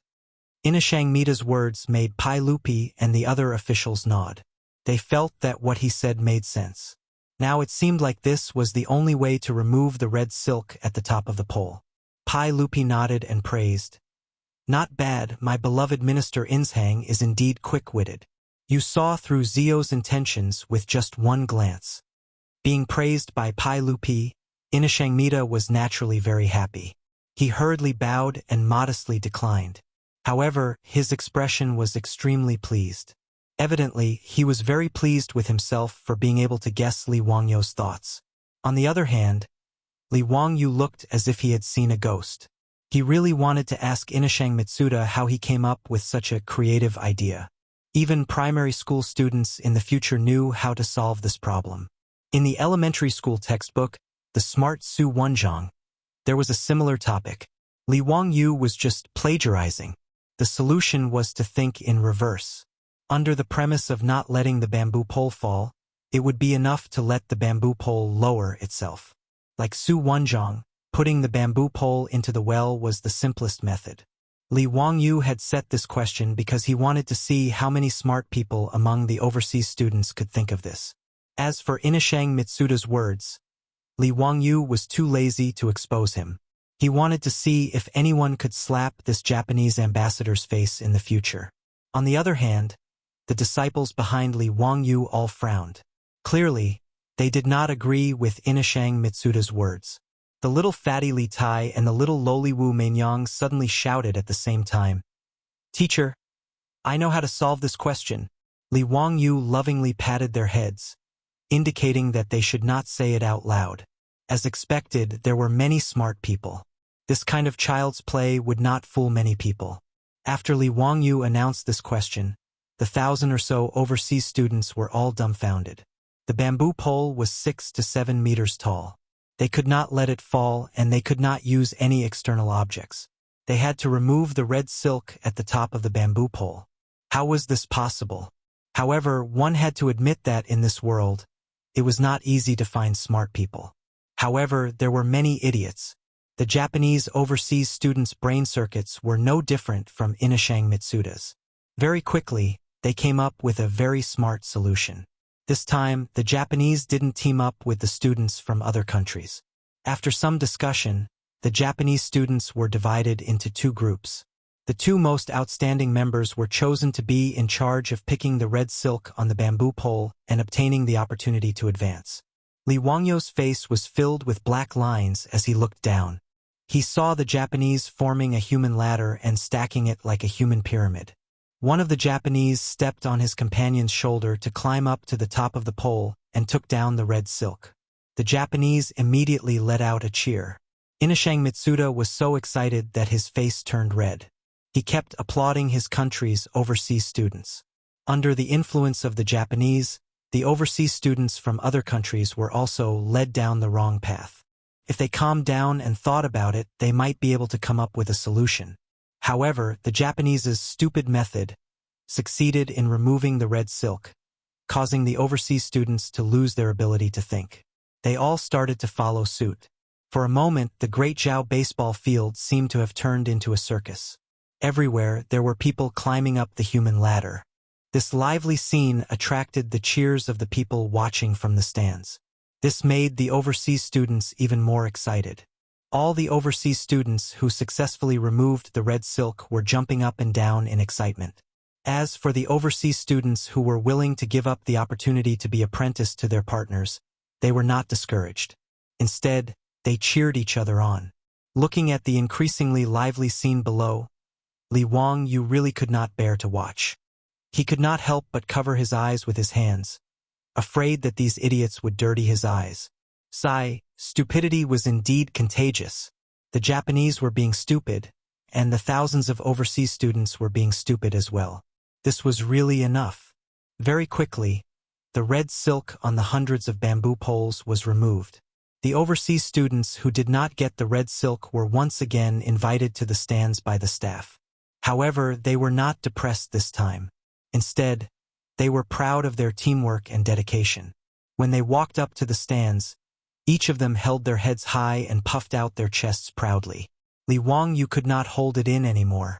He reached out and patted Li Tai and Wu Meinyang's heads. "The two of you go and try to remove the red silk from the bamboo poles. If you dare to use those stupid methods just now, be careful that I will expel the two of you from the sect." Wu Meinyang stuck out her tongue at Li Wangyu and made a face. "Meinyang is not as stupid as those people. Teacher, don't look down on me." Her words made Li Wangyu, Ma Zhou, Yen Liben, and the others laugh. Those who could be accepted as disciples by Li Wangyu were all future big shots who would leave their names in the history books. How could there be any idiots among them? Whether it was Ma Zhou, Yen Liben, Shangguan Yi, Lu Rengue, or even Crown Prince Li Chengqian, they had all figured out the correct method. As for Inashang Mitsuda and the thousands of idiots below, everyone only felt the pleasure of crushing their IQ. Indeed, it was very interesting to watch idiots play monkeys. Chapter 932. After Li Wangyu's 2 tests, there were only 100 students left out of the 10,000 students. At this moment, these students were in the center of the field, receiving the cheers of the audience and their peers. They were very proud. Under the escort of Nyo Wu and the others, 2 children, one big and one small, walked to the center of the field and picked up a bamboo pole with all their might. Their actions naturally attracted the attention of everyone in the field. Whose children are these? Why are they so naughty? Could it be that these two children also want to play when they saw the students having fun just now? Perhaps they are Xiao Lang and his wife from some noble family. Didn't you see that the troops of Lai Hot are guarding these two carefully? No one in the audience recognized Wu Meinyang, but there were people who recognized Li Tai, Prince Yu. Everyone, please don't talk nonsense. That Xiao Lang is His Majesty's legitimate son, the disciple of the Duke of Huxian, Prince Yu. Once this was said, no one dared to joke around anymore. However, they still looked curiously at Li Tai and Wu Meinyang in the field, wanting to see what they were planning to do. In the box, Pai Lupi looked suspiciously at his son and couldn't help but ask, "Zio, what did you ask Qing Ke and Meinyang to do?" "Uncle, I asked them to try how to remove the red silk from the bamboo pole." Li Er couldn't help but glare again when he heard this. Nonsense, the two of them are so young. How can they do such a dangerous thing? This bamboo pole is more than 20 feet tall. What if they accidentally fall down? Mi Tua, quickly go and bring Qing Ke and Meinyang back. Don't let them fool around. Li Wangyu smiled and said, "Uncle, don't worry. I guarantee that nothing will happen. You can continue watching with peace of mind." Hearing Li Wangyu's words, Pai Lupi frowned. However, he still chose to believe Li Wangyu. He indicated that Mi Tua didn't need to go. He wanted to see what his son was going to do first. Under the gazes of tens of thousands of people, the little fatty Li Tai picked up a bamboo pole and followed behind the bouncing Wu Meinyang to the side of the baseball field. Large stables were built on both sides of the field to take care of the horses on both sides of the field. In order to provide water for the horses and to wash their fur, a well was dug beside the stables for the convenience of water. Under everyone's gaze, Li Tai and Wu Meinyang walked to the side of the well. Then, Li Tai picked up the bamboo pole and slowly lowered it into the well. In the huge Dazhao baseball stadium, the originally noisy tens of thousands of spectators all shut their mouths at the same time, as if someone had hit their mute acupoint. When Li Tai gently lowered the bamboo pole to his height, the little lowly, Wu Meinyang, smilingly walked up to him and easily reached out her hand to take the red silk from the top of the bamboo pole. There was dead silence in the great Zhao batting field, to think that, sure, just like that, whether it was the hundreds of victors who remained in the stadium or the martyrs who were invited to the stands. After seeing this scene, they only felt a burning pain on their faces. F***ck. It turned out that their performance, in front of thousands of people, was really just a monkey show in the eyes of others. The hundreds of victors who had been so excited before were now so ashamed that they wanted to find a hole to hide in. They really had no face to see anyone. In the box, Pai Lupi and the officials also opened their mouths wide, unable to speak for a long time. Everyone finally understood the real purpose and answer of Li Wangyu's test question. What kind of bullshit teamwork and sacrificial spirit was this? The group of big shots was also very embarrassed at this time. In fact, if Fang Xianling and the other big shots hadn't been led astray by that idiot Inishang Mitsuda, they wouldn't have made such a mistake. But no matter what, a group of adults couldn't even compare to Li Wangyu's two youngest disciples. It was really embarrassing. As for Inishang Mitsuda, at this moment, his old face was flushed red. There was even a moment when Inishang Mitsuda had the urge to find a katana and commit suicide by cutting his stomach open in front of everyone. The Dongying people's face had been completely thrown away by him. Just as everyone was feeling embarrassed, Pai Lupi suddenly laughed loudly. Good, good. As expected of my Qilin son, Qing Ke and Meinyang are indeed worthy of being Zio's disciples. They are really smart to be able to think of such a trick.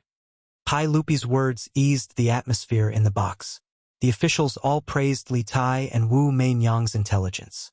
But everyone, including Pai Lupi, was implying that Li Tai and Wu Meinyang's method was a petty trick. A trick method. Couldn't be helped. Pai Lupi also wanted to save face. Li Wangyu secretly curled his lips, but he couldn't be bothered to correct them. He was a kind person. After sending his disciples to slap their faces, he still had to give them a way out. Everyone chatted for a while, and Pai Lupi immediately changed the topic. Zio, what is the content of your third test? Li Wangyu pointed at the stadium staff below who were moving the props. He didn't keep them in suspense and directly told them the third test question. Uncle, everyone, the third question is not easy. Look at the two doors below. One is the real door and the other is the fake door. I will arrange two gatekeepers at each door. One will only tell the truth, and the other will only tell the lie. He shrugged and smiled. My request is very simple. The international students below can only ask any gatekeeper within the time it takes for a stick of incense to burn. With one question, they have to determine which door is the real one and which is the fake one. Those who make the correct judgment will pass. Li Wangyu's words once again caused everyone in the box to fall silent. They all frowned and lowered their heads in deep thought. For the Tangs who had never come across such logical reasoning questions, Li Wangyu's question was really a little crazy. The remaining 100 or so international students below were originally dispirited by Li Tai and Wu Meinyang's godly manipulation. After hearing the third question announced by Niu Wu, they were all dumbfounded. Two doors, two gatekeepers, one real and one fake. They could only ask any one of them one question. How could they get the correct answer? How could they do it? Wasn't this King deliberately making things difficult for them? The stands became lively again. Everyone was passionately discussing Li Wangyu's third question. How can there be such a question? County magistrate who is deliberately making things difficult for those international students. Is there really an answer to this kind of question? How can a single question be asked? That's right. It's not difficult to determine which of the two gatekeepers is telling the truth and which is lying. Just ask a question and you'll know. But this way, you won't know whether the door behind them is real or fake. TSK, county magistrate who is truly a peerless scholar. How can ordinary people like us answer such a question? I don't think any of those international students will be able to answer it. Then doesn't that mean that no one will be able to become county magistrate whose disciple today? Perhaps so. Becoming a disciple isn't that simple. Everyone, why do you care who becomes the disciple? Isn't there a good show to watch? Today's scene is even more lively than the Lantern Festival. Haha. Little brother is right. It's very lively. On the stands, the common people were too lazy to think, but the 100 or so international students below were sweating profusely. Their hearts were filled with resentment. Didn't they just want to become disciples? Why did they have to come up with such a ridiculous question? Chapter 933. Li Wangyu's question was, in fact, a very simple logical deduction question. The correct answer was to ask any of the gatekeepers. If I ask the other gatekeeper, will he tell me which door is the real one? No matter who answered, the door pointed out by the gatekeeper would definitely be the fake one. Thus, they would be able to pass by taking the opposite door. Because one of the gatekeepers would only tell lies, no matter how they asked, the answer would definitely be a lie. Thus, by thinking backwards, they could deduce the correct answer. It was a very simple logical deduction question that did not require much skill, but it stumped the Tang people and foreign exchange students. Whether it was Pai Lupi or Fang Xianling, as they had never encountered such a logical deduction question before, it was normal for them to be at a loss. 30 minutes passed in the blink of an eye. To everyone's disappointment, no one could give the correct answer to this question. Even if some of the foreign exchange students could guess which door was the real one, it was meaningless. This result made the hundreds of international students depressed. The envoys in the box also had ugly expressions on their faces. Seeing this result, Pai Lupi could not be bothered to ask what the correct answer was. He only looked at Li Wangyu with dissatisfaction, implying that Li Wangyu should clean up this mess. Today, no matter what, he had to accept a disciple from these foreign exchange students. In this regard, Li Wangyu was also very helpless. He had already lowered the difficulty and did not come up with any crazy questions, but he did not expect that no one could answer them. Originally, he had planned to come up with some elementary mathematical Olympiad questions for them to torture the Dongying people. If that was the case, the result would be even more embarrassing. Sigh, it seems that stupidity is contagious. It's all those damned Dongying people's fault. If Inashang Mida knew what Li Wangyu was thinking, he would definitely cry. What did it have to do with the Dongying people? Just now, he did not even dare to breathe loudly. He had shrunk to the back of the crowd, afraid that he would attract attention. And among the hundreds of foreign exchange students below, there were only 2 envoys left. The Japanese, who had created this spectacular apprenticeship event, had already given up on the idea of becoming Li Wangyou's disciple. Whether it was Inashang Mida or Yakushi Kei, they only wished to be forgotten. Under Pai Lupi's dissatisfied gaze, Li Wangyou could only pinch his nose and apologize. He personally went to the batting field to interview the international students and select the one he liked. Originally, because the international students couldn't answer Li Wangyou's question, they thought that they wouldn't have the chance to be apprenticed to him. Everyone was very depressed. When they saw Li Wangyou appear and learned that Li Wangyou would choose one of them to be his disciple, the group of international students became happy again. Although the chances were slim, with only a 1% chance, it was still a chance. Everyone greeted Li Wangyou in an orderly manner, then lined up neatly, waiting for Li Wangyou to choose. Looking at the hundreds of people in front of him, Li Wangyou noticed that there were actually many blonde international students in the crowd. But this wasn't surprising. Many of the vassal states of the Tang dynasty were located in Central Asia, and there were even vassal states in Siberia. Only one person's attire caught his attention. This person was wearing traditional Persian clothing, which was very interesting. Persians were not rare in the Tang dynasty, and Persian merchants were also famous in the Tang dynasty for being rich. But Persia wasn't a vassal state of the Tang dynasty, so why would a Persian international student appear here? Li Wangyou was curious and couldn't help but wave his hand, calling the Persian international student over. "Are you a Persian? Why are you an international student in the Tang dynasty?" The young Persian hurriedly bowed and replied, "Sir, I am indeed from Iran Shar, Persia. A year ago I came to the Tang dynasty with a Persian diplomatic mission. Because I admire the culture of the Tang dynasty, I specially asked His Majesty to allow me to study in the Imperial College. It must have been hard for you to come all the way to the Tang dynasty to study. What is your name?" Li Wangyou heard that this young Persian could come to the Tang dynasty to study from faraway Persia, so he had a good impression of him. "Sir, my name is Pelos, the king of Iran Shar, the 3rd son of Yazdegerd III." Li Wangyou only felt a headache when he heard the names of these foreigners. It was too long and hard to remember. He just nodded casually to show that he understood. In fact, he didn't understand at all. He didn't even hear what the Persian international student said. Li Wangyou looked at the others and was about to cordially chat with them before casually choosing someone he liked. But he suddenly stopped and turned to look at the Persian international student. "What did you say your name was?" The young Persian was a little stunned.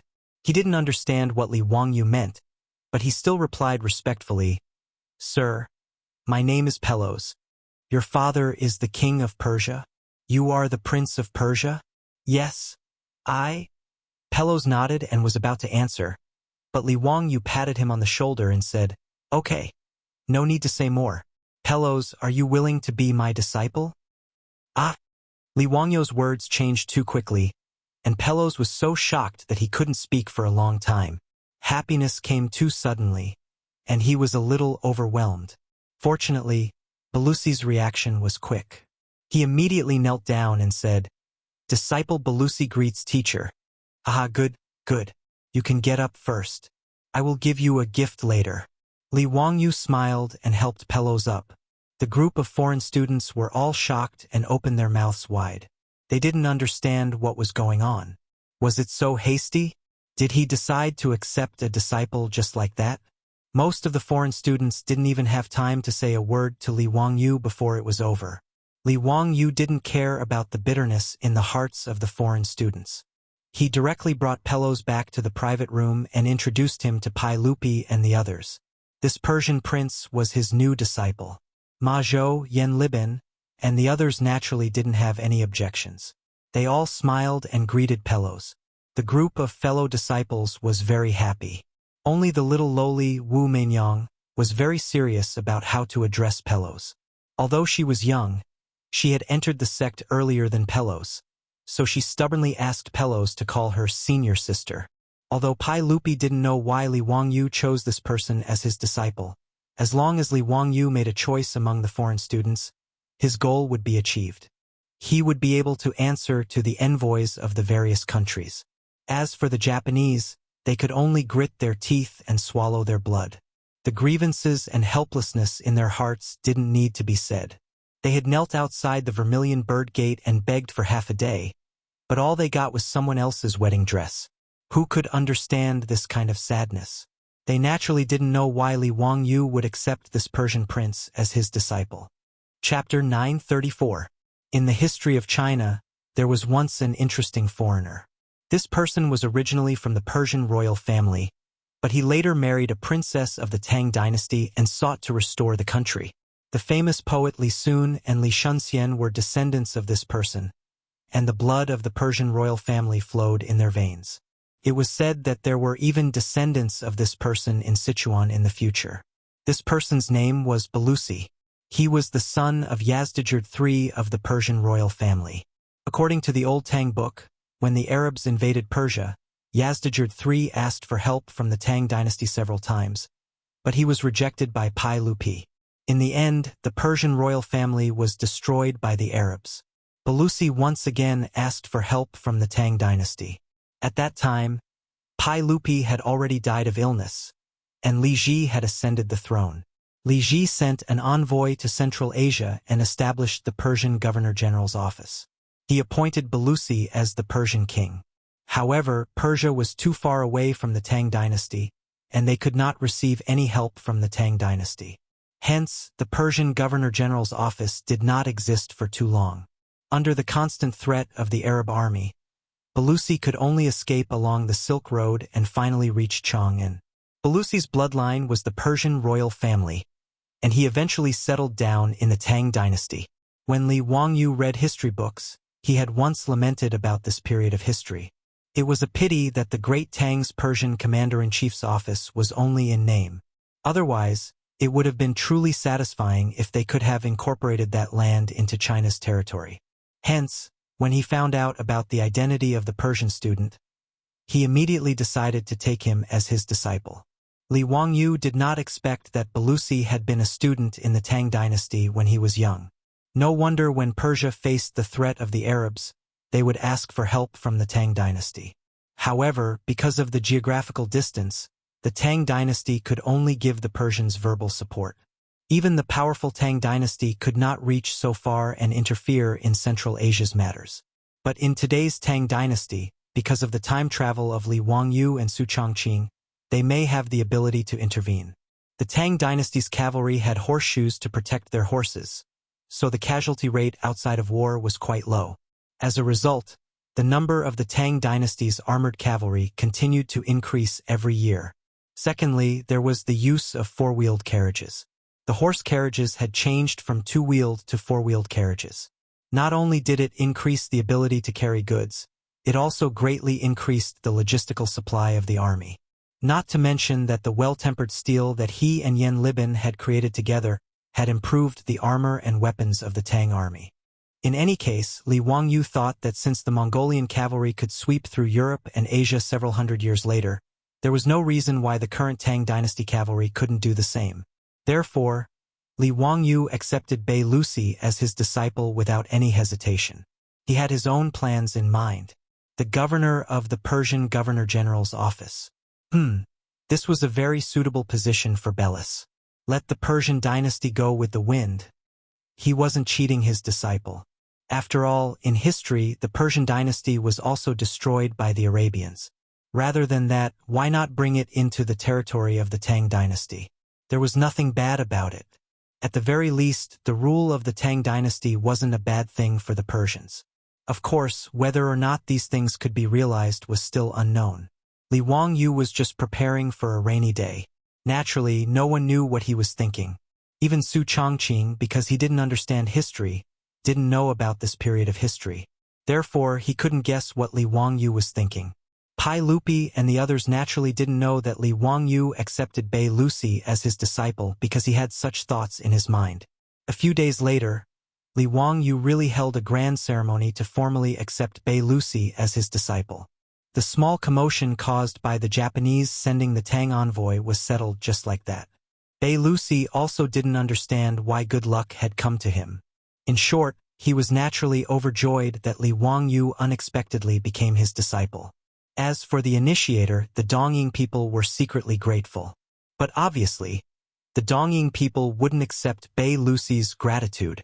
The matter of Li Wangyu accepting a disciple at the Dazhao baseball stadium was another thing for the people of Chang'an to gossip about. Other than the stupid lottery, the two questions that Li Wangyu set were also talked about by the people of Chang'an for a long time. Time flew by like a white horse galloping by.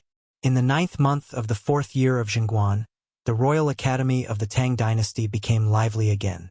Other than the returning old students, after a series of tests and screening, 500 new students were admitted to the academy. After the academy started, everything was orderly and carried out step by step. Under Su Jingzong's arrangement, it was finally time for Li Wangyu's encyclopedia lesson. For the first time in his life, Li Wangyu, a bad student in the future, stood on the podium and began his glorious career as a primary school teacher. Although Li Wangyu was unlicensed, the thousands of academy students in the newly built auditorium of the academy were all staring at Li Wangyu on the podium with adoration on their faces. Even the new students, who were 6 or 7 years old, were familiar with Li Wangyu's name. They naturally knew what it meant for Li Wangyu to teach them in person. No one knew what an encyclopedia was. Not to mention these children, even Su Jingzong didn't know what Li Wangyu was going to teach. But no matter what Li Wangyu was going to teach, this opportunity to listen to Li Wangyu in person was very rare. After traveling to the Tang Dynasty, Li Wangyu had seen a lot of big scenes. But when he stood on the podium in the auditorium and looked at the crowd below, he couldn't help but feel a little nervous. He had decided to teach at the academy on a whim. But he didn't have this kind of experience. In the future, Li Wangyu had explained the plan to the clients, but there were only a dozen people in the meeting room who listened to him. Like today, facing thousands of people, Li Wangyu still felt a little stressed. After knowing that Li Wangyu was going to teach a class called Encyclopedia that no one had heard of, the 1st and 2nd year students of the academy were not the only ones who came to listen to the lesson in the auditorium of the academy. Including Su Jingzong, the professors and teaching assistants of the academy all rushed into the auditorium to listen to the lesson. These professors and teaching assistants of the academy worshipped Li Wangyu even more. They all held pens and ink in their hands and were ready to listen and take notes seriously. Li Wangyu was a little embarrassed about this. In his original plan, even if he didn't teach well, it shouldn't be a problem to fool these 6 or 7-year-old children. But now so many employees of the academy came to listen to his lesson. If he didn't teach well or was questioned by others, it would be very embarrassing. Li Wangyu calmed himself down and coughed softly. The large auditorium suddenly became so quiet that even a pin drop could be heard. Everyone's eyes were focused on Li Wangyu. Students, the lesson I'm going to teach today is called Encyclopedia. So what is encyclopedia? Encyclopedic is the general name of all the knowledge of all the disciplines, including astronomy, geography, nature, mechanics, medicine, literature, and so on. When Li Wangyu said this, the students of the academy below didn't think much of it. But the professors and teaching assistants of the academy who heard him explain the meaning of encyclopedia for the first time couldn't help but gasp together. The Duke was so arrogant. Chapter 935. When Su Jingzong first heard Li Wangyu's words, he also had the same thought. He felt that Li Wangyu was bragging too much. Astronomy, geography, nature, mechanics, medicine, literature, it was all-encompassing and all-encompassing. Only those who had experienced the world dared to teach this knowledge. Otherwise, they would be asking for humiliation. Since Li Wangyu dared to say this, all the professors and teaching assistants of the academy, including Su Jingzong, held their breath and prepared to listen carefully to see if Li Wangyu could really talk about something unknown to them. What I'm going to talk about today is nature. Nature is all things in the universe. Nature is Tao. Li Wangyu's words were not a bluff. The Tang Dynasty worshipped Taoism, so he naturally wanted to explain what nature was based on the concept of Taoism. Naturally, Tao was also from the book, I Am Thinking About You. Taoism believed that nature, like primordial qi, was something higher than heaven and earth.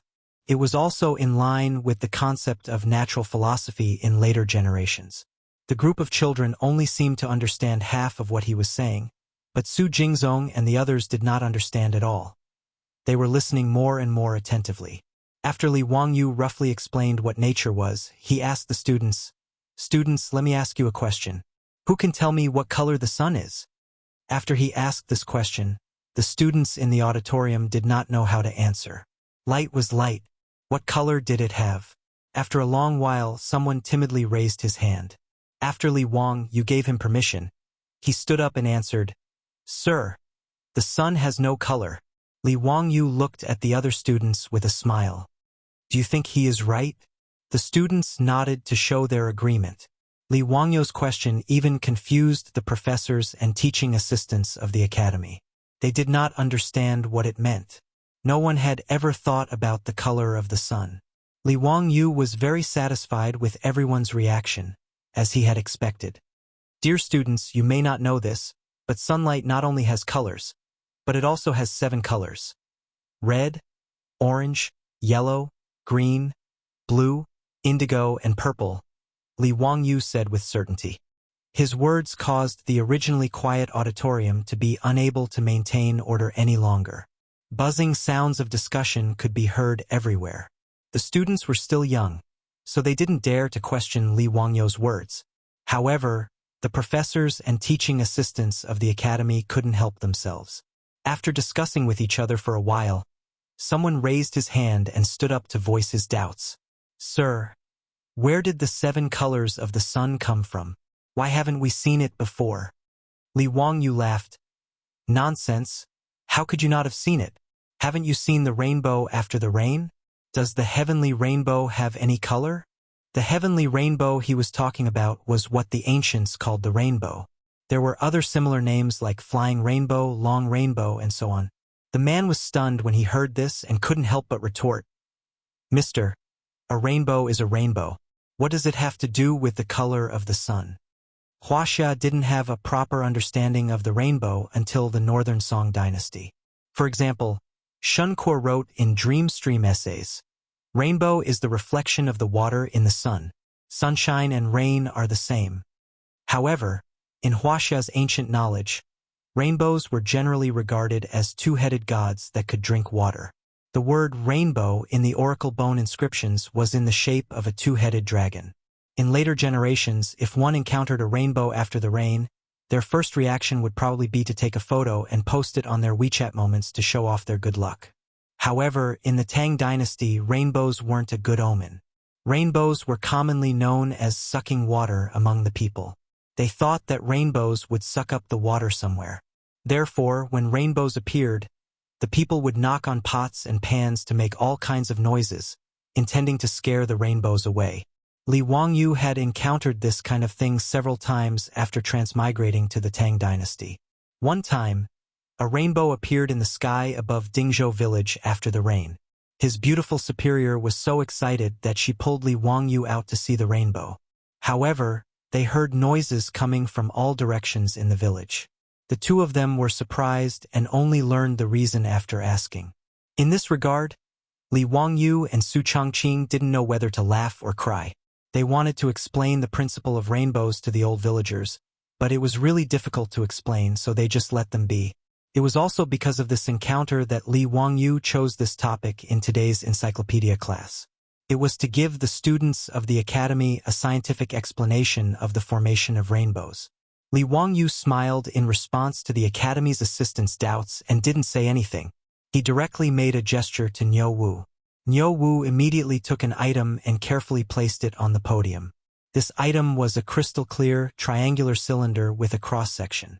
Everyone couldn't understand this item, but anyone who had studied physics in junior high school knew that this thing that Li Wangyu took out was a triangular prism.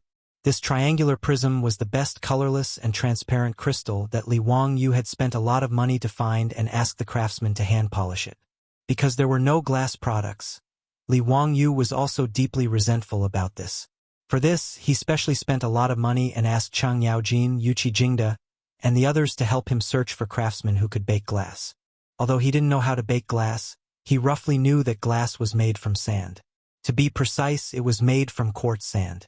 Glass and colored glaze, there was only one word difference, but in essence, there was no difference between the two. Colored glaze was actually glass. To be precise, it was a kind of glass.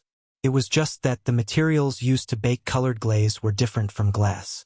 Colored glaze had appeared as early as the Spring and Autumn Warring States period.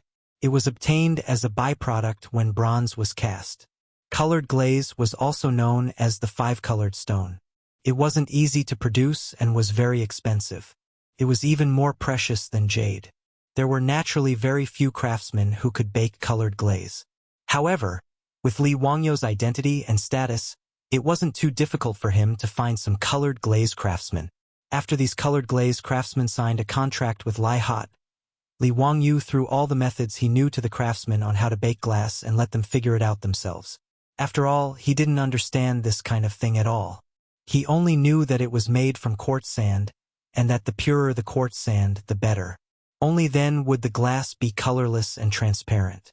When it came to glassware, he had only seen people blow glass with a long copper pipe on TV. As for the specifics of how to do it, he was sorry. However, Li Wangyou believed that the craftsmen of the Tang dynasty weren't stupid at all. With enough money and the right way of thinking, he believed that it wouldn't be long before glass was born in the Tang dynasty. At that time, his Li family would have another money tree. Having too much money was also a kind of pain. He didn't even know how to spend it, not to mention how Li Wangyou was showing off in his mind. This triangular prism made of crystal had aroused the curiosity of the teachers and students in the auditorium. They didn't understand what this little thing had to do with the color of the sunlight that Li Wangyou had just mentioned. Students. Next, it's time to witness a miracle. Li Wangyou signaled Niu Wu to open a window in the auditorium and let the sunlight shine on the podium. Chapter 936. The triangular prism refracts sunlight so that when multicolored light passes through the prism, it causes dispersion and separates the monochromatic light into 7 colors of red, orange, yellow, green, blue, indigo, and purple. This is the principle of the triangular prism. In later generations, the principle of the prism belonged to the category of physics, but there was no concept of physics in the Tang dynasty. Li Wangyou didn't want to cause trouble, so he simply attributed physics and chemistry to nature. The reason why he made the prism was to show the most intuitive composition of light to the teachers and students of the academy, so that they could understand how rainbows were formed. When Li Wangyou was in school, although he was a bad student, he liked all kinds of experimental classes, whether it was physics or chemistry, they were all his favorite. Every time the physics or chemistry teacher came up with a novel experiment, it would be an eye-opener for him. Today, he was going to use a small prism to open a new window for the students of the academy in the Tang dynasty to see the world. Li Wangyou ordered people to close all the doors and windows of the auditorium, leaving only a window facing the sun open. A small hole was opened in the window to let the sunlight shine on the prism. This was the experiment in the middle of the 17th century, when Newton used a prism to break down sunlight. This extremely simple experiment was of great significance in the physics of later generations. It was known as one of the 10 most beautiful physics experiments. Under everyone's gaze, Li Wangyou slightly adjusted the angle of the prism. After the sunlight was refracted by the prism, it was projected on the white wall on the opposite side. Something that shocked more than 1,000 teachers and students of the academy happened. On the white wall, a 7-colored light spot of red, orange, yellow, green, blue, indigo, and purple appeared. Su Jingzong was so shocked that he suddenly stood up and exclaimed, Seven-colored light. It's 7-colored light. Li Wangyou was startled by his sudden outburst. 7-colored light, my ass. I despise this uneducated old bureaucrat. The teachers and students of the other academies were not any better. As for the professors and teaching assistants of the academy, they had different reactions. There were those who were surprised and those who were at a loss. There were even some who immediately knelt down and began to kowtow to the miracle that Li Wangyou had created. In short, Li Wangyou's triangular prism experiment had given everyone quite a scare. As for the students of the academy, They all stood up and shouted excitedly. However, they did not make a fuss like Su Jingzong and the others. After all, these 6- or 7-year-old children did not have as many thoughts as adults, and it was easy for them to accept new things and knowledge. This was also the reason why Li Wangyu set up the Royal Academy of the Tang Dynasty and only recruited students who were only young. It was always easier to draw on a blank piece of paper. Li Wangyu waited for the noise to die down before explaining. Students, this is not a miracle. Sunlight wasn't colorless. In essence, it was composed of 7 different colors of light. After being decomposed by the prism, the 7 colors were restored. The rainbow is not a god, but a rainbow formed by the refraction and reflection of the sunlight by the water droplets in the air after the rain. Su Jingzong and the others were skeptical about his explanation, but they did not know how to refute him when they saw the rainbow light spots projected on the wall. The scene in front of them really subverted their worldview. Li Wangyu threw out another bomb to make them believe it even if they did not want to. After the prism experiment, Li Wangyu led everyone out of the academy auditorium. They did not know why, but they lined up and walked out of the auditorium. Li Wangyu asked them to stand with their backs to the sun. Then, on the open space in front of them, water mist suddenly sprayed out. This was a spray device that Li Wangyu ordered people to make slightly improved water bags used to extinguish fires. The purpose was to show everyone how the rainbow was formed. Fine streams of water were sprayed into the air, forming a mist. Under the illumination of the afternoon sun, a gorgeous rainbow appeared in the mist. Rainbow, it's really a rainbow. Tao ancestor above, this is really a rainbow. The Duke is really a god. Even a rainbow can be formed with a wave of his hand. There were still people who stubbornly believed that everything in front of them was made by Li Wangyu with his own magic. Li Wangyu was too lazy to pay attention to such people. He just explained to the students the reason for the rainbow's formation again. Finally, he selected some students and let them personally operate those water bags to spray out the mist to create the rainbow. More than 1,000 students played as if it was a festival. They were so excited that they almost forgot themselves. Many new academy students did not even care about the restrictions of the head teacher. They screamed and rushed into the mist, wanting to use their hands to touch the rainbows in front of them. In the face of ironclad facts, Su Jingzong and the others finally admitted that the so-called rainbow was actually such a simple principle. Su Jingzong could not help but sigh. The Duke is really a knowledgeable man. You even know how the rainbow is formed clearly. TSK. I would never have thought that the sunlight is actually 7 colors. If I did not see it with my own eyes, I would not dare to believe it. Li Wangyu laughed. Haha. Su Jingzong. This is the reason why I want to teach this encyclopedia. Our knowledge of this world is still very shallow, so we need more people to study the principles within. He looked at those excited children running around in the mist and said meaningfully, These academy students, I do not necessarily want them to participate in the spring imperial examination and become officials. If more people are willing to explore the mysteries of this world, it is also good. Hearing this, Su Jingzong nodded silently, expressing his agreement with his words.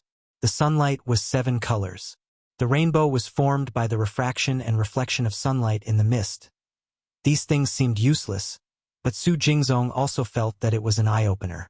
In the future, if anyone told him that the rainbow was a dragon sucking water and was an ominous sign, he, Su Jingzong, would definitely spit at that person.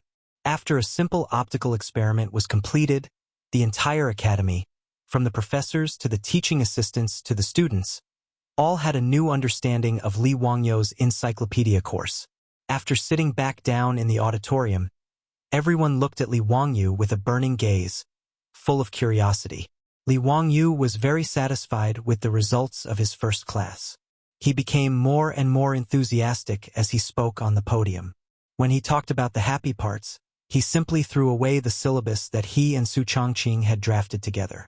He spoke freely, talking about whatever came to his mind. After the encyclopedia class was finished, it was naturally a great success. Not to mention how the students were listening with great interest. Even the teachers of the academy were similarly stunned. However, no one doubted Li Wangyu's talent and knowledge. as well as this encyclopedic course. However, Li Wangyu did not expect that his first class in the academy would cause trouble. He, who had not been impeached for a long time, was once again sued in the imperial court. Chapter 937. Li Wangyu did not expect that he would be impeached because of a few words he said in class. After knowing this, Li Wangyu could not help but swear. He was crazy. He had no official title now. Impeachment my ass. Who had ever heard of impeaching a commoner in the imperial court? Was this not crazy? What made him even more speechless was that Pai Lupi actually ordered someone to pass on a message, asking him to go to court the next day to confront the person who impeached him. Li Wangyu really wanted to ask Pai Lupi if he had Alzheimer's and lost his memory. He had already been demoted to a commoner. What was there to attend court for? But he could only complain in his heart. The next morning, he obediently followed behind Su Chongqing and got on the carriage to attend the court meeting. Su Chongqing also wanted to attend the court meeting because today was the 15th lunar month. After Su Chongqing was conferred the title of Marquis Yanling, even though she was a woman, she still needed to attend court. Li Wangyu usually went to Chang'an city on horseback. Today he had a beautiful woman with him, so he naturally did not want to ride with Niu Wu and the rest. Lying comfortably in the carriage, he rested his head on his beautiful superior's thigh and ate the grapes that she fed him. At the same time he muttered, "Chongqing, which bastard did you say gave birth to a son without an asshole?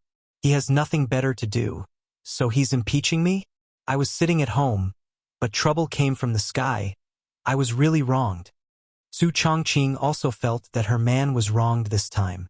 Even when he was teaching the children at the academy, there were people who went to Pai Lupi to complain. "Wangyu, don't worry about those people. Li Shimin will not let you suffer any losses. Speaking of which, Li Shimin is really good to your cheap nephew." "Humph.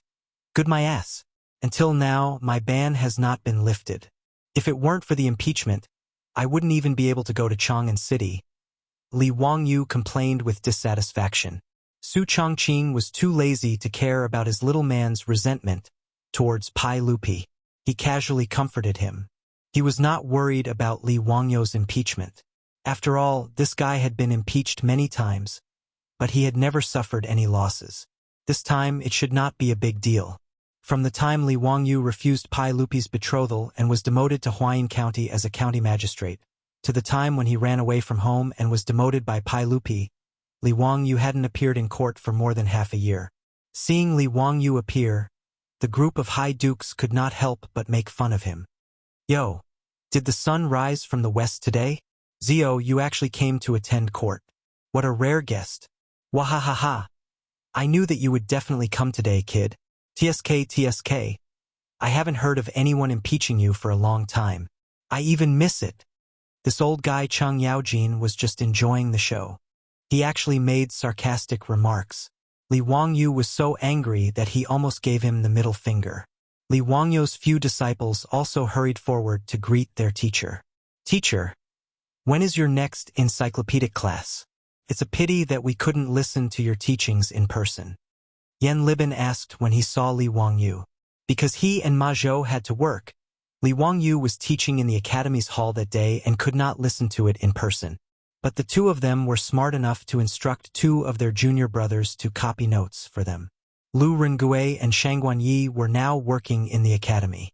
Naturally, they would not miss out on Li Wangyu's lessons.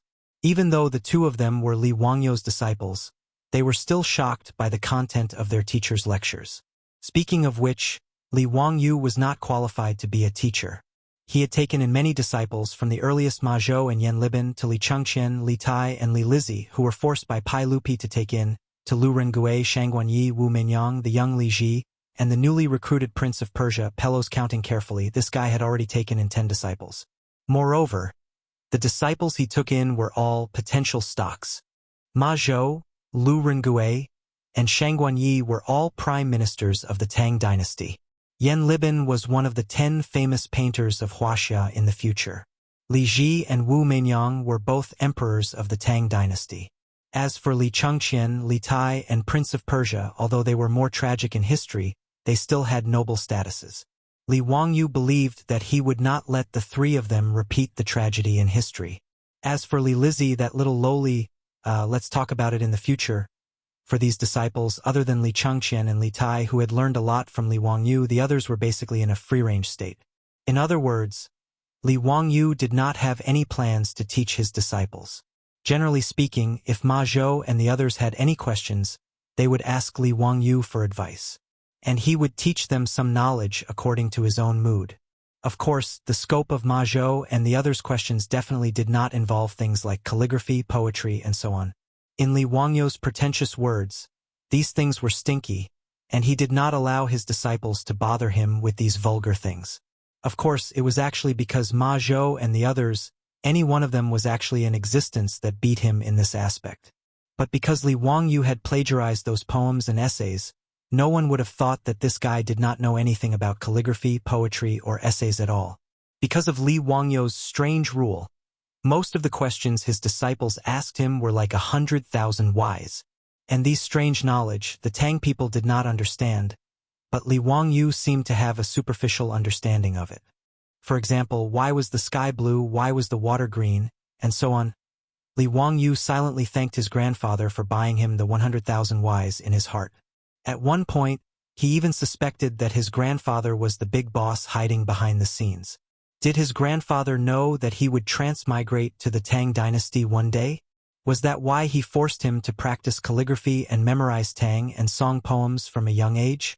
In short, the amount of strange knowledge Li Wangyu had accumulated in the era of information explosion in the future was enough to shock his disciples. People like Ma Zhou, Yan Libin, Shang Guanyi, and Lu Rengue, who had left their names in the history books, also admired their teacher's talent and learning. In their eyes, their teacher was almost a walking encyclopedia in human form, and there was nothing he did not know. In fact, this was normal. Any taxi driver in the capital, if he had transmigrated to the Tang dynasty, could also make Pai Lupi dizzy and treat him as an immortal like Zhuge Kongming and kowtow to him. This was the information crush of the ancient times in the internet era. Nothing more. Li Wangyu set up a course in the academy and systematically taught the encyclopedia class, which made Ma Zhou and Yan Libin feel jealous. Except for Li Ji, who was still drinking milk, only the two of them could not attend the class. How could they not be angry? In response to Ma Zhou and Yan Libin's complaints, Li Wangyu smiled and teased. Bin Wang, Libin, if you want to attend the class, isn't it easy? Just ask for leave. Do you want me to teach you how to write a leave request? I'm good at this. His words made Ma Zhou and Yan Libin's faces turn black, and they really did not know how to respond. Their teacher was too thick-skinned, and he still had the nerve to talk about the leave request. Hey, why was it said that the content was lame? Impossible. How could it be lame? Foreshadowing, this is all foreshadowing. Yes, that's it. No refuting. Chapter 938. Li Wangyu, this bad teacher, after teasing his disciple, he scratched his head. He didn't know where he should stand. Whether it was a civil official, a military general, or a noble, or an envoy, it didn't seem right. Now that Li Wangyu's title was gone, he was just a commoner. How could there be a place for him in this Taiji palace? But in front of his disciple, he had to wait outside the palace like an ordinary commoner and wait for Pai Lupi to summon him in. It seemed like he had no face at all. For a moment, Li Wangyu was at a loss. But it was hard for people to learn, but it was easy for people to learn bad things.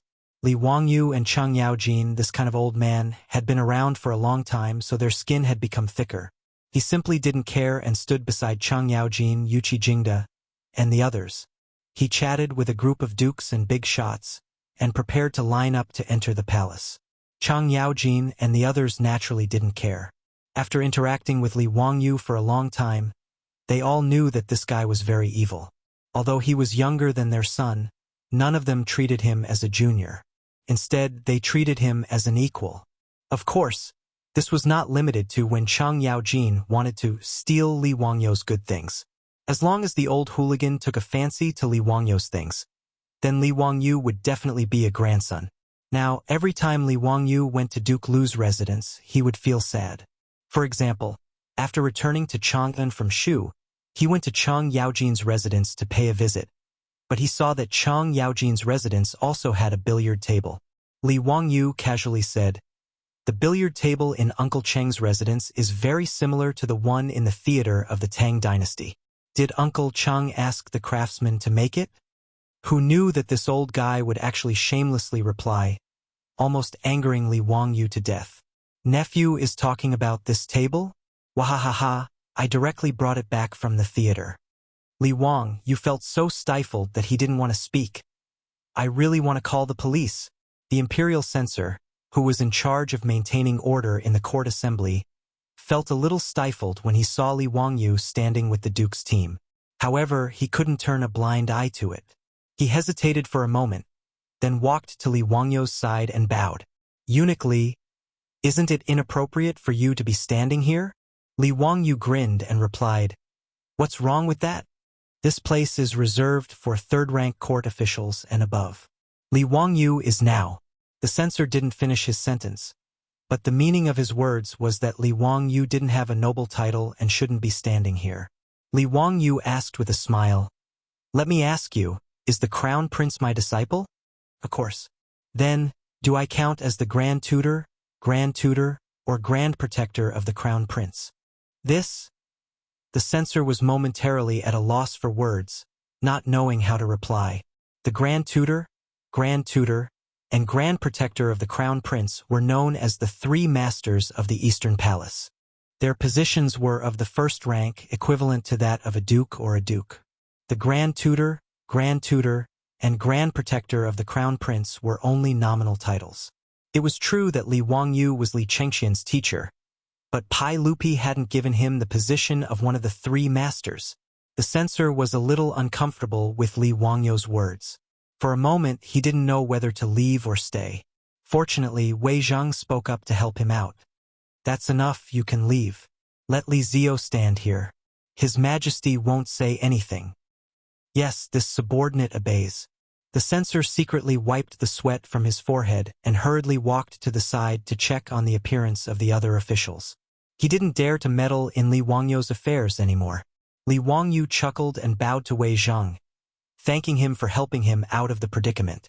He also knew that the so-called three masters of the Eastern Palace was complete nonsense. Li Wangyu was so thick-skinned that even Su Chongqing felt a little embarrassed to look at him. Ma Zhou and the others were even more ashamed. They lowered their heads and silently stared at the cracks in the bricks on the ground, as if trying to figure out how to get in. Li Wangyu didn't care how the crowd looked at him. He warmly greeted the group of officials and exchanged pleasantries with them. Including Wei Zhang, the imperial physician, no one took Li Wangyu's impeachment to heart. In fact, no one knew who had impeached Li Wangyu or what the impeachment was about. In yesterday's court session, the person who impeached Li Wangyu didn't appear. Instead, he presented a memorial to impeachment. After Pai Lupi read the memorial, he had a strange expression on his face. He didn't say much and only ordered someone to send a message to Dingzhou village to summon Li Wangyu to the court today to confront the person who had impeached him. Li Wangyu and the others thought that it was most likely the aristocratic families who had nothing better to do and wanted to give Li Wangyu a hard time. The morning bell rang and the palace drums sounded. The synopsis of the imperial court had begun. Pai Lupi sat on the carriage and sat on the throne.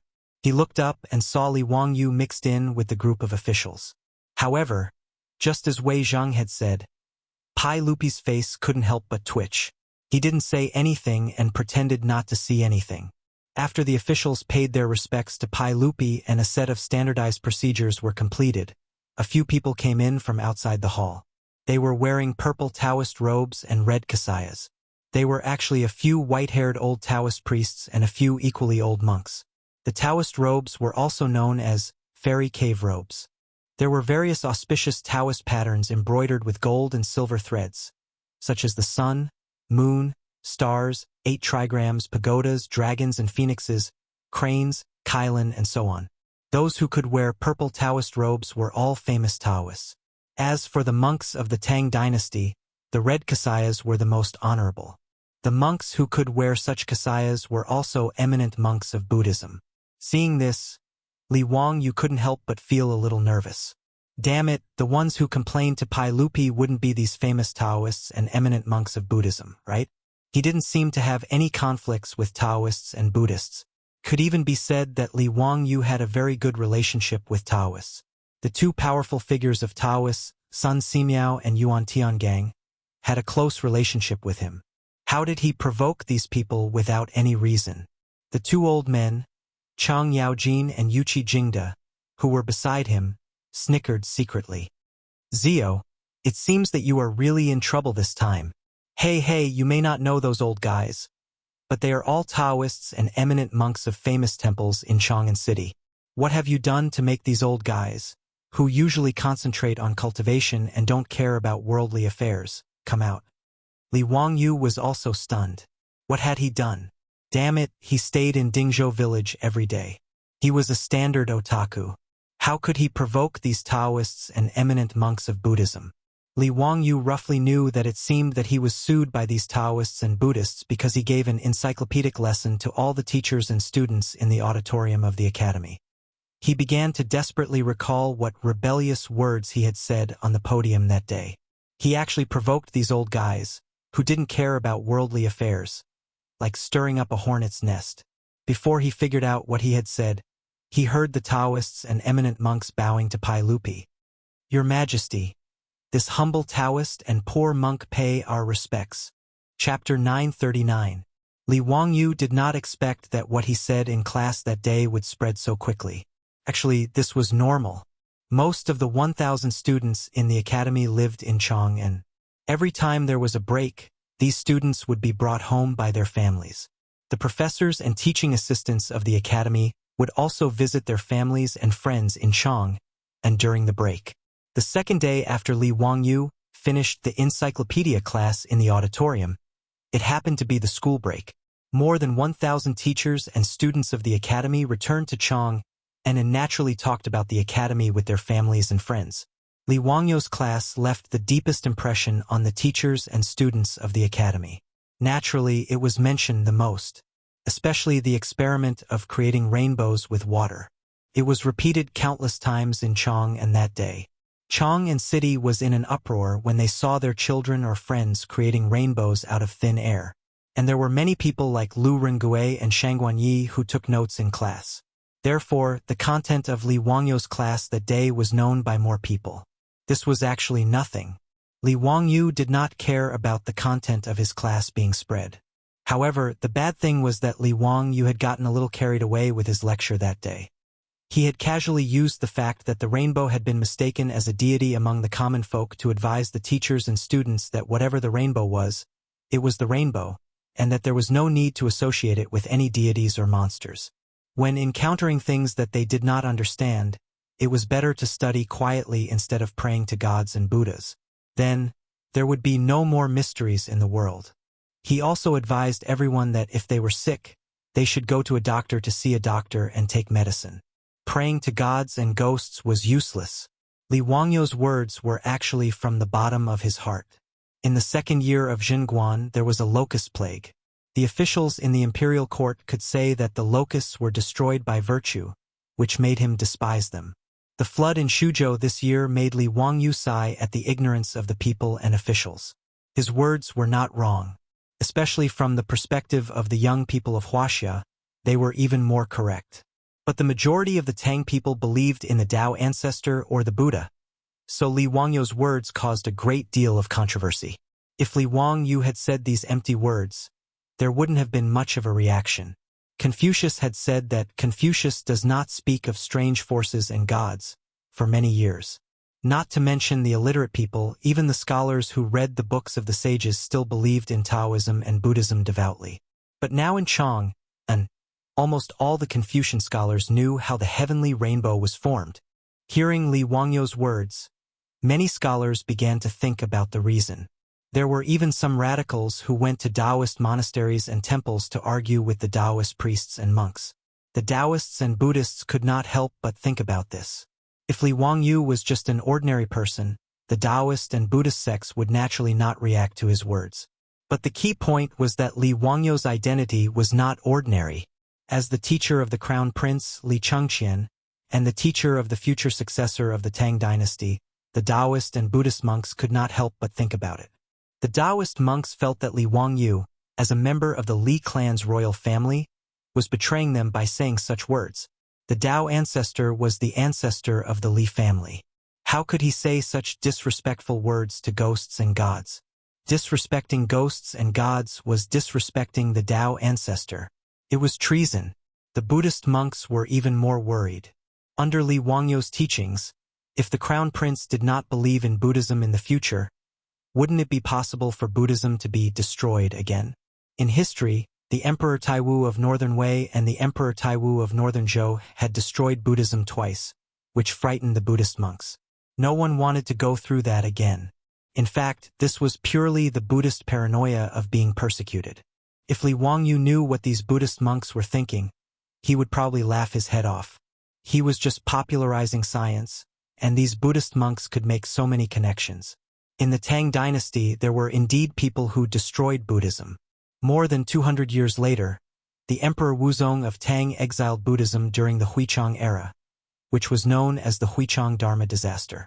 Together with the Emperor Taiwu of Northern Wei, the Emperor Taiwu of Northern Zhou, and the Emperor Shizong of later Zhou, it was known as the three martial sects and one sect destroying Buddhism. But why did they annihilate the Buddhas? Don't these eminent monks have any idea? Was it because they did not believe in Buddhism? In the end, the 4 Buddhist exterminations in history were nothing more than political reasons, problems with the monks' Taoist style, and economic conflicts between monks and laymen. It had nothing to do with belief. Of course, Li Wangyu was not a roundworm in the belly of the Buddhist monks, so naturally he could not guess the thoughts of the Buddhist monks. In short, after Li Wangyu's lecture at the academy, the Taoists and Buddhists actually unified their opinions and signed a petition to complain to Pai Lupi. Of course, they could not say that Li Wangyu was wrong for not worshipping ghosts and gods. After all, the Tang dynasty still had freedom of belief. Therefore, the Taoists and Buddhists used the fact that Li Er was the ancestor of the Li clan to attack Li Wangyu. It was disrespectful to the Taoists and unfilial. They impeached Li Wangyu, as the imperial tutor of the crown prince, for not respecting his ancestors and not being worthy of being a teacher. They begged Pai Lupi to issue an edict to remove Li Wangyu from being the imperial tutor of the crown prince. These Taoists and Buddhists who were focused on cultivation did not care whether they would offend Li Wangyu or not. In the Taiji Palace, in front of the officials and Pai Lupi, they bitterly complained that Li Wangyu had forgotten his ancestors and had no morals as a teacher. It was only at this moment that Li Wangyu realized why he had been accused of something bad. Looking at the agitated Taoists and Buddhists, Li Wangyu was speechless. Damn it, he just casually said that in class. Was it necessary? He taught his students. What did it have to do with these Taoists and bald donkeys? What was more, even if they wanted to accuse him of being disrespectful to the Taoists, it was the Taoists' business. What did it have to do with Buddhists? Originally, Li Wangyu had a good impression of the Taoists and Buddhists of the Tang dynasty because of Sun Simiao Yuan Tiangang and the venerable monk Wenzai. But today he was scolded in the hall for no reason. Li Wangyu, a cynical man, was not willing to suffer such anger. What was more, the accusations of the Taoists and Buddhists were not light. Being disrespectful to the ancestors and being unfilial was a serious crime that everyone had the right to punish. Li Wangyu did not expect that these sanctimonious Taoists and Buddhists would accuse him of such a serious crime. He immediately stood out and refuted, "Your Majesty, when did I ever disrespect the ancestors? On the contrary, I taught the students of the academy for the sake of the Taoists. Don't associate those messy things with the Taoists." Nonsense. As the teacher of the crown prince, you wantonly told people in the academy not to go to the Taoist temple to worship. Is that true? Several Taoists immediately retorted. Absolutely not. Li Wangyu naturally refused to admit. I just told the teachers and students of the academy that if they are sick, they should go to the doctor in time. Don't expect to be cured by praying to the gods and Buddhists. What, could it be that I said something wrong? Or do you think you are sick and don't need to go to the doctor and take medicine? You are obviously quibbling. I am telling the truth. Ridiculous. It's really ridiculous. Boundless Lord, Your Majesty, I beg Your Majesty to issue an edict to punish Li Wangyu of Hu County. Several Taoists and Buddhists were not as sage-like as they used to be. Their saliva almost sprayed on Li Wangyu's face. Chapter 940. On the throne of the Taiji Palace, Pai Lupi glared at Li Wangyu angrily, complaining that he was looking for trouble again. Of course, Pai Lupi did not think that his nephew had done anything wrong. The content of Li Wangyu's lecture in the Academy's auditorium was placed on Pai Lupi's desk that day. Even the prism made of crystal was sent over. Pai Lupi even recreated the two experiments in high spirits, feeling that it was very magical. However, Pai Lupi did not expect that his nephew's lecture would cause such a strong reaction from the Buddhist and Taoist sects in Chang'an City. Pai Lupi had a headache when the two sects of Buddhism and Taoism attacked Li Wangyu at the same time. If this matter was not handled well, there would be a lot of trouble. Both Buddhism and Taoism were not easy to deal with. If they fought, it would be difficult to deal with. My dear ministers, you are all people of the Tao. Why bother arguing with a young man like Li Zio? Why don't I let Zio apologize to all of you, and this matter will be considered over? Pai Lupi could only smooth things over at this time.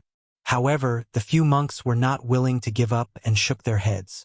Your Majesty, it's not that I want to be aggressive and bully the young.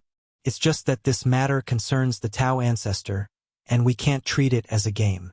Otherwise, who in the world will still respect the Tao ancestor? Amitabha. Although I am a disciple of Buddhism, I also agree. Li Wangyu was annoyed when he saw the cow noses and the bald donkeys being so unreasonable. These few monks seemed to be sanctimonious, but he did not know what was wrong with them. They just had to go against him.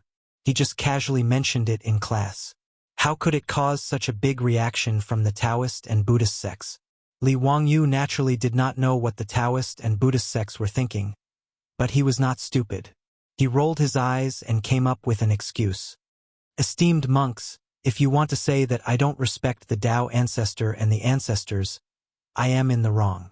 Now that things have come to this, I won't hide it from all of you. Actually, I have another identity that was originally inconvenient to reveal to all of you. As soon as Li Wangyu said this, everyone couldn't help but reveal suspicious expressions, and they didn't understand exactly what he wanted to say. Even his disciples were at a loss. They did not understand what their master was trying to say. Why didn't they know about the other identities of their teacher? Among the hundreds of officials, only Su Chongqing was covering his mouth and secretly laughing. Based on her understanding of her man, this guy was definitely going to trick her again. After Li Wangyu attracted the attention of the officials in the hall, he coughed with satisfaction and said unhurriedly, "Actually, I am the personal disciple of the Tao ancestor in the mortal world." Following Li Wangyu's words, Noda's Taiji Palace immediately fell silent. Everyone looked at Li Wangyu as if they had seen a ghost. The wooden planks in the hands of many officials slipped down unconsciously and fell to the floor with a crisp sound. After a long while, the few Taoist experts suddenly roared, "Nonsense! You are humiliating the Tao ancestor. Today, I will enforce justice on behalf of the heavens and get rid of a traitor like you who is misleading the public with lies." A few Taoist monks in their 70s and 80s raised their walking sticks and dust as they spoke, and were about to smash Li Wangyu. Li Wangyu saw that the bomb he threw was too powerful. The Taoist monks seemed to have gone crazy and hurriedly dodged. These Taoist monks were indeed cultivators. Their bodies were still quite strong at such an age. They held their walking sticks and dust, forcing Li Wangyu to flee in all directions. Seeing that the old Taoist monks were chasing after him, Li Wangyu turned around and hid among the officials in a hurry. As soon as Li Wangyu fled, a few Gaotian officials relentlessly chased after him and beat him up, making it hard for those officials. In the imperial court of the Tang dynasty, the officials were all sitting on the floor. It was naturally not easy to dodge while sitting. Therefore, many officials blocked the bullets for Li Wangyu for no reason. They were hit by the crutches and dust in the hands of the Taoist monks. Chang Yaojin, Yuchi Jingda, and the other big shots laughed after being stunned. They had no intention of stopping the fight. Instead, they clapped their hands and cheered. The Taiji Palace was in chaos. Ever since the establishment of the Tang dynasty, the imperial court had never been so lively. Pai Lupi, who was sitting on the throne, was so angry that his face turned pale. He slapped the armrest of the throne, stood up angrily, and roared, "Enough! All of you, stop! What are you doing? Do you think my Taiji palace is a wine shop? Men, separate them. If anyone disturbs the imperial court again, I don't care who they are. I'll throw them into prison and punish them." After being reprimanded by Pai Lupi, the Taoist monks stopped panting. They were still glaring at Li Wangyu with angry faces. "Your Majesty, you heard it with your own ears. This Hu County Li Wangyu is so arrogant that he can even say such disgraceful words. If your Majesty doesn't punish this person severely, we won't let it go." Li Wangyu didn't care about the Taoist monk's death stares. He smiled and tidied up his robe. He didn't care about the Taoist monk's threats at all. Pai Lupi's anger didn't subside. He pointed at Li Wangyu and said angrily, "Li Wangyu, what nonsense were you talking about just now? What do you mean you are the personal disciple of the Tao ancestor in the mortal world? Speak clearly for me." Li Wangyu wasn't in a hurry. The reason he dared to say this was because he had already thought of an excuse. He bowed to Pai Lupi and said, "Your Majesty, I'm sure your Majesty knows that I am the personal disciple of the Tao ancestor." "Nonsense, when did I know?" Pai Lupi felt that Li Wangyu was becoming more and more outrageous. "Did your Majesty forget about the Tao ancestor's appearance outside the Taiji palace and the plague ghost swallowing the sun? Previously, I said that the Tao ancestor visited me in a dream. In fact, it was inconvenient for me to reveal the truth at that time, so I made up an excuse. In fact, the Tao ancestor personally sent me a decree and ordered me to tell your Majesty. That's right, everything I learned was also taught by the Tao ancestor." Li Wangyu lied without blushing, but Su Chongqing almost laughed out loud. The beautiful boss quickly lowered her head and tried very hard to hold back her laughter. Her man was really too good at talking nonsense. How could he have the nerve to say such nonsense? Li Wangyu didn't panic. Anyway, no one could verify the truth of what he said. Could it be that these Taoist masters could invite the Tao ancestor to confront him in person? In fact, he also had a purpose for telling such a big lie. He had only given an encyclopedia lesson, and he was sued by the Taoist and Buddhist sections. If he didn't make a protective umbrella for himself, who knew how much trouble he would cause in the future? As long as it was confirmed that he was the personal disciple of the Tao ancestor, no matter what knowledge he spread in the future, he would have a shield to use. Even if he told everyone that the sky was round and the earth was wrong, and the earth under their feet was round, no one could do anything to him at that time. At least, he wouldn't be burned alive like Copernicus because of his foolish religion. Of course, Copernicus wasn't actually burned to death. Before the church had time to arrest him for his heliocentric theory, Copernicus died of illness. The one who was really burned to death by the church was the Italian astronomer Cicco Dusco. The crime was that he went against the teachings of the Bible and argued that the earth was spherical. Li Wangyu didn't want himself or his disciples to be treated like this in the future, so it was still necessary to use the tiger's skin as a flag. Therefore, he took advantage of the situation and said that he was the personal disciple of the Tao ancestor in the mortal world. Li Wangyu's words caused an uproar in the main hall. "I had something to do yesterday and forgot to ask for leave. Everyone, please don't blame me. I will make up for it in the next few days. Starting next week, strive for 2 updates a day." Chapter 941. Li Wangyu warned about the total solar eclipse. Because there was a report from the imperial court, all the officials knew about it, but they didn't know about the dream of Tao ancestor. As for the heavenly grand ritual outside the Taiji palace and the Tao ancestor showed his power, few people knew the details. At this moment, Li Wangyu revealed these 2 things, which naturally caused an uproar among the officials. They couldn't believe it. Those Taoist Gaozhen were even more stunned. They stiffly turned to look at Pai Lupi on the throne, as if they had seen a ghost. "Your Majesty, is what Li Wangyu said true?" The Taoist Gaozhen naturally knew that the Tao ancestor showed his power in the heavenly grand ritual. The officiant that day was Yuan Tiangang, but there were many participants in the Taoist sect who witnessed it with their own eyes. The abbots of the various Taoist temples in Chang'an and city were all the disciples of these Taoist Gaozhen.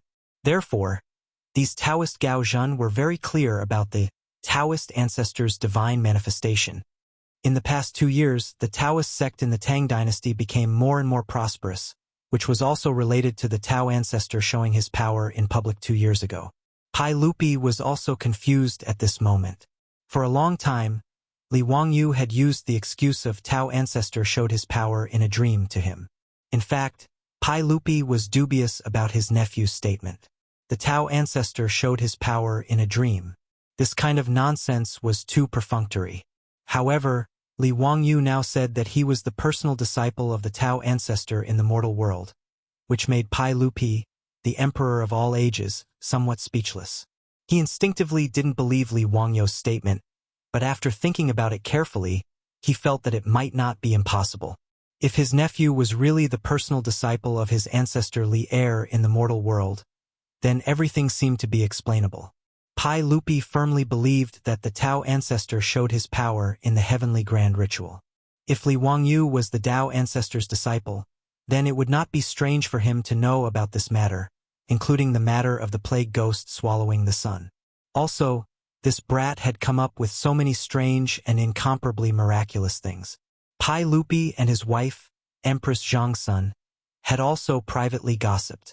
They didn't understand where Li Wangyu's abilities came from. Pai Lupi had already ordered the 100 Cavalry Department to investigate Li Wangyu's background. Even when he entered school, what kind of books he studied and what his grades were, they were all thoroughly investigated. Could be said that before the age of 16, Li Wangyu was just an ordinary member of the Li clan. There was nothing special about him.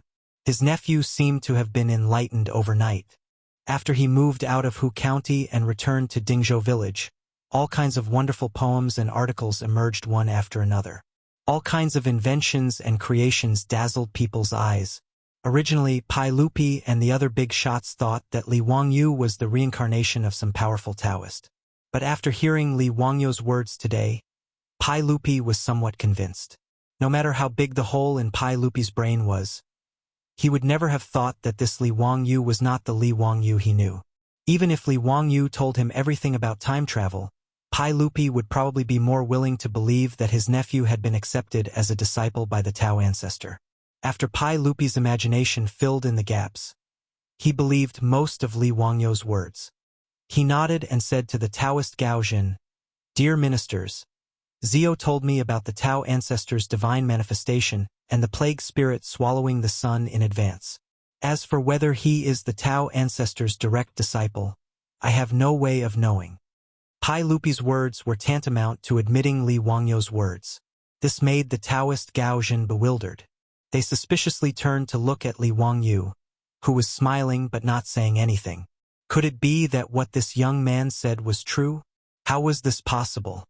This young man in front of them, who had not yet reached the age of 20, was the Tao ancestor's direct disciple in the mortal world? But if he wasn't, how could he have known about the Tao ancestor's divine manifestation and the plague spirit swallowing the sun in advance? If Li Wangyu was really the Tao ancestor's disciple, wouldn't it mean that their Taoist school had an additional ancestor out of nowhere? The Taoist Gao Zhan, who had been excited and felt greatly humiliated, didn't know what to do for a moment. The Buddhist monks were even more dumbfounded. They could only silently chant Buddha's name and lower their heads in silence. It was hard to tell whether this was true or false. Could they ask the Tao ancestor to show his divine manifestation again and personally explain this matter to everyone? For a moment, the Taoist Gaojin monks, who came to find trouble with Li Wangyu aggressively, were speechless. Li Wangyu saw that they didn't speak, so he was a little complacent. Li Wangyu still had a sense of achievement for fooling a group of celebrities of the Tang dynasty, including Pai Lupi. It was a pity that this kind of happiness could only be shared with Su Chongqing, which made Li Wangyu feel very regretful. When he was really proud of himself, he heard a very discordant voice among the officials. "Li Zio, you said that you are the Tao ancestor's disciple.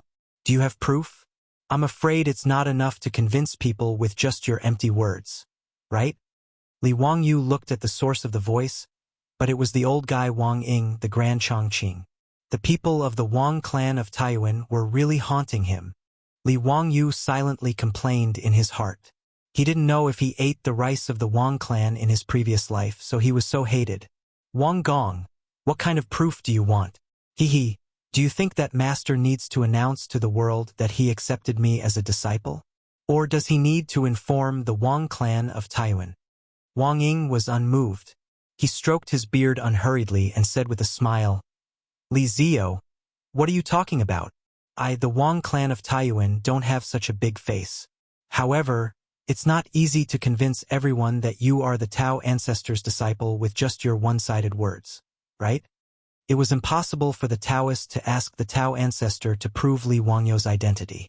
In other words, Li Wangyu also couldn't ask the Tao ancestor to testify for him. Wang Ying had calculated this point, so he insisted that Li Wangyu take out proof. Facing Wang Ying, this old fellow's questioning, Li Wangyu also had a way to deal with it. It's easy for Wang Gong to want proof. Although master didn't give me any token as proof, he taught me a lot of knowledge that the world doesn't know. I wonder if Wang Gong can use this knowledge to testify for me? Humph, what knowledge that the world doesn't know? Who can prove it? Wang Ying snorted in disdain. Li Wangyu's smile became more relaxed. Could it be that Wang Gong doesn't know what I taught in the academy a few days ago? Or does Wang Gong already know this knowledge? When the officials heard this, they whispered to each other again. Li Wangyu's words made sense. No one had ever thought that sunlight had 7 colors, and no one knew that the cause of rainbows was so simple. The officials in the hall were all knowledgeable people. They were sure that these things had never been recorded in the books of their predecessors. To be able to understand such knowledge, one must be extraordinary. To say that it was taught by the Tao ancestor was indeed credible. Wang Ying was speechless by these words, but he still refused to let it go. He argued, that doesn't mean anything. Perhaps you just discovered it by accident. It can't prove that the Tao ancestor taught it to you. Li Wangyu nodded. Wang Gong's words make sense. Then, I'll talk about some knowledge that the world doesn't know, and use it to prove my innocence, okay? Chapter 942. Li Wangyu's words caused the officials in the main hall to applaud in unison. If Li Wangyu was really the disciple of the Tao ancestor in the mortal world, they could also hear more of the secrets of the immortals, which was naturally a good thing. The old man Wang Ying's face was somewhat ugly, but he could only silently nod his head in agreement. As for the few Taoist and Buddhist monks, they were all silent at this moment. Even a few of them looked at Li Wangyu with a somewhat strange look in their eyes.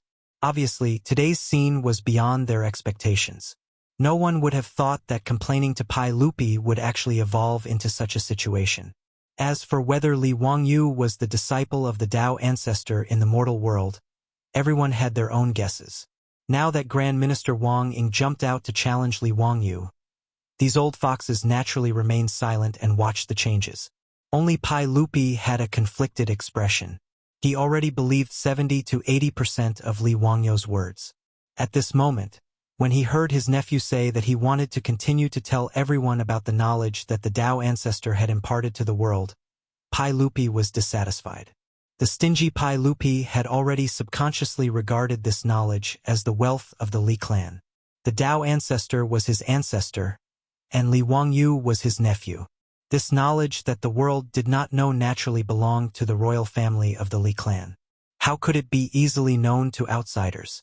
For a moment, Pai Lupi wanted to stop this matter and not allow Li Wangyu to continue. But immediately, Pai Lupi took back the words that were about to come out of his mouth. Since Li Wangyu had opened a course called Encyclopedia in the academy, the content of the teaching could be said to be the knowledge imparted by the Tao ancestor. If this matter was ordered by the Tao ancestor, even if he was the emperor, he could not stop it. Therefore, it would be better to ask Li Wangyu about this matter in private. Pai Lupi didn't say anything against it, and all the officials in the hall had an expectant look on their faces, which made Li Wangyu let out a light cough, pretending to be deep in thought as he paced back and forth. He was also thinking about what kind of knowledge he could use to shock this group of country bumpkins and make them believe his words. After thinking for a while, Li Wangyu had an idea. I'm afraid you don't know what's in the air, right? Why don't I talk to you about air today? Li Wangyu's words stunned everyone again. Air? The few Taoists suddenly became agitated. Li Gong, are you talking about air? I'm afraid this matter shouldn't be announced to the public. right? This is the secret of our Tao sect. Previously, these old Taoists were still calling him Li Wangyu from Hu County. Now, they all changed the way they addressed him and respectfully addressed him as Li Gong. They couldn't be blamed for being so agitated, but they misunderstood Li Wangyu's meaning. The air that Li Wangyu was talking about was different from the air that they thought it was. Since ancient times, Wuxia's understanding of air was very vague and contradictory. The word air was derived from Taoism, and was also written as air. However, Taoism's air referred to people's vital qi, pure qi, and breath, not the air that people talked about in later generations. Laozi, Lizi, Zhuangzi, Guanzi, Zhuangzi, Guanzi, Xuanzi, Huainanzi, and Inner Canon of the Yellow Emperor were all Taoist works or works related to Taoism. They described qi as innate vital qi. Tao dispersed into qi, and qi gathered into Taishang Laojun. Qi was a kind of mysterious metaphysical energy, which was the understanding of qi in Taoism's philosophy. As for air, it couldn't be seen or touched, so it was difficult for the ancients to describe it. Therefore, among the 5 elements in Wuxia, there were only metal, wood, water, fire, and earth. The most important qi didn't exist. The ancients only knew that people needed to breathe in air, and there was wind in the air that couldn't be touched. That was all. These old Taoists thought that Li Wangyu was going to talk about Taoism's qi. As for whether qi existed, Li Wangyu didn't know. Perhaps it was like internal energy in the novels of later generations. It was difficult to prove. At least, the science of later generations hadn't explored the true mystery of heaven and earth's vital qi. Li Wangyu was stunned by the words of the few Taoists. He immediately realized that they had misunderstood him. Haha, everyone, the air I'm talking about is a little different from the qi of Taoism. What I'm going to talk about is the air that we breathe all the time. The Taoists looked at each other. They didn't understand what Li Wangyu meant, so they could only listen to him. Your Majesty, everyone, the air I'm talking about refers to the air that can't be seen or touched, but is everywhere.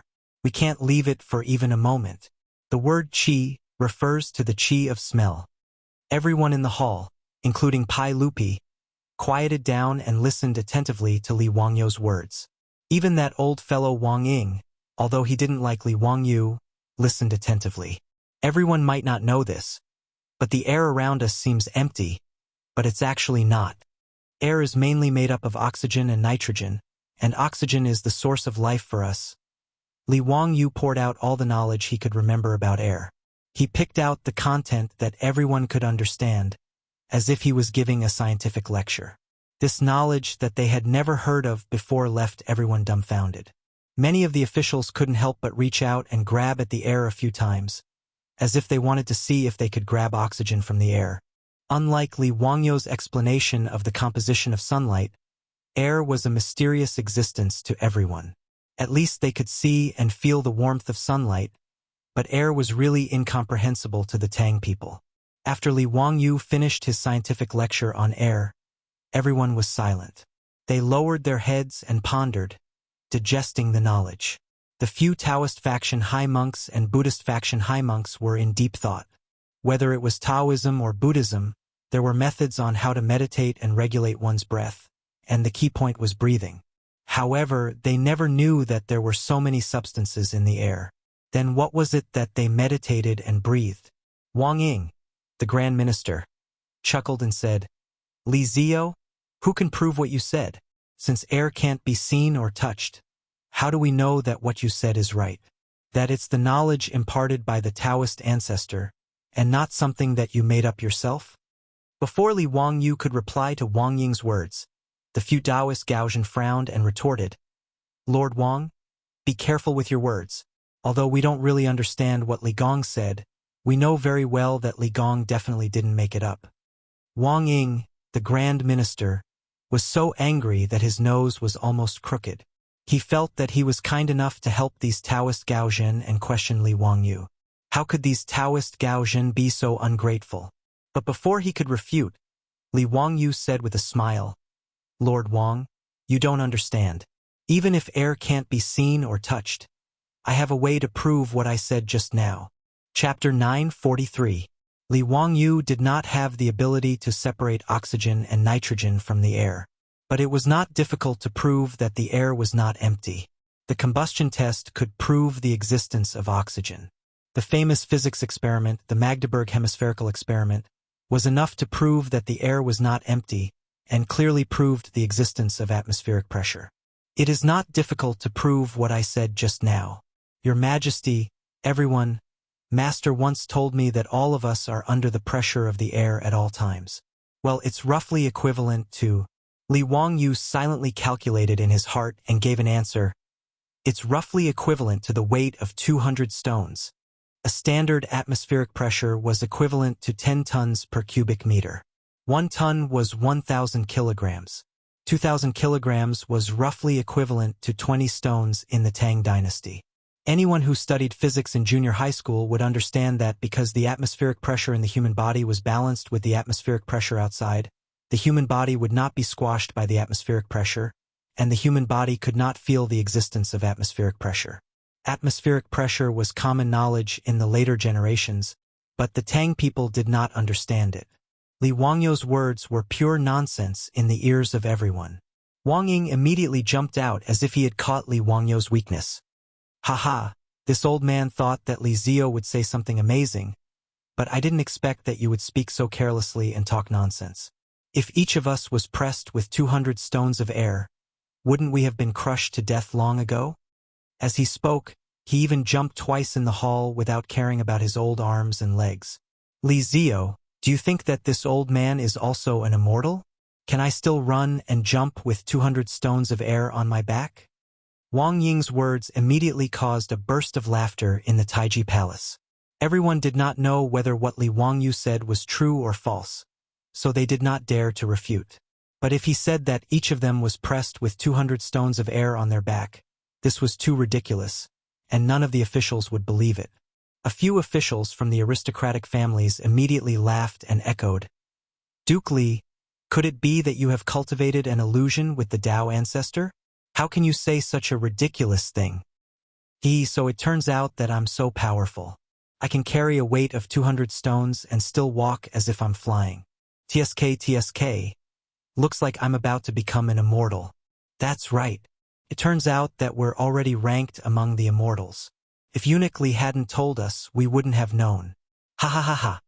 Seeing their teacher being ridiculed like this, Ma Zhou and the others were naturally displeased. Even though Li Wangyu's words were difficult to understand even in their eyes. However, out of their blind trust in their teacher, they did not doubt the truth of Li Wangyu's words at all. But they didn't know how to refute on behalf of their teacher. Li Wangyu hadn't taught them about atmospheric pressure before, so Ma Zhou, Yan Liben, and the others didn't understand it. In fact, the ancients had some understanding of atmospheric pressure. For example, the tea set made using the siphon principle, and the cupping used in traditional Chinese medicine to treat cupping were all made use of the effect of atmospheric pressure. As early as the end of the Eastern Han Dynasty, the thirsty crow used for irrigation appeared. It used the siphon principle to irrigate.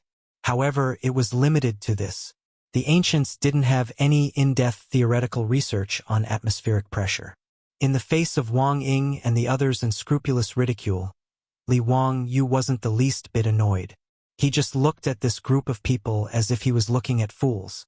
Pai Lupi sat on the throne and frowned. He also couldn't understand Li Wangyu's words. However, he trusted Li Wangyu and knew that his nephew wouldn't speak without thinking. He dared to say such words because he naturally had something to rely on. Ziyu, tell me, since we are carrying 200 kilograms of air on our backs at all times, why can't we sense it?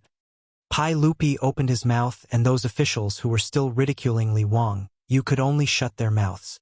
Everyone turned to look at Li Wangyu and waited for his explanation. Li Wangyu smiled and shrugged.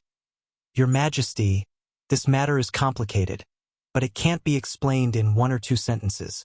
However, I have a way to let Your Majesty and the officials see the existence of air pressure. Master calls it atmospheric pressure. Li Wangyu suddenly realized that the excuse that the Tao ancestor was his master was really good. In the future, he could push anything to the Tao ancestor. The earth is round. The earth revolves around the sun. The moon is a desolate sphere. There is no moon palace, no jade rabbit, no Chang'an, no Wugang, and no osmanthus tree. Who doesn't accept it? Go and reason with the Tao ancestor. These were all taught to me by the Tao ancestor. Thinking of this, Li Wangyu felt secretly happy. He was even prepared to work hard and prove that the Tao ancestor was his master. Oh, what can you do? Ziyu, quickly show me. Pai Lupi was also very curious at this moment. However, Li Wangyu shook his head. Your Majesty, I need to prepare for this. How about after 10 days I ask your Majesty and the officials to move to the academy, and then I will show it to your Majesty. I can also teach the students of the academy and let them see with their own eyes what atmospheric pressure is. To prove the existence of atmospheric pressure, the most beautiful and shocking thing was the historical Magdeburg hemispheric experiment. Li Wangyu planned to use 10 days to cast the hollow copper ball for the experiment and the vacuum pump for air extraction. Okay. Pai Lupi nodded and agreed without hesitation. Then it's settled. After 10 days, I will lead the officials to the academy to witness what atmospheric pressure is. Let me also broaden my horizons and see the wonderful knowledge passed down by the Tao ancestor. The few Gaozhan and eminent monks immediately bowed. Your Majesty, please allow us to go to the Royal Academy of the Tang Dynasty 10 days later to see the miracle. Okay. Pai Lupi naturally nodded and agreed. At this point, Wang Ying and the others naturally could not say anything more. They could only sneer in their hearts. In their view, showing it to everyone in the academy 10 days later was just Li Wangyu's delaying tactic. They absolutely did not believe that there was a 200-stone weight on them. After the court session ended, Li Wangyu led Yen Liben and other disciples to make bronze balls and other utensils. What happened in the court that day was spread to every corner of Chang, and at the speed of light under the influence of some people with ulterior motives. This naturally made Chang'an lively again. Whether it was Li Wangyu's claim that he was the core disciple of the Tao ancestor or Li Wangyu's words that there was a 200-stone weight on everyone's body, it made the people in the city talk about it endlessly. From the officials, nobles, scholars, and Confucian scholars to the peddlers and servants, all of them gathered together to discuss these two matters. As for Li Wangyu's claim that he was the core disciple of the Tao ancestor in the mortal world, there were some who believed it and some who did not, but there was no conclusion. But almost no one believed that there was a 200-stone weight on everyone's body at any time. After all, atmospheric pressure was beyond the knowledge of the Tangs. It was normal that it was difficult to understand. Before the Magdeburg hemispheric experiment in 1654, few people believed in the existence of atmospheric pressure. The Italian physicist Torricelli was also ridiculed because of this. It was like this 1,000 years later, not to mention the Tang dynasty. As for what Li Wangyu would do in the Royal Academy of the Tang dynasty 10 days later, all the people in Chang'an were looking forward to it. Chapter 944. Li Wangyu, Yen Liben, and the other disciples were holed up in the general staff prison, experimenting with making hollow copper balls and vacuum pumps when Cheng Yaojin and Yuqi Jingda came knocking. Zio, tell me, how are you going to prove the existence of that atmospheric pressure to His Majesty and the other officials? Are we really going to be pressured by 200 stones of air? Li Wangyu was very surprised. These two old hoodlums who ate, drank, gambled, and cheated. When did they become so interested in science? Did the sun rise from the west? Uncle Chang, Uncle Yuqi, what do you mean by this? Li Wangyu asked in confusion. Cheng Yaojin's huge palm landed on Li Wangyu's shoulder again. Bastard! Isn't it to help you vent your anger? Brother Jingda and I are arguing with Ho Junji and the other bastards. In any case, hurry up and tell us clearly. Was what you said in the imperial court true? This concerns whether or not Brother Jingda and I will lose face. Li Wangyu secretly curled his lips. What face does Cheng Yaojin, this old hoodlum, have to speak of? Before saying such words, could he at least return the things that he had snatched from Marquis Lu's mansion before talking about it? Of course, Li Wangyu only dared to ridicule in his heart. Otherwise, he would definitely be mercilessly suppressed by Cheng Yaojin, this old hoodlum's iron fist. Uncle Cheng, Uncle Yuqi, When have you ever seen your nephew spout nonsense? Regarding the atmospheric pressure, it is not fake. This is the knowledge that my teacher, Dao Zhu, personally imparted to me. How can it be fake? Cheng Yaojin's eyes flashed. Zio, are you really Dao Zhu's direct disciple? That's right, this is naturally true. When Li Wangyu lied, his face did not turn red and his heart did not beat fast. He was very calm. Cheng Yaojin clapped his hands and laughed. That's good. Since Zio is Dao Zhu's disciple, why don't you show me some immortal techniques? Do you know how to turn stone into gold or ride on the clouds? When Li Wangyu heard this, he could not help but have black lines on his forehead, F***CK. Did they really think he was a god? If he was really an immortal, why would he waste his time talking to Wang Ying? Hee about that, Master didn't teach me any immortal techniques. This is also Master's way of tempering me. Only when I understand the knowledge of the mortal world in the future will Master teach me Taoist immortal techniques. Tisk tsk, that's a pity. Zio, you actually didn't learn anything useful from the Tao ancestor. Cheng Yaojin shook his head with a look of regret. He looked at Li Wangyu as if he was looking at a fool. Li Wangyu could not help but feel his temples throbbing. If it wasn't for the fact that he really couldn't beat this old hooligan, he would have fought with him long ago. He was disinclined to continue entangling with Cheng Yaojin on this topic, so he hurriedly changed the topic and asked, Uncle Cheng, Uncle Yuchi, and Duke Lu, what exactly happened? It's nothing. I merely made a bet with that tactless fellow. Cheng Yaojin continued to slap Li Wangyu's shoulders. Zio, when the time comes, if you dare to screw up the chain for me, I'll come after you. Li Wangyu silently rolled his eyes. This old hooligan actually made a bet with someone else, and the one who made the bet with him was that idiot Ho Junji. He could not help but sigh. This old hooligan's luck was really good. Needless to say, he would definitely win this time. Uncle Cheng, what did you bet with Duke Lu? Haha, it's nothing. It's just a small bet of 10,000 Tujua horses. More importantly, I can't afford to lose face, so I have to ask you clearly. Li Wangyu almost choked to death on his own saliva. He resisted the urge to give the old hooligan the middle finger. F***CK. This old gambler actually dared to say that it was a small bet for fun when he made such a huge bet. The price of the Tujua horses in Chang'an was not that high, but it was at least 10 strings of cash. 10,000 Tujua horses was equivalent to a bet of 100,000 strings of cash. This was called a small bet for fun? However, Li Wangyu's thoughts changed. Cheng Yaojin, this old fogey, actually had quite a bit of wealth. After following him for 2 years, he had reaped quite a lot of benefits. Just the few bets with the aristocratic families and the partnership with them to cheat the aristocratic families of their gold had already made Duke Lu's residence extremely rich. Not to mention, the several Duke residences had partnered with the Li family to open up a mine in Hu County. As a big shot whose family owned a mine, 100,000 strings of cash was indeed a small sum. Li Wangyu looked enviously at Cheng Yaojin and Yuchi Jingda. These two old hooligans, why were their characters so bad, but their luck in gambling so good? He also hoped that someone would come and make a bet with him. Why didn't he have a chance to have someone give him money for free? Ever since Li Wangyu had led a group of Duke Lu bigwigs to win several 100,000 taels of gold from the gambling houses of the aristocratic families, no one in Chang'an had brought up the matter of making a bet with him for a very long time. Even when Li Wangyu proposed a bet, the other party would immediately act like they had been bitten in the tail and immediately refuse. This made Li Wangyu feel that his life had lost a great deal of happiness, and he was extremely unhappy. Thus, when he saw that Cheng Yaojin and Yuchi Jingda were about to win money again, how could he be happy? Cheng Yaojin and Yuchi Jingda had absolute trust in Li Wangyu. In truth, they didn't even understand what atmospheric pressure was, or why they couldn't feel the 200 stones of air pressing down on them. But since these words had come from Li Wangyu, they couldn't be wrong.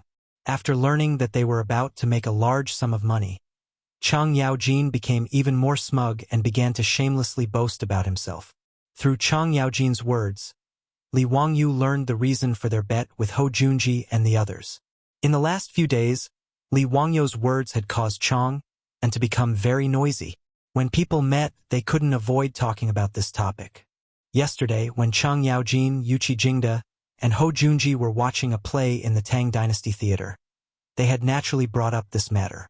There was no need to mention Hou Junji's dissatisfaction with Li Wangyu.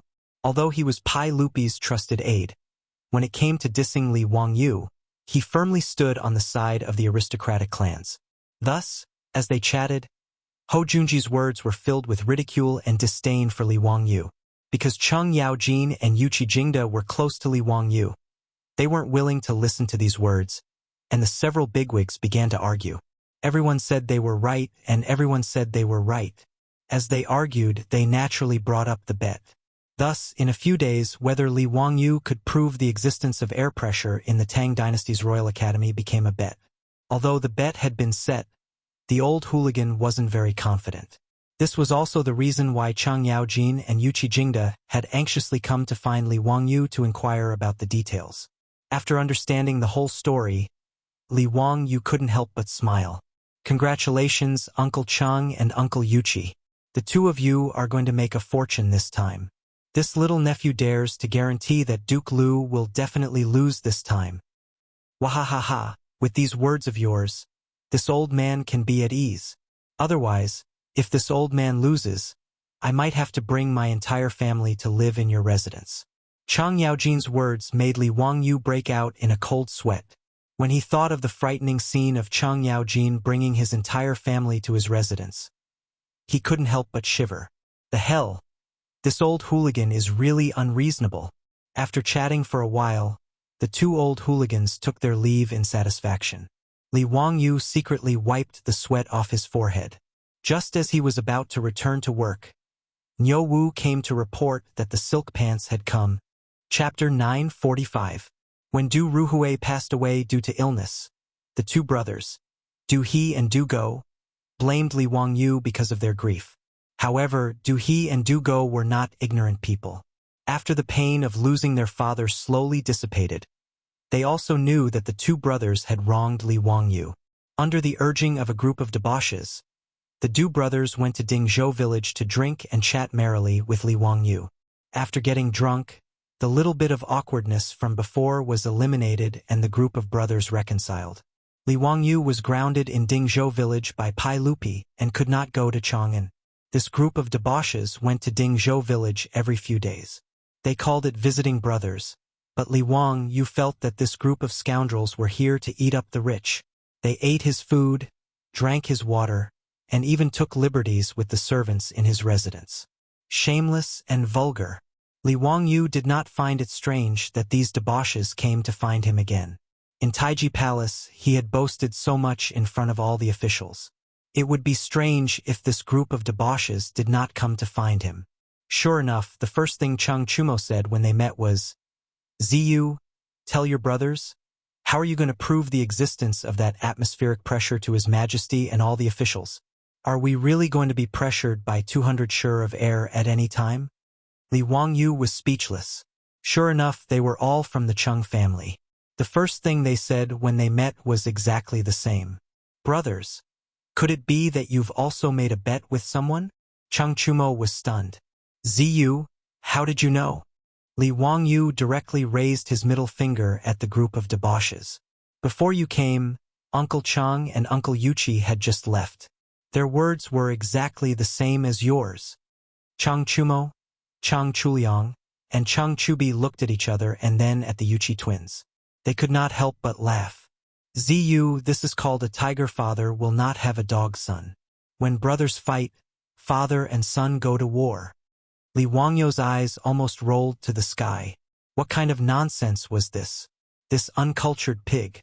He was too lazy to pay attention to Chang Chumo and turned to look at Fang Yai and the others.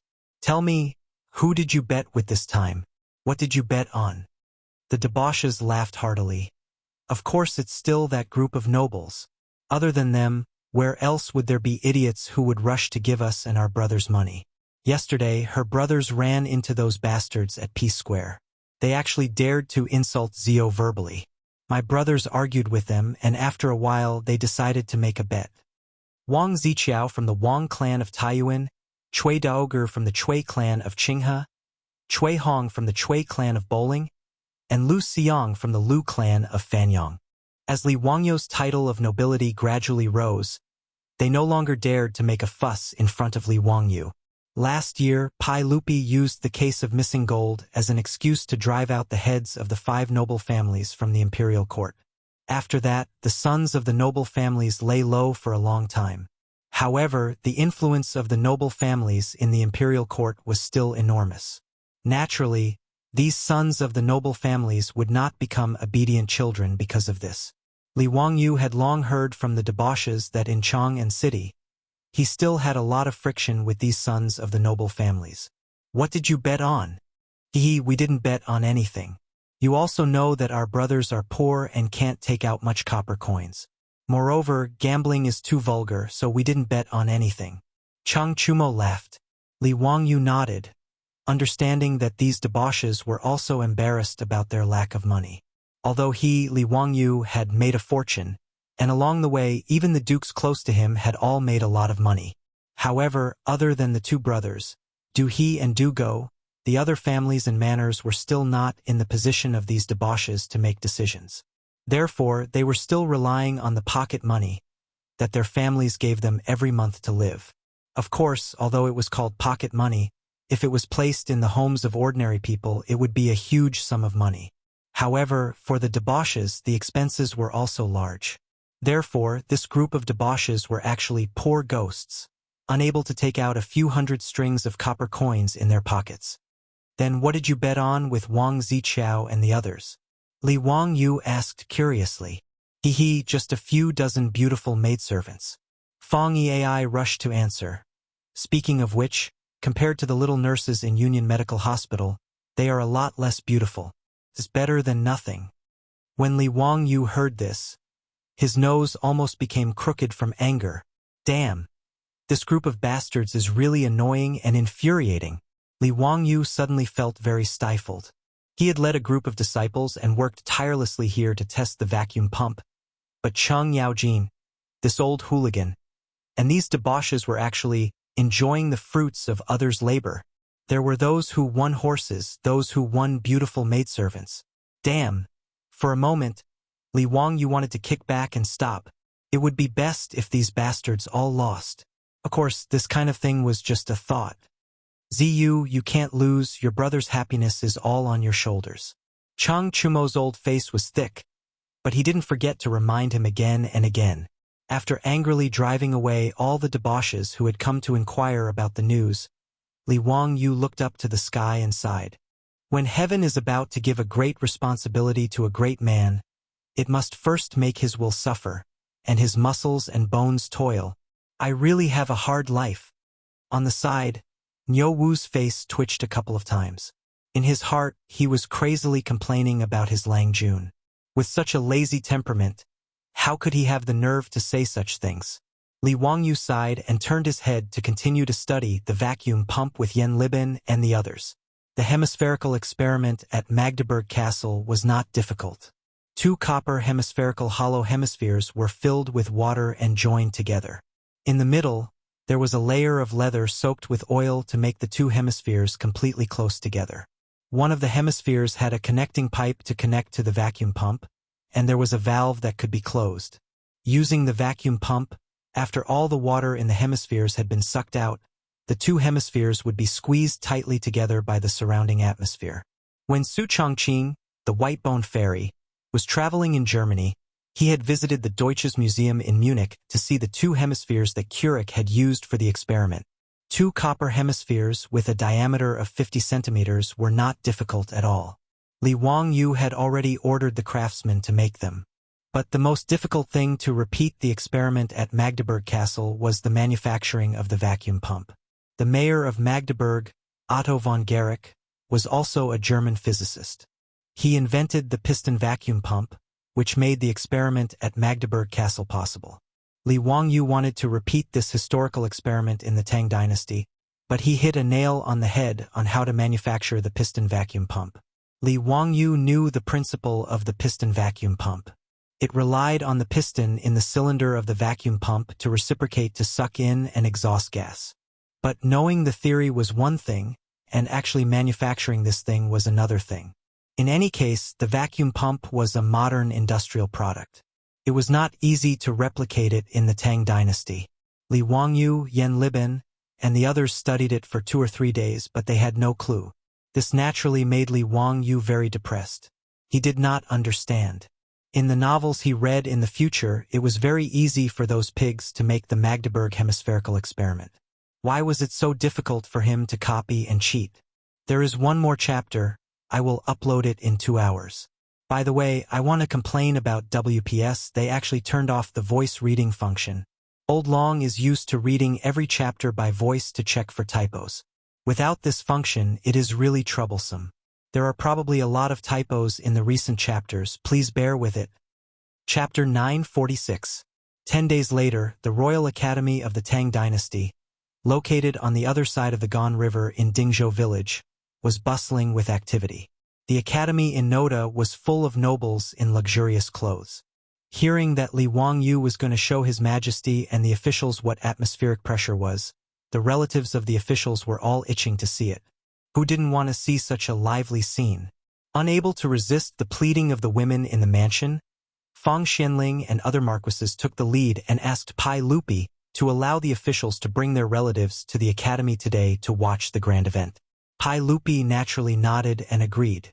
He also brought Empress Zhangsun, concubine Yang, and other concubines with him. Fortunately, when Li Wangyu designed the academy, there was no shortage of land or copper coins, so the academy was extremely spacious. Otherwise, it might not be able to accommodate so many people. Zio, why are you so haggard today? Are you prepared for that experiment of yours? I'm looking forward to it. Li Wangyu stared at his panda eyes, which were bloodshot, and said with a tired and bitter smile, Uncle, fortunately, I didn't disappoint you. Yesterday, I led Libin and the others and finally produced the equipment needed for today's experiment. He really tried his best this time. Originally, in Taiji Palace, he said that he had 10 days and thought that there was plenty of time. Who knew that when he really tried to make the reciprocating piston vacuum pump, he would know how difficult it was. Fortunately, Li Wangyu had some understanding of the principle, and Yan Libin was a rare engineering talent in the Tang dynasty. With the help of a group of skilled and experienced old craftsmen, they made the vacuum pump on time. Even so, Li Wangyu, Yan Libin, and others stayed up for several nights and were very tired. In this regard, Li Wangyu could only sigh silently in his heart. Sure enough, one shouldn't be pretentious, or one would be struck by lightning. In order to fool everyone that day, he casually told a big lie. But he didn't expect that it was not easy to cover up this lie. Fortunately, hard work always paid off. After today's experiment, let's see who would dare to question his identity as the Tao ancestor's disciple. Pai Lupi was very satisfied. He gestured to Li Wangyu to make preparations so that he could start his experiment at any time. Li Wangyu had only taken a few steps when he was surrounded by the silk pants again. Zio, why do you look so haggard? TSK. Look at the dark circles under your eyes. You probably haven't had a good rest for a few days, right? Zio, don't hurt yourself. It's not worth it. Could it be that you're doing this because of the bet between us and Wang Ziqiao and those bastards? When the silk pants saw Li Wangyu's appearance, they all started to care about him, which made Li Wangyu very happy. Although he was unhappy in his heart, Chang Yaojin was already a silk pants, and he could make a fortune from betting with others. But in truth, he also knew that he owed Chang Yaojin, Yu Qijingda, and those silk pants a favor. After all, regarding atmospheric pressure, Li Wangyu and Su Changqing understood it, but whether it was Chang Yaojin or the other rich kids, they definitely did not understand it. Li Wangyu could guess that those silk pants might not believe him when he said that each of them had a pressure of 200 stones on them. But the fact that they had dared to bet with Hou Junji and Wang Ziqiao on the basis of their trust in him naturally made Li Wangyu feel a little choked up. Brothers, be at ease. Your little brother is fine. It's good that you're fine. Wahahaha. Today, your big brothers will wait to see how Zio will prove this atmospheric pressure and give those people who doubt you a few slaps. Let them know why the flowers are so red. Needless to say, these last words had been learned from Li Wangyu by the silk pants. Li Wangyu firmly nodded. Just as he was about to say some heartwarming words, Chang Chumo continued. It's a pity that Zio's Marquis Yenling won't allow it. Otherwise, we would have shared some of those beautiful maids with you. What a pity, wahahaha. Zio, you don't have this fortune. Ha. Brother Chumo's words are reasonable. Zio is good at everything, but he's henpecked. TSK. Speaking of which, Zio, you don't have a noble title anymore, but your Lady Su is Marquis Yenling. Does Zio still have any status in the residence? I heard that the Ministry of Works is preparing to tear down the hung gate in your residence. Is this true? The excited Li Wangyo's face instantly darkened. He couldn't even be bothered to say anything to those silk pants and turned to leave. This bunch of bastards. I knew that I couldn't be nice to them. Hey, that feeling just now was all an illusion. Li Wangyu angrily left, leaving the silk pants behind him in bursts of laughter. When most of the people had arrived, Li Wangyu asked for instructions from Pai Lupi and led the crowd to a spacious lawn in the academy. The crowd was bustling with activity and it was extremely noisy. Li Wangyu was very satisfied with this. After today, the Magdeburg hemispherical experiment in history could be removed. It would be replaced by the Royal Academy's hemispherical experiment. Li Wangyu shamelessly fantasized in his heart for a while before walking to the center of the lawn and started to speak to the crowd. Your Majesty, everyone, today I would like to show all of you what atmospheric pressure is.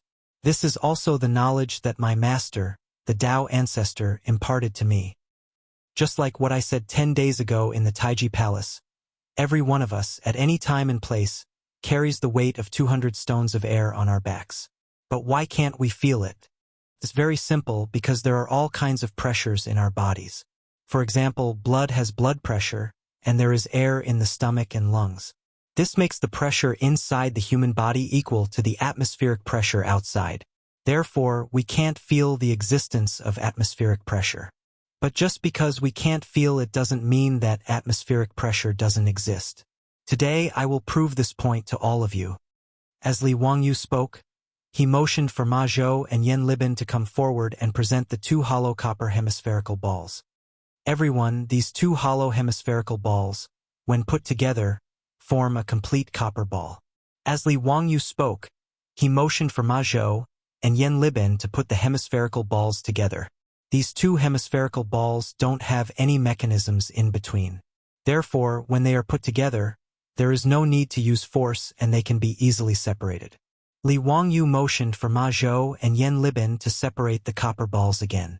Pai Lupi, the officials, and Empress Zhongsun were all confused by Li Wangyu's actions. Li Wangyu didn't explain. He only had Ma Zhou and Yen Libin bring the two hemispherical balls to Pai Lupi and the officials so that they could inspect them, indicating that there were no mechanisms in them. After carefully inspecting the two hemispherical balls several times, Wang Ying and Hou Junji were finally convinced that Li Wangyu was speaking the truth. These two hemispherical balls were just hollow copper hemispherical balls. There were no mechanisms in them. Zio, what do you mean by this? Don't keep us in suspense. Hurry up and get that air pressure out.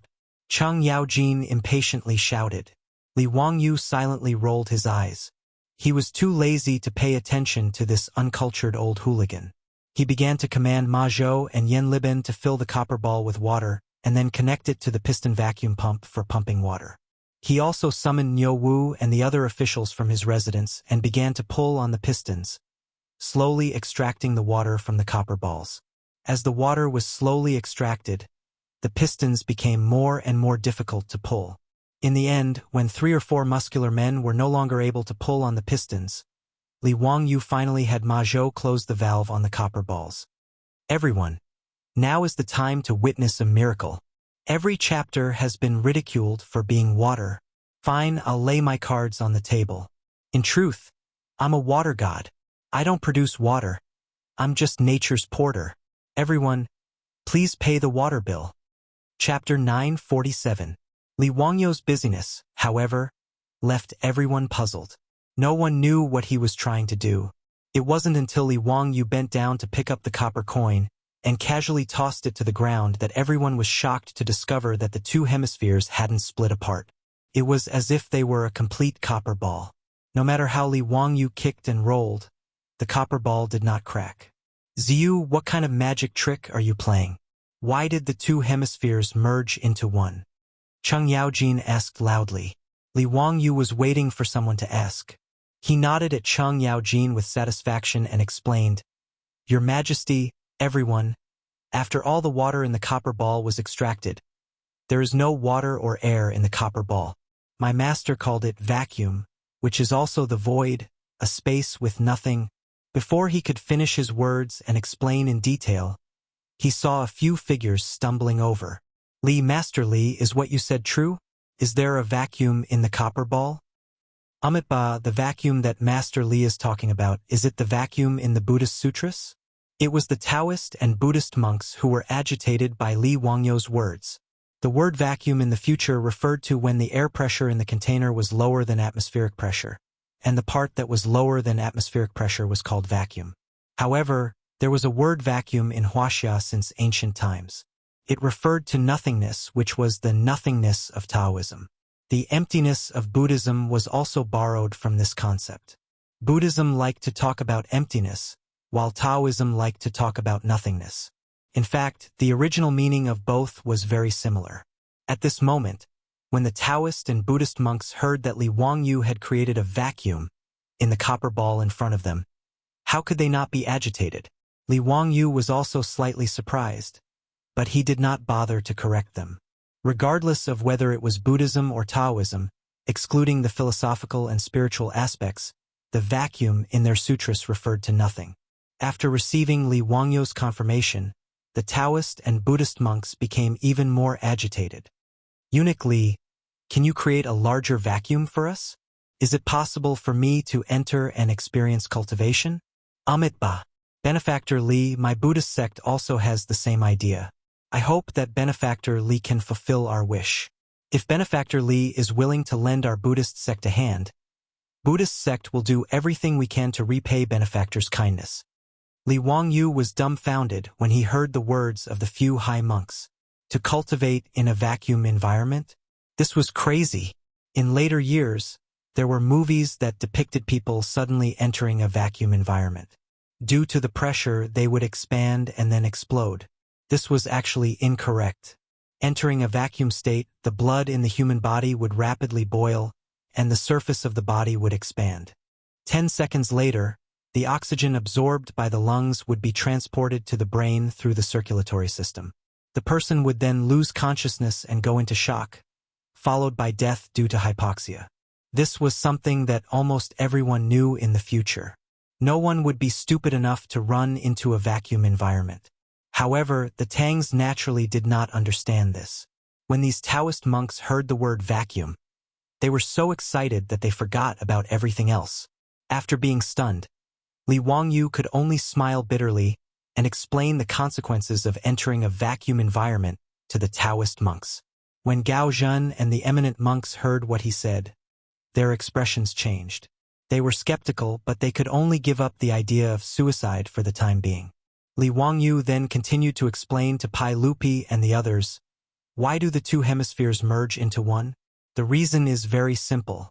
After the air in the copper ball is sucked away, the pressure from the outside world is like a pair of invisible hands, pressing down on the copper ball tightly. Therefore, without enough power, it is impossible to separate it. After he finished speaking, Pai Lupi and the other officials could not wait to surround the copper ball and observe it closely. Damn it, the two hemispheres really did merge into one. If this old man hadn't carefully inspected the two hemispheres, I really would have thought that there was some sort of mechanism. Cheng Yaojin tugged at the copper ball a few times, but there was no sign of it separating. Tai Chongqing, Wang Ying, Ho Junji, and the others also began to examine the copper ball. The fact that the two hemispheres had formed a complete copper ball was already beyond everyone's expectations. There was no mechanism, no glue, and so on. How did the two copper hemispheres fit together so tightly? Could it really have been caused by the atmospheric pressure that Li Wangyu spoke of? Ho Junji's face couldn't help but darken. Wang Ziqiao and the other officials also had nasty looks on their faces. A dark cloud flashed through their minds.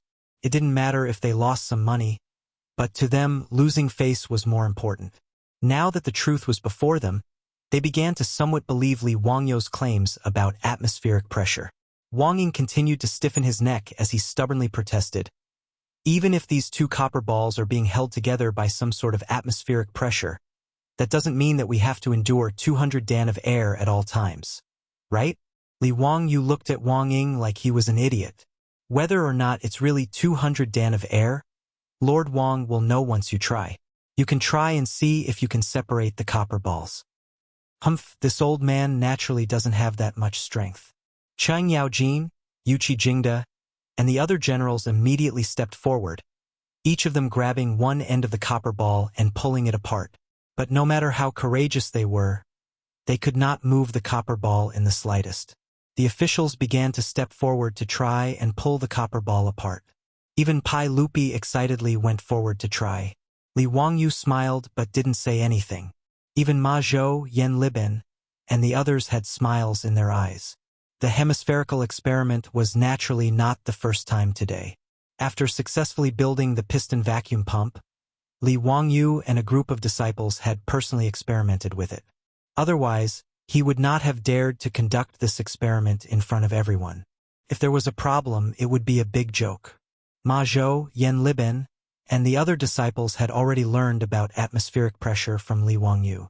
They had also personally conducted hemispherical experiments, so they naturally knew how much force was needed to pull apart the copper ball that had its air sucked away. After everyone had tried, Li Wangyou ordered Niu Wu to bring over the horses that had been prepared. Zio, what do you mean by this? Pai Lupi asked in confusion. Your Majesty, there is atmospheric pressure, and it's very powerful. It's not something that can be moved by human strength. Therefore, in order to let Your Majesty and the other officials feel more directly how great the pressure is, I ordered people to prepare horses. I'm going to use the horses to pull this copper ball and test how great the atmospheric pressure is. Pai Lupi roughly understood Li Wangyou's meaning and nodded with interest. Good, then Zio, quickly begin. While waiting for the drivers to prepare the horses and secure the ropes to the copper ball, Li Wangyou's eyes turned and he smiled as he moved closer to Pai Lupi. He whispered, Uncle, do you think this horse can pull this copper ball apart? Why don't we make a bet? Chapter 948. When Pai Lupi heard this, he was slightly stunned. Then, as quick as lightning, he reached out his hand and hit Li Wangyou's head. Ouch! Li Wangyou didn't expect that Pai Lupi would hit him. Caught off guard, his head exploded and he howled miserably. What bet? You're so young and you don't learn good things. You want to bet with people all day long. Where is your decency? Pai Lupi glanced at Li Wangyou and reprimanded him unceremoniously. Li Wangyou was speechless, but he couldn't say anything. When he was about to retreat, he heard Pai Lupi turn his head and say to Fang Xianling, Master Fang, do you think the horse can pull this copper ball? Why don't you and I make a bet? Pai Lupi's words suddenly struck Li Wangyou like lightning. Fuck? Pai Lupi? Where's your integrity? You just reprimanded me so grandly, and now you want to make a bet with Fang Xianling? Do you have any shame? He completely forgot that he wanted to make a bet with Pai Lupi, but he didn't have any good intentions. He clearly wanted to take advantage of Pai Lupi. Pai Lupi wasn't a fool. How could he let him do as he wished? The two ends of the copper ball were quickly fixed to the horse. Under everyone's gaze, the driver whipped the horse and urged the horse to start exerting force. On both sides of the copper ball there was a strong horse. Under the driver's control, the horse immediately exerted force forward. The rope was quickly stretched straight, and the copper ball was pulled into the air. But no matter how hard the two horses exerted force, and even the grass under the horses' hooves was trampled into the air, the copper ball didn't move. This scene caused everyone's jaws to drop. Previously, Chang Yaojin, Yuqi Jingda, and the others couldn't pull the copper ball open, which was already a bit surprising. But they didn't expect that even the two horses couldn't pull it open. Even if Chang Yaojin and Yuqi Jingda were famous generals, courageous and powerful, how could they compete with horses in terms of strength? Later generations often said the word horsepower. Of course, the horsepower in the future referred to the power of the horse, not the strength of the horse. However, Li Wangyou had also seen a video of someone competing with a horse in a tug-of-war. 18 strong adult men were competing with a Belgian horse. but they were unable to fight back at all, and were easily dragged away by the Belgian horse. Although the horse Li Wangyu found was not as strong as the Belgian horse, its strength was at least equivalent to 6 or 7 adult men. Hou Junji and the others grimaced even more when they saw that the 2 horses were unable to move the copper ball. The onlookers discussed animatedly, feeling that the scene in front of them was unbelievable. Li Wangyu satisfyingly called the coachman to stop. He then snapped his finger, signaling Niu Wu to bring 2 more horses over. For horses were naturally unable to move the copper ball, but the eyes of Pai Lupi and the others were about to pop out of their sockets. When the number of horses increased to 8 and there was still no reaction, they even began to suspect that Li Wangyu had switched out the copper ball with the one that had given up hope. Under the urging of the coachman, the horses pulling the copper ball began to gasp for breath, their bodies drenched in sweat. By the time Li Wangyu had the horses and coachman stop to drink water and rest, everyone was already numb to the situation. Zio, tell us the truth. Did you really not tamper with the copper ball? Pai Lupi also began to suspect that the copper ball had been switched out. He called Li Wangyu to his side and softly asked. Li Wangyu chuckled and replied, "Uncle, calm down. This copper ball will definitely be separated. I said before that the atmospheric pressure is very great, but it also has its limits. As long as we continue to increase the number of horses, we will be able to pull it apart. This is the knowledge of atmospheric pressure that Master imparted to me." Pai Lupi sighed in amazement. "Wonderful. It's really wonderful. It's worthy of being the knowledge imparted by Ancestor. Zio, what other knowledge did Ancestor impart to you? Is there anything that is beneficial to the Tang dynasty?" Li Wangyu was speechless. Pai Lupi was actually so utilitarian. "Uncle, these knowledge are all beneficial to the Tang dynasty. Why do you think that the knowledge imparted to you by Master is useless?" Pai Lupi hurriedly explained in a low voice. "No, that's not what I mean. What I mean is, did Master impart to you knowledge that can immediately be used by the Tang dynasty like the 4-wheeled carriage, water wheel, horseshoe, and steel crossbow?" Li Wangyu smiled and said, "Uncle, in fact, even if I don't say it, you should be able to guess that the 4-wheeled carriage and water wheel were all imparted to me by Master." Pai Lupi heard this and suddenly clapped his hands. "Sure enough, when I heard you admit that Ancestor is your master a few days ago, I vaguely guessed this matter. Ha ha. For the old Ancestor to take you as a disciple is your good fortune, Zio, our good fortune, and the good fortune of my great Tang." Before the hemispherical experiment was completed, Pai Lupi was already convinced that Li Wangyu was Ancestor's direct disciple. "Uncle, you flatter me." Li Wangyu was secretly happy that he could fool Pai Lupi. He quickly controlled his expression to avoid laughing out loud. After the driver and the horses rested, the experiment continued again. The number of horses continued to increase. 10, 12, 14 until it increased to 16 horses. Just like the Magdeburg hemispherical experiment in history, the copper ball finally made a loud noise and was pulled apart by the horse's huge traction force. Pai Lupi and the other officials did not wait for Li Wangyu to speak. They immediately gathered around, picked up the 2 hollow hemispherical balls, and carefully looked at them. "Damn it, it's really the 2 hemispherical balls from before. They're exactly the same. I even replaced Ancestor Zio's hemispherical balls with solid ones." Chang Yaojin held up a hemispherical ball and shouted. Some people tried to combine the 2 hemispherical balls again, but they easily separated them again. Without the existence of atmospheric pressure, the hemispherical balls would naturally not be pressed together. Li Wangyu was very satisfied with the results of the experiment. He held up the hemispherical ball and said to the crowd, "Your Majesty, everyone, this is the best proof of the existence of atmospheric pressure.